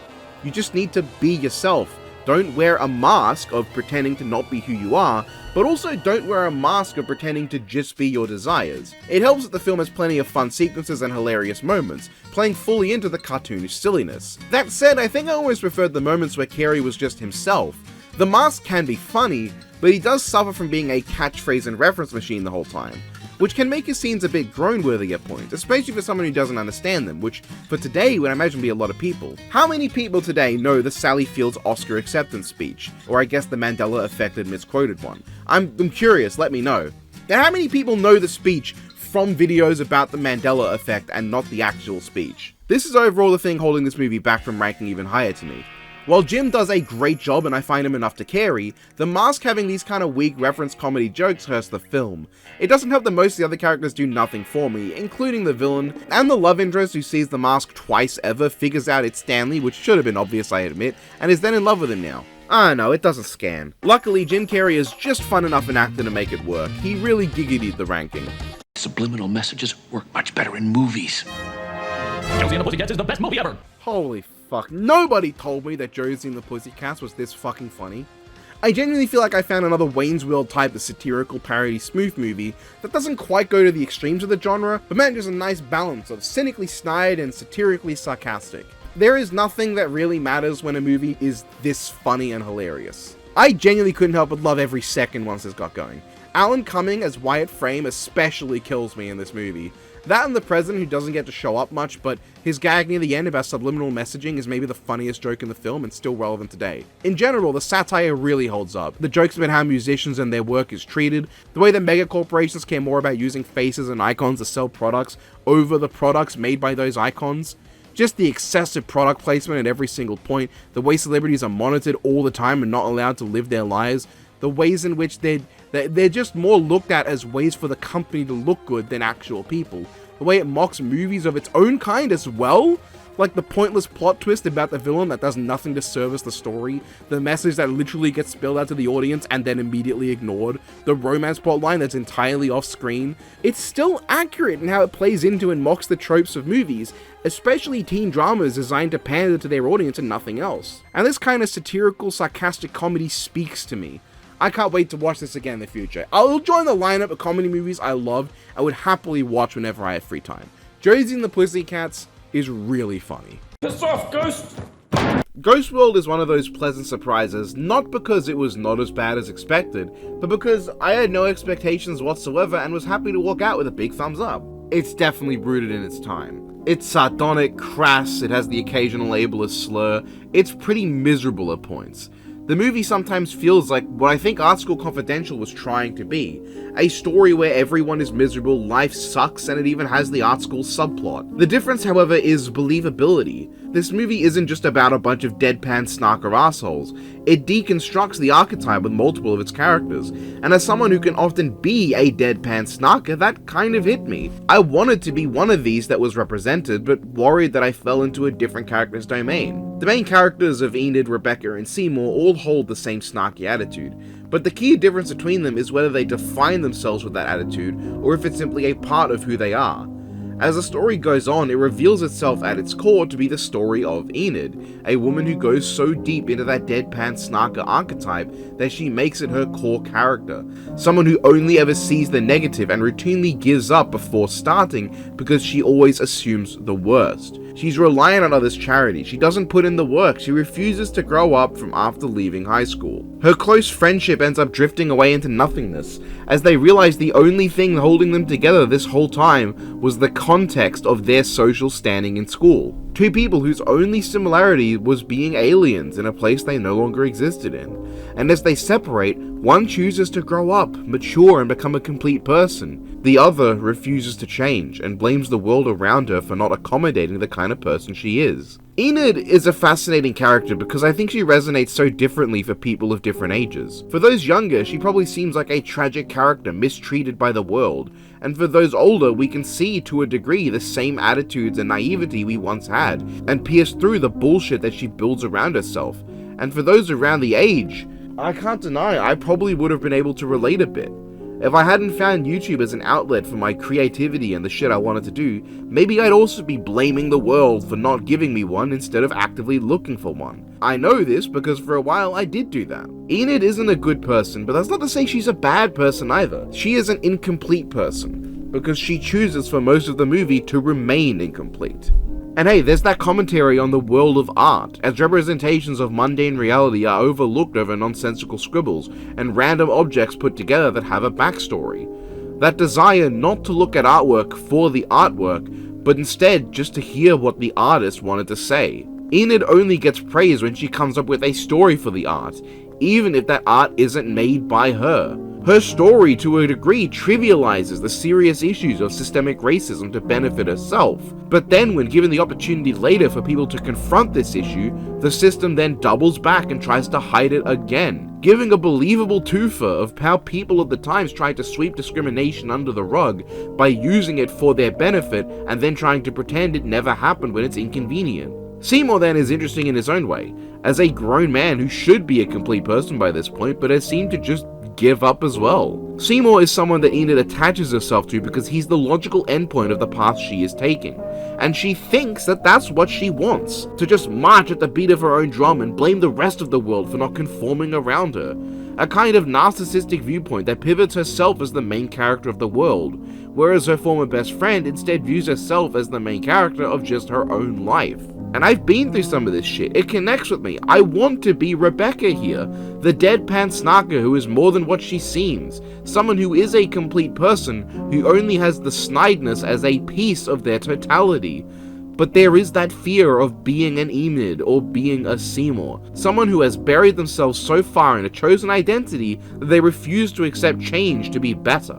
It's not about changing yourself to fit with the world, it's about understanding that compromise goes both ways, and the ending is one for you to decide. At first, it can seem tragic as Enid runs away from her problems, but it's kind of up for you to say what happened here. Is she running away? Is this a metaphor for ending her own life?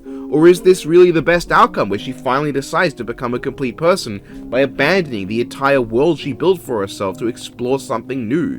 And throughout it all, this movie is enjoyable and entertaining. It never got me to burst out loud with laughter, but I was consistently enthralled. I was having fun. As a comedy, it's not that funny, I don't think. It didn't have too many jokes that really hit me, but I was compelled enough by the characters, and that makes it, in my books, pretty great movie. Now we're cooking with gas. I've always loved the 2004 Hellboy movie. There's a style and a class to it that is hard to match, even from a purely visual perspective. It looks incredible. Del Toro's penchant for practical effects means that he really helps bring Hellboy and Abe Sapien to life, and they are the most important inhuman characters to get right in a film like this. Ergo, the CGI budget was able to only be used for when it was absolutely needed, so despite being from 2004, most of the CGI tends to live up pretty well today. But that's really not what brings Hellboy to life now, is it? There are many things that help carry this movie to greatness, but one of the big ones is Ron Perlman's performance as Hellboy himself, managing to perfectly capture that gruff asshole vibe Hellboy has, while also doing a surprisingly natural job of making it come across like he's a lonely teenager at heart. Someone who, due to the age of maturation of demons, still acts like a whiny, lazy kid, where with there being enough scenes showing his pragmatic skill, his genuine heroic heart, and his experience in the field, he manages to feel a lot more well-rounded than that simplistic description might seem. Hellboy isn't just a rebellious teenager, he's also an experienced fighter of demons who struggles to make connections with people and struggles even harder to let them go. Now yeah, sometimes he makes these really bad modern day MCU tier jokes, but I think with the context of his character, they come off as way more charming than they could. He isn't coming in saying, "He's right behind me, isn't he?" because the writers think you'll think it's funny. He says it because Hellboy himself thinks it'd be a funny thing to say, and everyone else tells him to shut up. And once the film managed to get Hellboy to be a likable, dorky, moody dickhead, everything else just falls into place. The story isn't deep and the themes aren't intense, but the fantastic cinematography, action, tone of the film is untouchable. I am gripped anytime they're talking about the actions of Rasputin and his plans, the moments devoted to Hellboy's growing character, and his need to be able to step in and metaphorically move out of his parents' house. I also love Abe Sapien. This weird fish guy who has things he's good at, is maybe one of the nicest characters in the movie, and has such a distinct way of talking and acting, but is also so bad at problem solving that in 30 years he's only managed to solve 2 sides of a Rubik's Cube. I just wish he was in the film more. I mean, I love Hellboy's rapport with him. In fact, Hellboy's rapport with the characters he's come to know I think really helps highlight that element of like, struggling to getting to know and trust people. Once he does, he's fiercely loyal and trusty with his life. But he'll still rib you and mock you, cause come on, he's a teenager, what do you expect? I love Professor Broom too. When he's about to be killed, and Rasputin tells him all about how Hellboy is the key to the end of the world, has all these terrible titles and roles to play, all Broom can say is that no matter what Rasputin says, he'll only ever refer to Hellboy with one name. Son. That got me, man. Like, he's too good for this world. And then he dies. Rasputin himself is an entertaining enough villain, but there's nobody who remembers any villain in this movie more than Cronin. Why did they give so much sauce to a literal goose stepper? This guy is one of the coldest fucking villains on this list, being a silent, freaky steampunk corpse man, a less sexual version of Voldo from Soul Calibur, who is only beaten by Hellboy himself because Hellboy happens to be mostly blade-proof. I think where this film ends up failing a bit to reach the top few on this list is the romance subplot, and I think Myers in general don't do it for me. I kind of appreciate it for Hellboy and how this is, from his perspective, like a lifelong crush he's had and he's not sure how to process those feelings. And him hanging out with that kid on the rooftop is kind of, I won't say cute because he's basically stalking these two, but it's kind of nice to see his softer side when he casually talks to a normal child as if nothing's unusual about him being a demon. But Myers really wasn't ever that interesting to me. The normalson guy who only exists so that someone can ask questions about Hellboy the audience might want to know. He grows on me a little as the movie goes on, but never enough. And him being such a cornerstone in the major romance storyline it doesn't feel like it goes anywhere. And the final fight is very underwhelming. Now, Hellboy ripping off his own horns and turning against his role as the right-handed Doom, choosing to protect the world that raised him and the people he loves over the duty of his birth and what those people who made him says he should do, that part's badass. And oddly resonant today in an era where people being able to choose who they are beyond how they were born has only become more relevant in the public conscience. But then Rasputin turns into this giant CGI monster, and before you can say the fish am corn, the fight's over. I know, it's a bit underwhelming. But it doesn't hurt the movie that badly. I still love it. Hail Satan, and have a lovely afternoon, madam. Kingsman is a fucking banger, and nobody can convince me otherwise. As a casual watcher of classic British spy movies, I tend to really enjoy parodies of it, and Kingsman's one of the best to me. It does this, to me, by having a great balance of a genuinely interesting and thoughtful story that plays with the tropes of the genre, as well as excessive violence so one would not expect to see that makes for really intense and full-on fight scenes, and great humor that's consistently very funny. I love Eggsy. He's just some fucking chav dickhead, but he genuinely does a great job of getting across that message of hard work and effort over privilege. Roxy is also great. It's a shame she doesn't really have much to do in this, and the later movie definitely wouldn't fix this. The parody aspect is also played great. It's clearly loving and not always in your face about it. Sometimes it is, like the stereotypical Bond girl literally only existing in like 3 scenes, where the entire point is that she's captured and then fucks Eggsy at the end. That's the whole point of the character, playing the tropes so hard that it lampshades it directly without even attempting to hide it. But while yes, the themes are cool and all, and the way it parodies and plays with the tropes are fun, it's the overall quality ass entertainment value that makes the movie so fucking good. Harry's a really fun character, and his scene in the church is one of the highlights of the whole franchise. Yet another one-shot take, mostly action scene for this list. This is a great time for lovers of one-take action scenes. The villain as well, fucking great, I love this guy. Samuel L. Jackson with a lisp who plays the maniacal crazy Bond villain, but if their maniacal plan was the only crazy part, and the rest of the Bond villain was just some normal dweeby guy who can't handle violence and is easily frustrated. Like, yeah, he's batshit insane, but he doesn't act that way, he just kinda acts like some loser, and that's really fucking fun. I love Valentine. All this builds up to a fucking spectacular finale where all the pieces put together in the film come together into a great massacre of the upper class. Something that's never addressed, but hey, the movie heavily implies that Elon Musk died from this, and that's really funny too. What can I say? One of the most fun movies on the list, and in having fairly strong themes, witty writing, and likable characters, it's definitely able to hold its own among the top tier, in my opinion.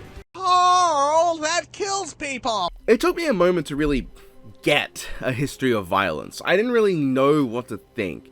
It felt like a very average, kind of okay thriller. The story isn't all that engaging, the characters seem simple, nothing seemed to happen. But when I gave more thought, I kind of came to realize, hold on, and a few pieces started to fall into place. The story isn't engaging. It's about as straightforward as it needs to be, actually. Nothing much happened, yeah, for a lot of the movies just people talking, but where I came to realize my mistake was the assumption that the characters were simple. The film follows Tom Stall and focuses on the questions about his history of violence, one could say. A picturesque family he's built is how we're introduced to him. The movie slowly peels back layers until it shows us the man he used to be, Joey Cusack, hiding beneath. Or more so, the movie leaves a lot up to interpretation as to the dichotomy between them. Was he Joey Cusack who then turned his life around? Are they the same? Is there a dissociative identity disorder deal happening? How much has he really walked away from that past, if it even was his past? As the film goes on, we see the past catching up and we're left to question whether he's become Tom Stall or just put on an outer shell to hide his violent nature. We see as his violence pours down into his family and affects his world. And when I found out the movie was directed by Cronenberg, it all made sense to me. Cronenberg is known for his body horror, specifically the way in which he uses it, not purely for shock value or to get attention, but rather as a way to visually represent peeling back the layers of a person to reveal the ugly truths we don't want to acknowledge. And not just a person, but society and the way we live. For Cronenberg, body horror is a very visual, very visceral, very just literal way to represent peeling back the bullshit to see what lies underneath. In this sense, A History of Violence is a metaphorical body horror of cinema, peeling back the layers of fantasy and idealism in media to reveal the ugly truths of reality that we tried to hide behind veneers of glamour. Which is my pretentious way of saying, it's a commentary on how violence in media is treated as something super badass and cool, without acknowledging nearly as often how it affects the person doing it, but also influences those around them. However, while I really enjoy the movie in this manner of deconstruction, I also feel like it's specifically commenting on Americans and their culture of violence. But as someone who is not American and has never lived in an American, that entire part of the movie's symbolism and themes just fails to land to me. It is a history of violence that I am not a part of and I have never read about. Well, I mean, I guess I have, but it's not one that I'm intimately knowledgeable on. There's a lot about this movie that I think just goes over my head, which is a shame. I also don't know how I feel about making all the people to be violenced against unambiguously deserving on it. Like, maybe that's part of the problem. The fact that we as a society have a sense of this person deserves the act of a violence, or that harming those who admittedly deserve it still causes harm to those around you as well, but it's a lot harder for me to nod alongside to the message of violence banned in any flavor, when it's in relation to a homophobic bully who does nothing but belittle one of our main characters getting his shit pushed in. When you have a bully that's this unlikable, why would you ever not make me want to go, yeah, when he gets his ass beat? I did enjoy this movie. It's a serviceable thriller on the outside, but genuinely has something to say, and value to it as primarily an introspective look on how ugly the violence we glorify really is. Maybe if I was American, I would have gotten enough more out of this to reach the highest spots, but that I can still put it here in spite of that says a lot to me about how good it really is. Holy, get what you fucking deserve! American Splendor is truly one of the gems I found during this ranking. A movie I likely never would have watched otherwise that I came out really loving. This movie is about a man who made a comic about his life, where he made a comic that was then the basis of this movie about that man. The story of Harvey Picard. It's been a bit since I've seen the movie, I don't remember exactly. In the most literal sense possible. There's no bullshit, there's no stuff made up supposedly. It's a movie about the raw elements of just living. The people on the outskirts of society, the outcasts, those just doing their thing. It is the drama of life, the war of attrition that is getting through the day, hour by hour, the week, day by day, and the month, week by week, and the year, month by month. There is a simplicity to this film that makes it so enthralling to me. What could be uninteresting scenes of watching a misanthrope whine about his life are carried by the writing, the performances, and the down-to-earth vibe of the movie. It's similar in a sense to what Clerks did so well, feeling like a piece of someone's life, though in this case, that piece is a lot bigger. It is the story of Harvey's life, from his horrendous second marriage to when he began writing about it, and just how his life went on from there. His questions about if he is the person in the comic, or if the person in the comic is him, who Harvey Picard even is, and what was he doing with his life. This movie has a ton of just fun scenes, introspective scenes, and things that make me think.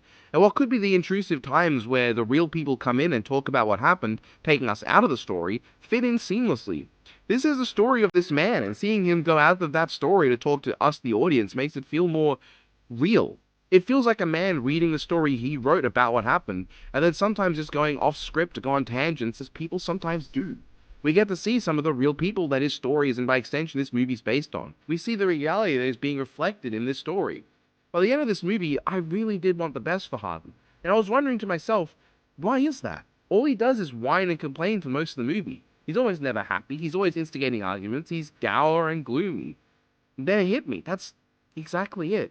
Harvey may be all these things, but above all, he's honest. He doesn't shy away from who he is. He looks back and says, yep, that's who I was. And because he's willing to be so truthful about his problems, it makes the time he just is a good person and does things for others so much more meaningful.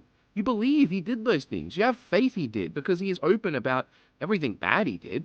You understand that life beat this man down from beginning to end, hammered away at him with a dead-end job, no friends for a long time, no luck in relationships. And sure, you don't need a super successful job or a relationship to be happy, but it doesn't matter what a random person needs. What matters is what Harvey wanted, what mattered to him. To see life not give this man what he wanted, you begin to understand him more. And at the end, when things go well, he gets to be a bit more open. It all comes around. I think a lot about the ending of this movie. Harvey describes life as a war of attrition, and at the end of the film he says this: "Sure, I'll lose the war eventually, but the goal is to win a few skirmishes along the way, right?" And that phrase really hit me. We all lose that war eventually, but that's not what the goal is. The goal isn't to win the war of attrition that is living on Earth. It's to take the victories as they come. To have victories to look back on at the end. The inevitability of death only removes the value of life when you decide it does. When you decide that the goal is to cheat death instead of do the most with the time you have. It's a message I've seen in a lot of movies, shows, games, and books, but I've never heard it so succinctly put. So simple yet powerful as in this movie. And at the end of the film, all these people from Harvey's life, the people who made up the comics he wrote, and who gave his life the entertainment value it needed to be so popular as a story, they come in to wish him a happy retirement. God, my heart. Harvey would pass away 7 years after the release of this film of an accidental overdose prior to what would have been a treatment for his third cancer diagnosis. I never knew this man. How could I have? We lived on opposite sides of the planet. I only know him through this movie, but I sincerely hope that he won enough skirmishes along the way to have been fulfilled when his war came to an end. And just because you see a black man driving in a nice car, does not mean it's stolen. I stole that one, but not because I'm black. Men in Black 3 is a perfect return to form that I think works as basically the perfect sequel you could have for the first movie, you know, aside from K being there. In that, instead of retreading the same ground, it goes in a wildly different but still cohesive direction, giving us a look into K's character better after Jay got most of the focus across the rest of the series. It's also really fucking funny. It has some of my favorite jokes in the whole series. The pie bit, the joke about the 60s being shit and racist, Boris in general. The film is consistently really funny. And on Boris, man, what a great villain. Easily my favorite villain in this series, who manages a great balance of being deliciously and wonderfully evil, but also quite funny and consistently entertaining. I just love how he has nothing but spite for himself when the two of him meet, and how completely lacking in empathy he is. The time travel is also used to great effect, giving us Josh Brolin as a fantastic younger K, who may not be quite as funny to me as Tommy Lee Jones' take, but still really entertaining and great at bouncing off Jay. The big-ass neuralizer bit, man, I just find this movie so fucking funny, and their banter's at the core of that. It might actually be more quotable than the first. It also helps recontextualize the character overall, though I'm not sure about K recruiting Jay because retroactively he knew him in the past and knew he'd be a good agent. It feels a bit weird, assuming this is like a stable time loop and not a split timeline. Which, you know, given Griffin's whole deal and how there seems to be multiple timelines as he sees it, maybe this is like a split timeline. The unfortunate thing is that, well, with a comedy movie like this, it's hard to really review it beyond how funny it is. With so many great jokes and witty banter, it sells itself as it goes along. That slapping Andy Warhol joke aged beautifully though. The action maybe isn't as interesting as the first film, and there are some odd contrivances, like when Jay uses time travel in the climax. Why does Boris not remember anything when he also got time traveled? Why does he just redo his past actions? And when Jay's up close to him, why doesn't he do anything? Like, come on man, you're Boris the animal, just kill him anyway. But I think the pacing's good, the characters are great, the villain's cool, the humor's top notch, making Men in Black 3 one of the greats of this video. Why would a ninja, master of the silent kill, use a missile launcher? The Teenage Mutant Ninja Turtles definitely peaked too early. At least in terms of the live action films, because the first film is a certified hood classic. Is it flawless, as I've seen some diehard fans suggest? No, I wouldn't say so. But I do think it's really goddamn good. At just the baseline, these are the best the Turtles have ever looked in live action. A bar so low that it can no longer see the ground, to be sure, but notable. Even today, they look really good, and the small flaws and moments they falter end up being more charming than actively bad. They still look great in action and can do all the fun ninja stuff you'd want in a Turtles movie. It helps as well that the Turtles characters are very endearing. It's hard to get them wrong, though not impossible, but it's notable. Especially given one of the movie's flaws is admittedly that Donnie and Mikey don't get to do much. Raph gets a whole arc to himself, Leo gets a small arc then plays into Raph's, the other two just get a few fun scenes but not much. But why does that not bother me as much as it should? I think a big part of it is this is probably the movie that plays into the family ties the most, at least way more than the other four on this list combined. This Ninja Turtles film really feels like it's about a family of teenagers. Their rapport is great and they each have their own fun character traits. Mikey makes dumb pop culture references, Don is kinda smart but really just the relaxed one, Leo is the serious one, and Raph is the angry one. I want to note I do like this version of Don. He stands out as just the relaxed and subdued guy. The themes of family and fatherhood are very powerful. The Shredder treats the Foot like a family, but he's more of an abusive asshole father, so it's not a good thing. Danny has an arc about his father, and his interactions with Splinter reinforce the theme. April and Casey don't really fit the theme much, admittedly. April's more of an audience surrogate for a lot of the film, so I still liked her a lot, and it's not bothering to me. In Casey's Casey, he's just there to be there. He doesn't have too much to do, but he managed to be entertaining enough, aside from, that one joke. The movie has several surprisingly serious scenes that really ground the film and its characters in a way that serves to make the movie age a lot more gracefully than it could. Along with being a time capsule of its era, it also stays strong as a movie that seriously deals with and pays service to timeless themes, and in giving it those moments, it helps make the movie less of just a goofy done film, and more of a genuinely solid kids flick that will only age better as its viewers get older. The kids who watched and enjoyed this as kids will become older and come to appreciate the value of its messages and understand the characters better, and then they'll show the movie to the next generation due to that timelessness. However, I do think it certainly falls flat a bit with the Shredder. He has basically no relationship with the Turtles. He meets them once, and while in the original comic this works due to them having been raised specifically to kill him, in most adaptations they either regularly meet or they build up to their first meeting to give it some impact. In this movie, however, they just kind of meet him once and we're not really shown anything to suggest they really take in the weight of him being Orokusaki, which nobody even knows for most of the movie. Splinter has a connection to him, but that only leads to a rather limp final battle where he dodges one stupid attack and throws him off a building. The Turtles do nothing during this scene. In theory, I think it's neat that the far more skilled Shredder beat all of the many attacks from the Turtles, but then the calculated, calm, and wise Splinter manages to defeat the Shredder in one perfectly timed attack, but it just doesn't come off that way. It comes off as if Splinter did nothing but just turn to the side, and that's because that's all he does. It actually makes these versions of the Turtles one of the only ones to my memory to never have a good true battle with the Shredder. It's a shame because I do think it's a pretty big flaw, and unlike the lack of focus on the other two Turtles, or Casey's rather nothing role in the movie's themes, it's not one that I can easily overlook. This is the main villain, and I think he just needed a proper battle with Splinter at the end, or even just a moment where the Turtles find out he's Orokusaki during their final clash and not after Splinter shows up, to just make him feel more important. I am generally surprised though. That's about the only major issue I have with the movie. I think at every other turn it's a solid kids film and a great adaptation of the Ninja Turtles. I will always love this film. How you doing? Alright, how are you? Have a seat over in that chair, please. Scott Pilgrim vs. the World is a movie I've said before is really good, but with a really slow beginning and a lackluster ending. One of those things, however, I do not stand by anymore. On my recent rewatch, I began to wonder what the fuck I ever meant by slow pacing. It takes only 30 minutes to get to the cool shit. That's the pacing of a movie. What the fuck was I on about? Scott Pilgrim manages to fit so much into its runtime. It's genuinely crazy how much is in this movie, and it works out really well in my opinion. The movie sets itself up well with the message that Scott Pilgrim found out this day that adult women are in fact more attractive than children, and then he has to fight the 7 evil exes. I think the first 3 are handled excellently.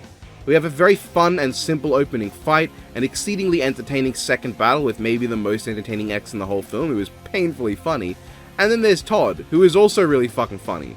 You know, in retrospect, what an insane fucking cast this movie has, really. These fights are aided, not just by the really good effects, great cast, wonderful writing and acting, but also the fantastic way the movie decides to present itself. Consistently, it has these little things that pop up on screen and come off like they should be distractingly cluttering, but somehow get across as pure fun. It's fun, you're never left bored. The directing and as said presentation can make even the most mundane scenes come across as very entertaining, or even outright hilarious. The movie is endlessly funny. It also has a strange theme of spontaneity. That is, a lot of the solutions to any problem and things that happen kinda just occur. There is no build up to Scott having really good fighting skills or even superpowers like this existing outside of Ramona going through Scott's head, which itself comes off like she's just saying some weirdo nonsense until the fight starts happening. The way in which Scott beats people also tends to be stuff he just comes up with on the spot that I guess work out. But the movie manages to be consistent enough with it where it actually kind of solves, I don't know, it doesn't work as an issue. Where I draw the line though, and where I think the movie starts falling off for me, is when Roxy's fight happens. Now, it's still really fun, but the way in which she's beaten comes down to, oh yeah, she has a weakness by the way, oh. And then she just dies, which is really unsatisfying. There's no strategy from Scott, there's no creativity, she just happens to have a weakness. And while the movie still remains fun from here on out, I don't know, the twins have no personality and the effects for the monsters aren't great. They just kind of get beaten up without much notice, and Scott gets a 1-up, which happens. I found Gideon to be a really uninteresting and whatever final villain who really failed to carry any of the energy the other evil exes had, along with an extended sequence where Scott teams up with his underage ex-girlfriend to beat him down instead of teaming up with Ramona, who just sits there and watches. The movie really feels like it's building up to Scott and Knives getting back together, which is really uncomfortable, and then luckily at the last minute Knives tells him to be with Ramona. There's also Naga Scott, but actually the way he was dealt with is fucking hilarious. I have no issues. They just talk it out. That's really funny. But something about the last chunk of the film doesn't have the same fun writing and style of the first 2/3. It's not bad at all, and I'll be for real, if the whole movie was at this level of quality, it still would have swept about most of this entire ranking, and probably still hit the top 20. But it brings down what's otherwise a 9 out of 10 film to like an 8.75. Is this part just not adapted from the comic? Is that it? I don't know. For all I know, the whole thing isn't, they just dropped the ball as an adaptation. Or maybe I'm weird and only I'm bothered by it. I haven't even addressed Scott and Ramona as characters, but they're fun. Scott is such a fucking loser, but he manages to be really entertaining because they play up those qualities while being fully aware that those are negatives for him to work on. And in presenting him that way, he's a lot easier to like because you can easily see the best parts of him and want him to come around, which in the end he does. Ramona is also enjoyable, but her complete lack of agency in the entire last chunk of the film, as she becomes a helpless pawn to Gideon, who does nothing for a decent part of the movie before neutering her ex, does hurt her a little. I wish her fight with Roxy got to be a bit longer, because that really felt like the point where Ramona kind of stepped up and showed off a bit more to herself than the kind of one-note character I felt she had before. She spends a lot of this movie carried by the dry comedy of her acting and deliveries, because really all she does is kind of like Scott for being nice and then explains the evil exes for Scott. It's a real shame that Knives got that final team-up fight, because it definitely feels like the film cared more about establishing that relationship despite the obvious issue. None of that actually ruins the film. It's one of those movies I think is borderline, if not outright impossible to watch without having a big grin on for the whole duration. Like, the movie made a guy sitting down in front of his door to wait for his Temu delivery funny. I think that is the best recommendation I can give.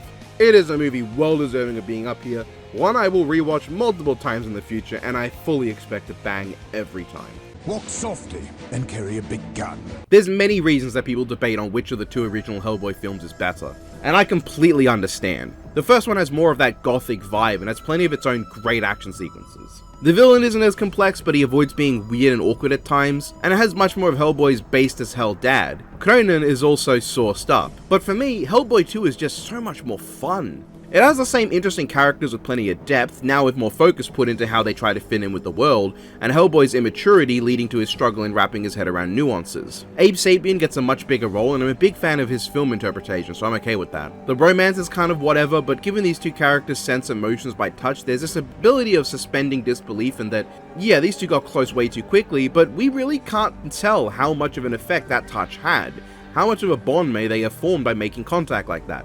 We don't know, so it's a little easier to buy.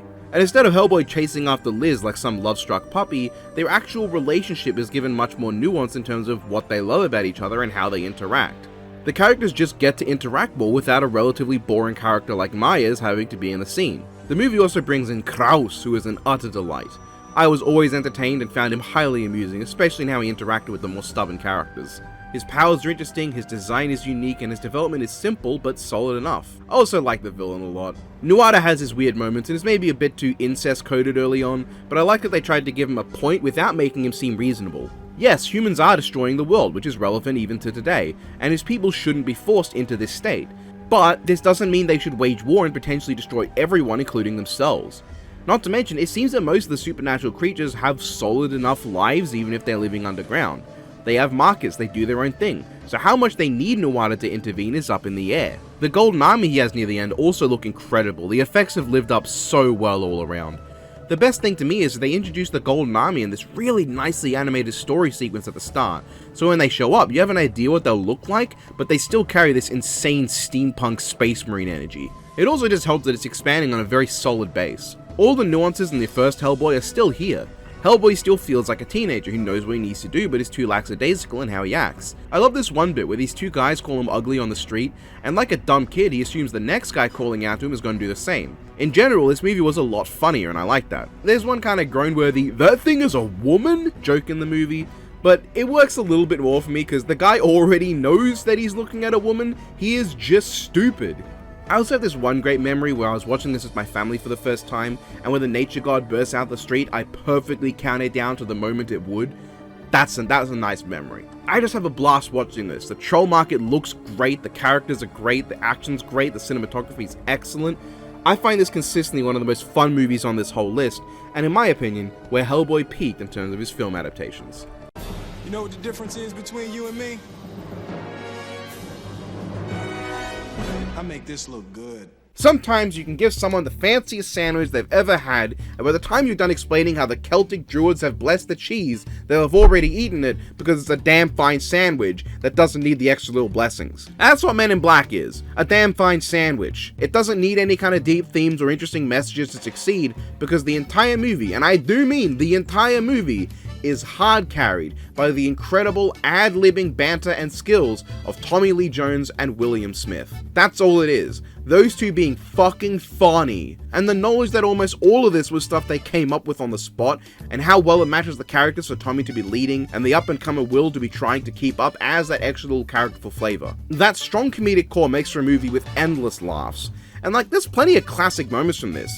From I make this look good, to the dog owes my friend money, to we at the FBI do not have a sense of humor we're aware of. This movie is full of classic hilarious moments. And you know I say it doesn't need the extra little bits, but the thing is, it's not just a basic comedy movie. It has plenty of good writing and moments that highlights what makes Jay a good agent moving forward. I love how the movie isn't clear as to whether he was in the right for shooting the little girl in the training scene, implying that maybe the reason he got away with it is because he was actually willing to take a moment to survey the scene instead of wildly shooting, and then was able to bullshit a reasoning after the fact. And we see later that not shooting wildly in public and being able to bullshit reasonings with the neuralizer are major parts of the agent's skill sets. Kay is a really likable character, partially because you can feel this degree of tragedy of him. While it's undone in the next movie, his bittersweet ending of being able to leave the hard life and go be with the love of his life that he never got to be with before is quite heartwarming. I would say the villain isn't quite as good as 3's Boris the Animal is just Boris, but he makes for a hilarious and at times scary antagonist with a great final battle, which might just be because despite the movie's age, all of the effects for the most part live up. A lot of the aliens look great, and it sells this movie just enough for the rest of it to pick up the slack when the effects falter. It's as I said, sometimes a movie can just be really fucking fun, and that's all it needs. Men in Black?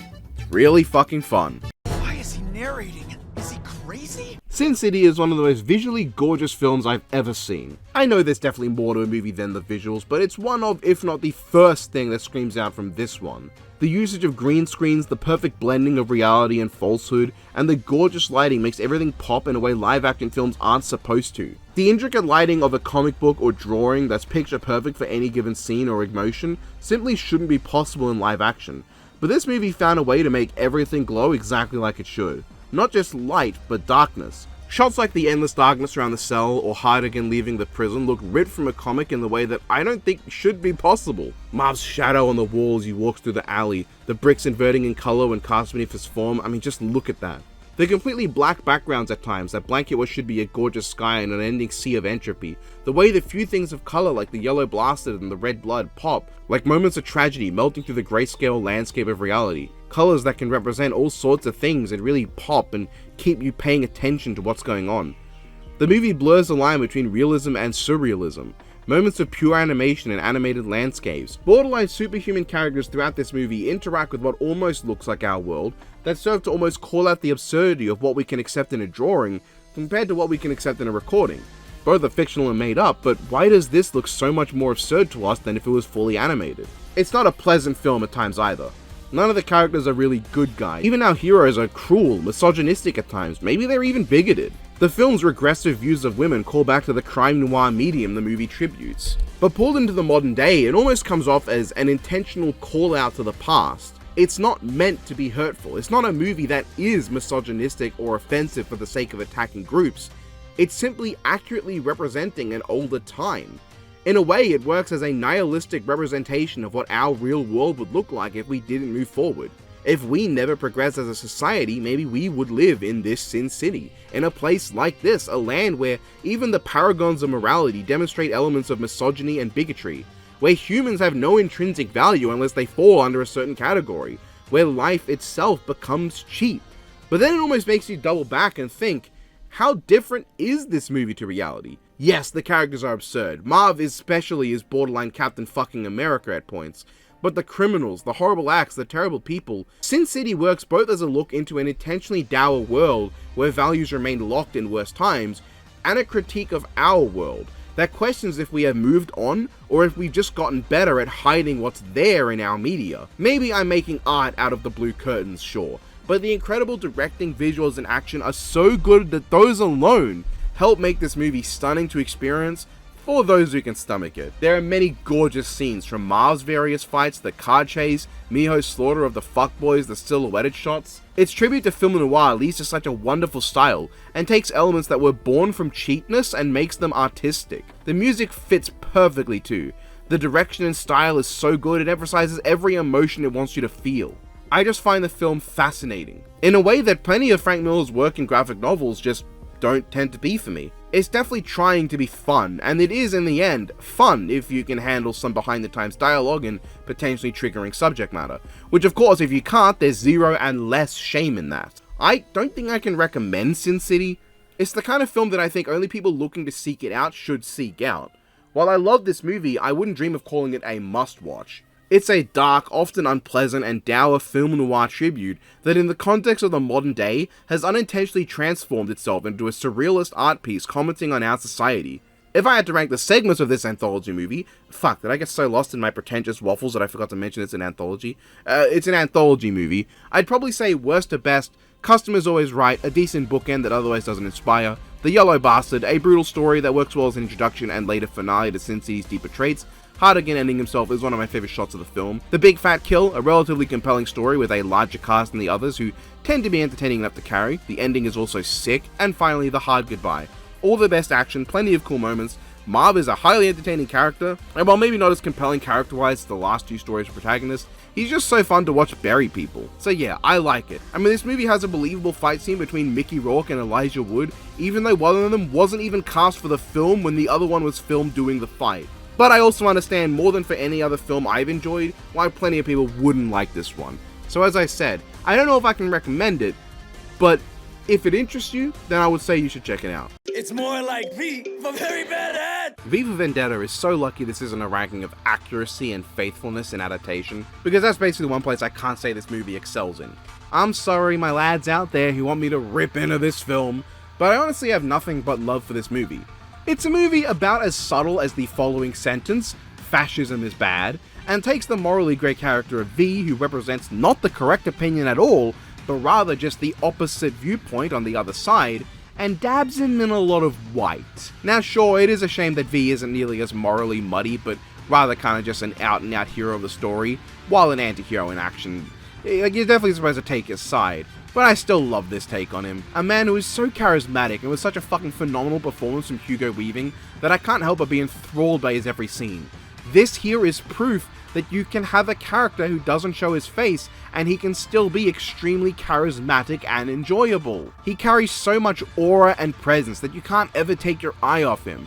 He brings to life the dream he represents and makes you stop seeing him as the monstrous terrorist willing to kill countless innocents if it means overthrowing the government, and start seeing him as the little man fighting against an oppressive regime. Which, yeah, that is what he is, but you stop seeing the darker traits. You start seeing him as only a sympathetic individual who can do nothing wrong. It's almost like he's tricking you, the viewer, along with the other characters. You start to wonder where V the man ends and V the character begins. The rest of the movie is also so fucking good. It's not even remotely subtle, and it can be very heavy-handed, but it has aged pretty well in this regard. We are reaching a point where shouting this kind of horrific rhetoric is less and less punished in the media of the country this film was made by. At the time, this kind of portrayal was probably not very subtle and over the top, but now it's almost accurate. It is definitely a bit awkward how American this story set in London feels. One can't escape the feeling that this movie's update to modernity should have potentially moved the setting, because the movie is definitely the conflict between the two American parties as opposed to the conflict of fascism and anarchy it was supposed to be, if only because V isn't really an anarchist in the same way. But still, this isn't a commentary on the movie's accuracy. The movie just feels a little awkward when you see how American it comes off, and Natalie Portman doesn't always have the most convincing accent. Thankfully, in nailing V as this enthrallingly charismatic enigma, willing to do all manner of horrific things for what he deems as the greater good, makes those small things more forgivable. Yeah, Evie isn't really as compelling as it feels like she should be, and it's a little weird how the fascist government is portrayed as kind of stable and able to sustain itself without V pushing against it. And yes, it is very unsubtle, but those issues don't do anything in the literal face of what you're focused on. Evie is just compelling enough for V's presence to carry. The government is just hysterically incompetent enough to still feel like it represents fascism as a massive joke, unworthy of even being considered a form of government. And the message is pushed so much by V himself, who is hard not to love whenever he's talking. It helps that, well, the action scenes are cool. The whistling sound of V's knives and his fucking cold as hell dialogue adds a lot of style. All building up to the satisfaction of the final explosion, the people turning on the government, and at last V's final moments having not necessarily seen his victory, but having known it worked. Sorry, I just kinda like the movie. Again, it's kind of a terrible adaptation that misses the key point of V not being correct, and the audience being required to make their own choice on what is right or not, but that's not what the ranking's about. If I was ranking these based on accuracy, yeah, I would put this near the bottom. But I like the movie. End of sentence. You love that bird, don't you? If you ask me how to make a style over substance movie work, I would say make the style into the substance. That answer seems to be identical to what director Alex Proyas would have given during the production of 1994's The Crow, a truly masterful movie. Not because it has the most compelling theming, the most complex story, or the deepest characters, but because it knows exactly how it wants to carry itself.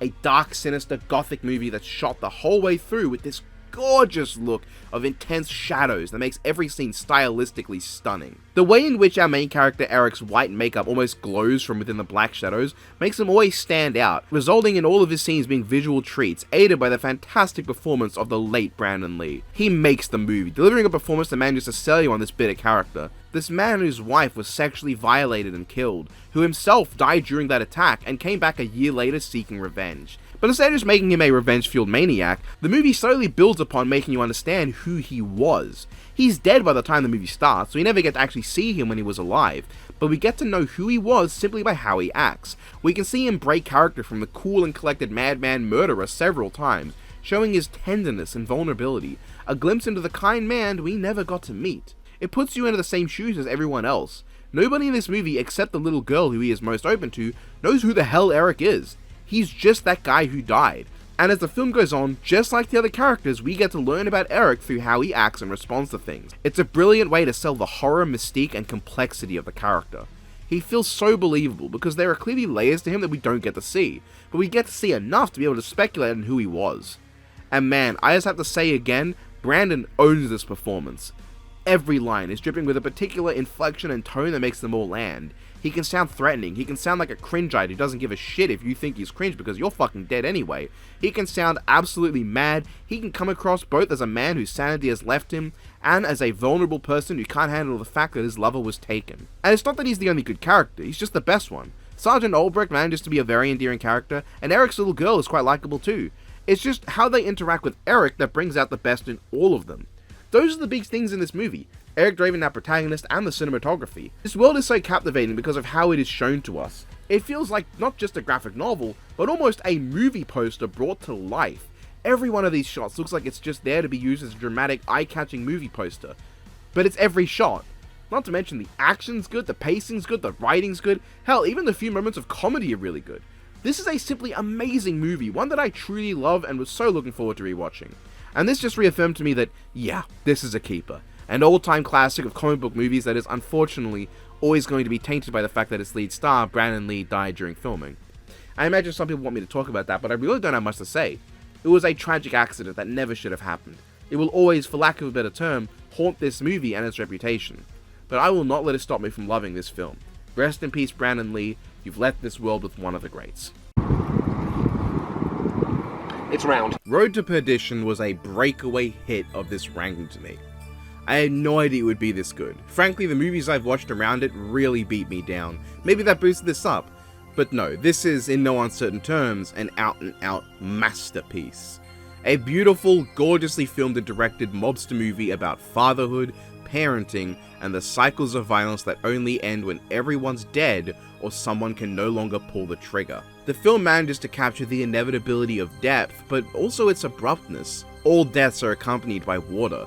Those who die abruptly in their homes die after bathing. The man who dies in the open dies in the rain. And at last, the final deaths in the cycle occur to the sounds of crashing waves.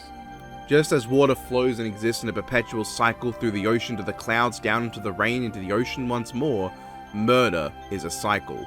With every death are left those to mourn, until one day the last man standing has nobody left to walk the earth with. It's only when Michael Jr. at the very end of the movie can't muster up the power within him to pull the trigger that the final bullet is fired, and life can continue as it should.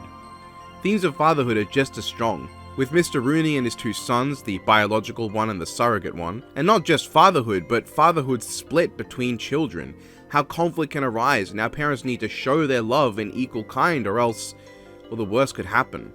And God, the movie hits with its emotionally devastating moments. When Sullivan approaches his surrogate father to take him down, the two stare off in the rain and all his father can say is, "I'm glad it was you." Holy shit, that broke me. And if the cinematography wasn't emphasized enough, the cinematography is gorgeous. There's so many shots, the death of Connor in particular to me, that hit. All this leads to the final moments of the movie, where the last one standing leaves us with the words, "When people ask me if Michael Sullivan was a good man or if there was just no good in him at all, I always give the same answer. I just tell them, he was my father." It's a perfect line to end the movie on. Is the movie perfect? No, of course not. There are times where I feel the action and the acting don't really hit. There's this oddly whimsical moment in the film with Sullivan and his child where they're just out robbing banks and the music is cheerful while they're having fun. But when I think about it, maybe that also is just there to play into the themes.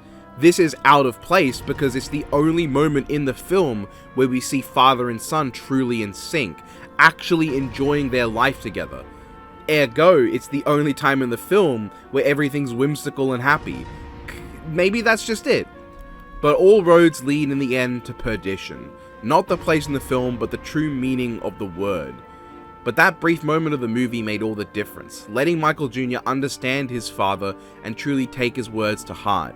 Maybe even this abrupt moment is there to tell me through nothing but tone and consequence that even taking a little time out of your life to spend with your loved ones benefits not just you and them in the moment, but in the future. Those small memories can be enough for big changes for the better. That might be the point, and if it is, fair play. This movie is a masterpiece. I guess it's what I could have expected from the director of Skyfall, but even knowing he did that, I also knew he did Spectre, which is a Bond movie I don't care about, and the black spot of the Craig era to me. So I wasn't sure what to expect, but this blew any expectations I could have had out of the water, and is a new one of my favorite all-time comic book movies. And that is all 120 films that fit my criteria finally ranked. We're solidly over 4 hours into this video and I don't want to waste your time any further, but let me know what you think. What are your favorite movies on this ranking? What do you hate on this ranking? How many of these films did you never watch or just not know were based on a graphic novel or comic book? Furthermore, what would you like to see me rank like this in the future? I already have on the docket a ranking of the animated films in this category, including the likes of Nimona, the animated Ninja Turtles movie, and the iconic The Bad Guys. I also already want to do a ranking of all the animated Marvel and DC comic movies. I don't know if I want to do the live action ones though. What about a ranking of French language comic adaptations like Asterix, Valerian, and Tintin? Or comic strips, not all 200 because fuck you, but just a ranking of a cut down list that is more concise and not full of boring drama movies nobody ever heard of. Let me know what you think down below. Maybe I'll get to them. But for now, that is that. This kind of leads into the possibility of ranking every live action video game movie.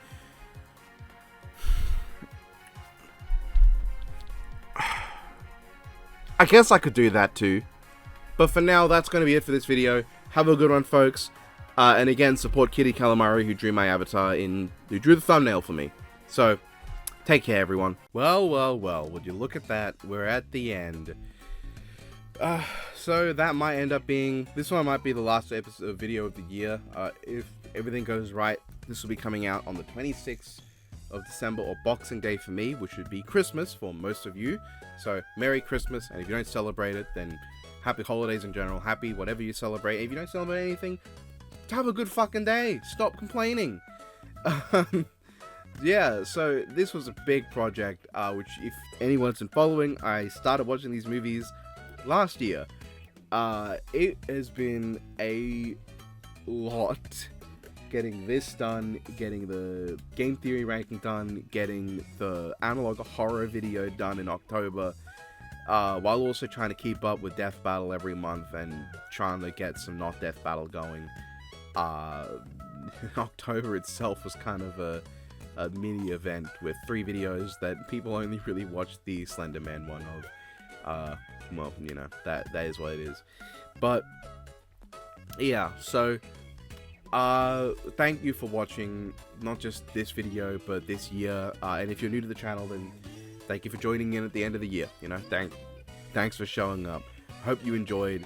I do make more movie ranking content. Don't just look at my list of recent uploads and go, this guy just talks about Death Battle, cringe. You're not wrong, but I do other movie rankings. There is a playlist for movie rankings this should be in. So yeah, tell me what you thought below, what your favorite comic book movies are. You can include Marvel, DC if you want. There are like Marvel, DC adjacent things in this, imprints as mentioned. I wasn't gonna make a ranking like this and not include like V for Vendetta or Kingsman or Men in Black. Like I had to include those. I like those movies a lot. So yeah. I did see someone comment that comic strip ranking wouldn't be as bad, to which I have to say, you're fucking funny, mate. But yeah, let me know. Genuinely, let me know what you want to see else. As for what's coming next, I might start working on some more toy film rankings. You know, I did Hasbro again. I did Barbie, did Lego. I can do Mattel, Care Bears, shit like that. You know, I can get those done, and I think that'd be fun. We'll see if those are what I do next, though. We'll just find out together. And yes, I guess video game movies would be on the table. But for now, just tell me what else you want to see. I gave my options at the end. Hopefully next year I will do the animated film ranking. It's not going to be the next one. I need a break from comic book movies, even if I would like to watch Nimona. But yeah, so this took a lot out of me. The first movie I kind of like is halfway down the list, and the first movie I really like is a good bit after that. Half these movies I think range from awful to passable, and that's pretty bad. But yeah, so that's my piece for today. Thank you for watching again. Thank you for everyone scrolling by my Patreon. You can support me on Patreon if you want to. Linked in the description. You will get access to videos like this early. You get access to my Patreon Discord where you can talk to me and fucking bug me with shit, I guess. And by shit, I mean stupid things to say at the end of the video. So let's get to that. Let's talk about, let's bring voice to some stupid shit. I feel like being stupid today. Just got a comment saying my anime avatar looks cute. Good reminder. Thank you to Kitty Calamari for drawing me, making the model you're currently looking at. This was for the Barbie ranking, obviously. And I just felt like it was relevant to wear that for this one. Yeah, another movie ranking that's twice the length. More than twice the length in terms of movies. And way more than twice in terms of total runtime. But thank you for the art. You're amazing, and everyone should go support her and check out her art in other places. Also linked down in the description. It's not a cry for help. And again, that might be a lie.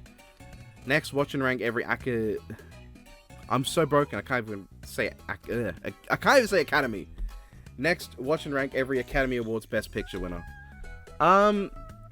It's like possible. It's not off the table. Somehow. I think I'm about to invent the handshake. I shouldn't have sent you that clip, man. You did not deserve to get that clip. Hulk smash!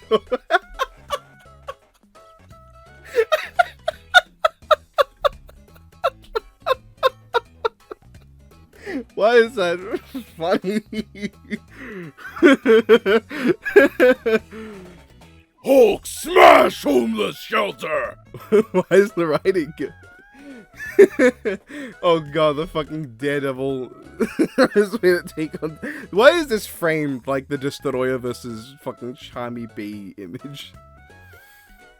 Oh, I love this scene. It's such a great scene. I'm a Catholic whore currently enjoying Congress out of wedlock with my black Jewish boyfriend who works in a military abortion clinic. So hail Satan and have a lovely afternoon, madam. This is great. He's in, for context, he's like in the middle of like a really racist, homophobic, like preaching sermon, and this lady's like, why are you leaving early? Don't you believe in the good word of killing ethnicities we don't like? And he just drops this on her, and she's just left broken and stunned. And then he blows her brains out. Yeah. I've seen the Transformers Beyblades around. I've considered getting them, but like, not that good. Not that interesting to look at, frankly. Really impressive looking, guys. Looking sharp, really. Don't say anything. Let me guess. Okay, using Spider-Man as an indication of how you guys name yourself. Let's see here. Robot Man, Claw Man, Flag Man, Fabio Man, Batwoman, and Markle. You can't say that. It's so sad that Nemesis Bloodright died of shitty skeleton memes. Who the hell is Nemesis Bloodright? I bleed blue. I piss red. I shit white. The doctor says that's bad. Why is he telling the truth? Does he know what he was cooking? Does he know what he was cooking?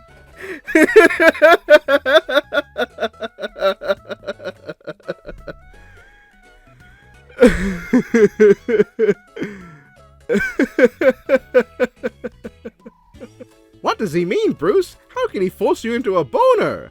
I don't know, but whatever it isn't good, that's for sure. There's only one thing to do. We've got to get to the Joker before he can get to us. Let's continue our study of the greatest boners of all time and try to guess the Joker's next move. That was that. Yeah. So, thank you everyone for supporting me this year. It's been a fun year. We got really close to hitting 40k for the end of the year. I don't know if we're gonna reach it, but we will definitely not reach 50k, so I'm spared from my promise to do the Asylum ranking. That's 300 movies. They're all bottom tier on this one in quality, at least from the ones Almighty Thor would be bottom 10. The fact that I don't know if it'll be bottom 5 says something, but it would be bottom 10. And that's an Asylum classic. Avengers Grimm would be even lower. So that one might be bottom 5. It might not be bottom 5 because at least Avengers Grimm has the funny moment where Iron John just walks through a wall and falls out a skyscraper. But running on fumes here, man. So yeah, take care everyone, and I'll see you next year. Cheers, lads.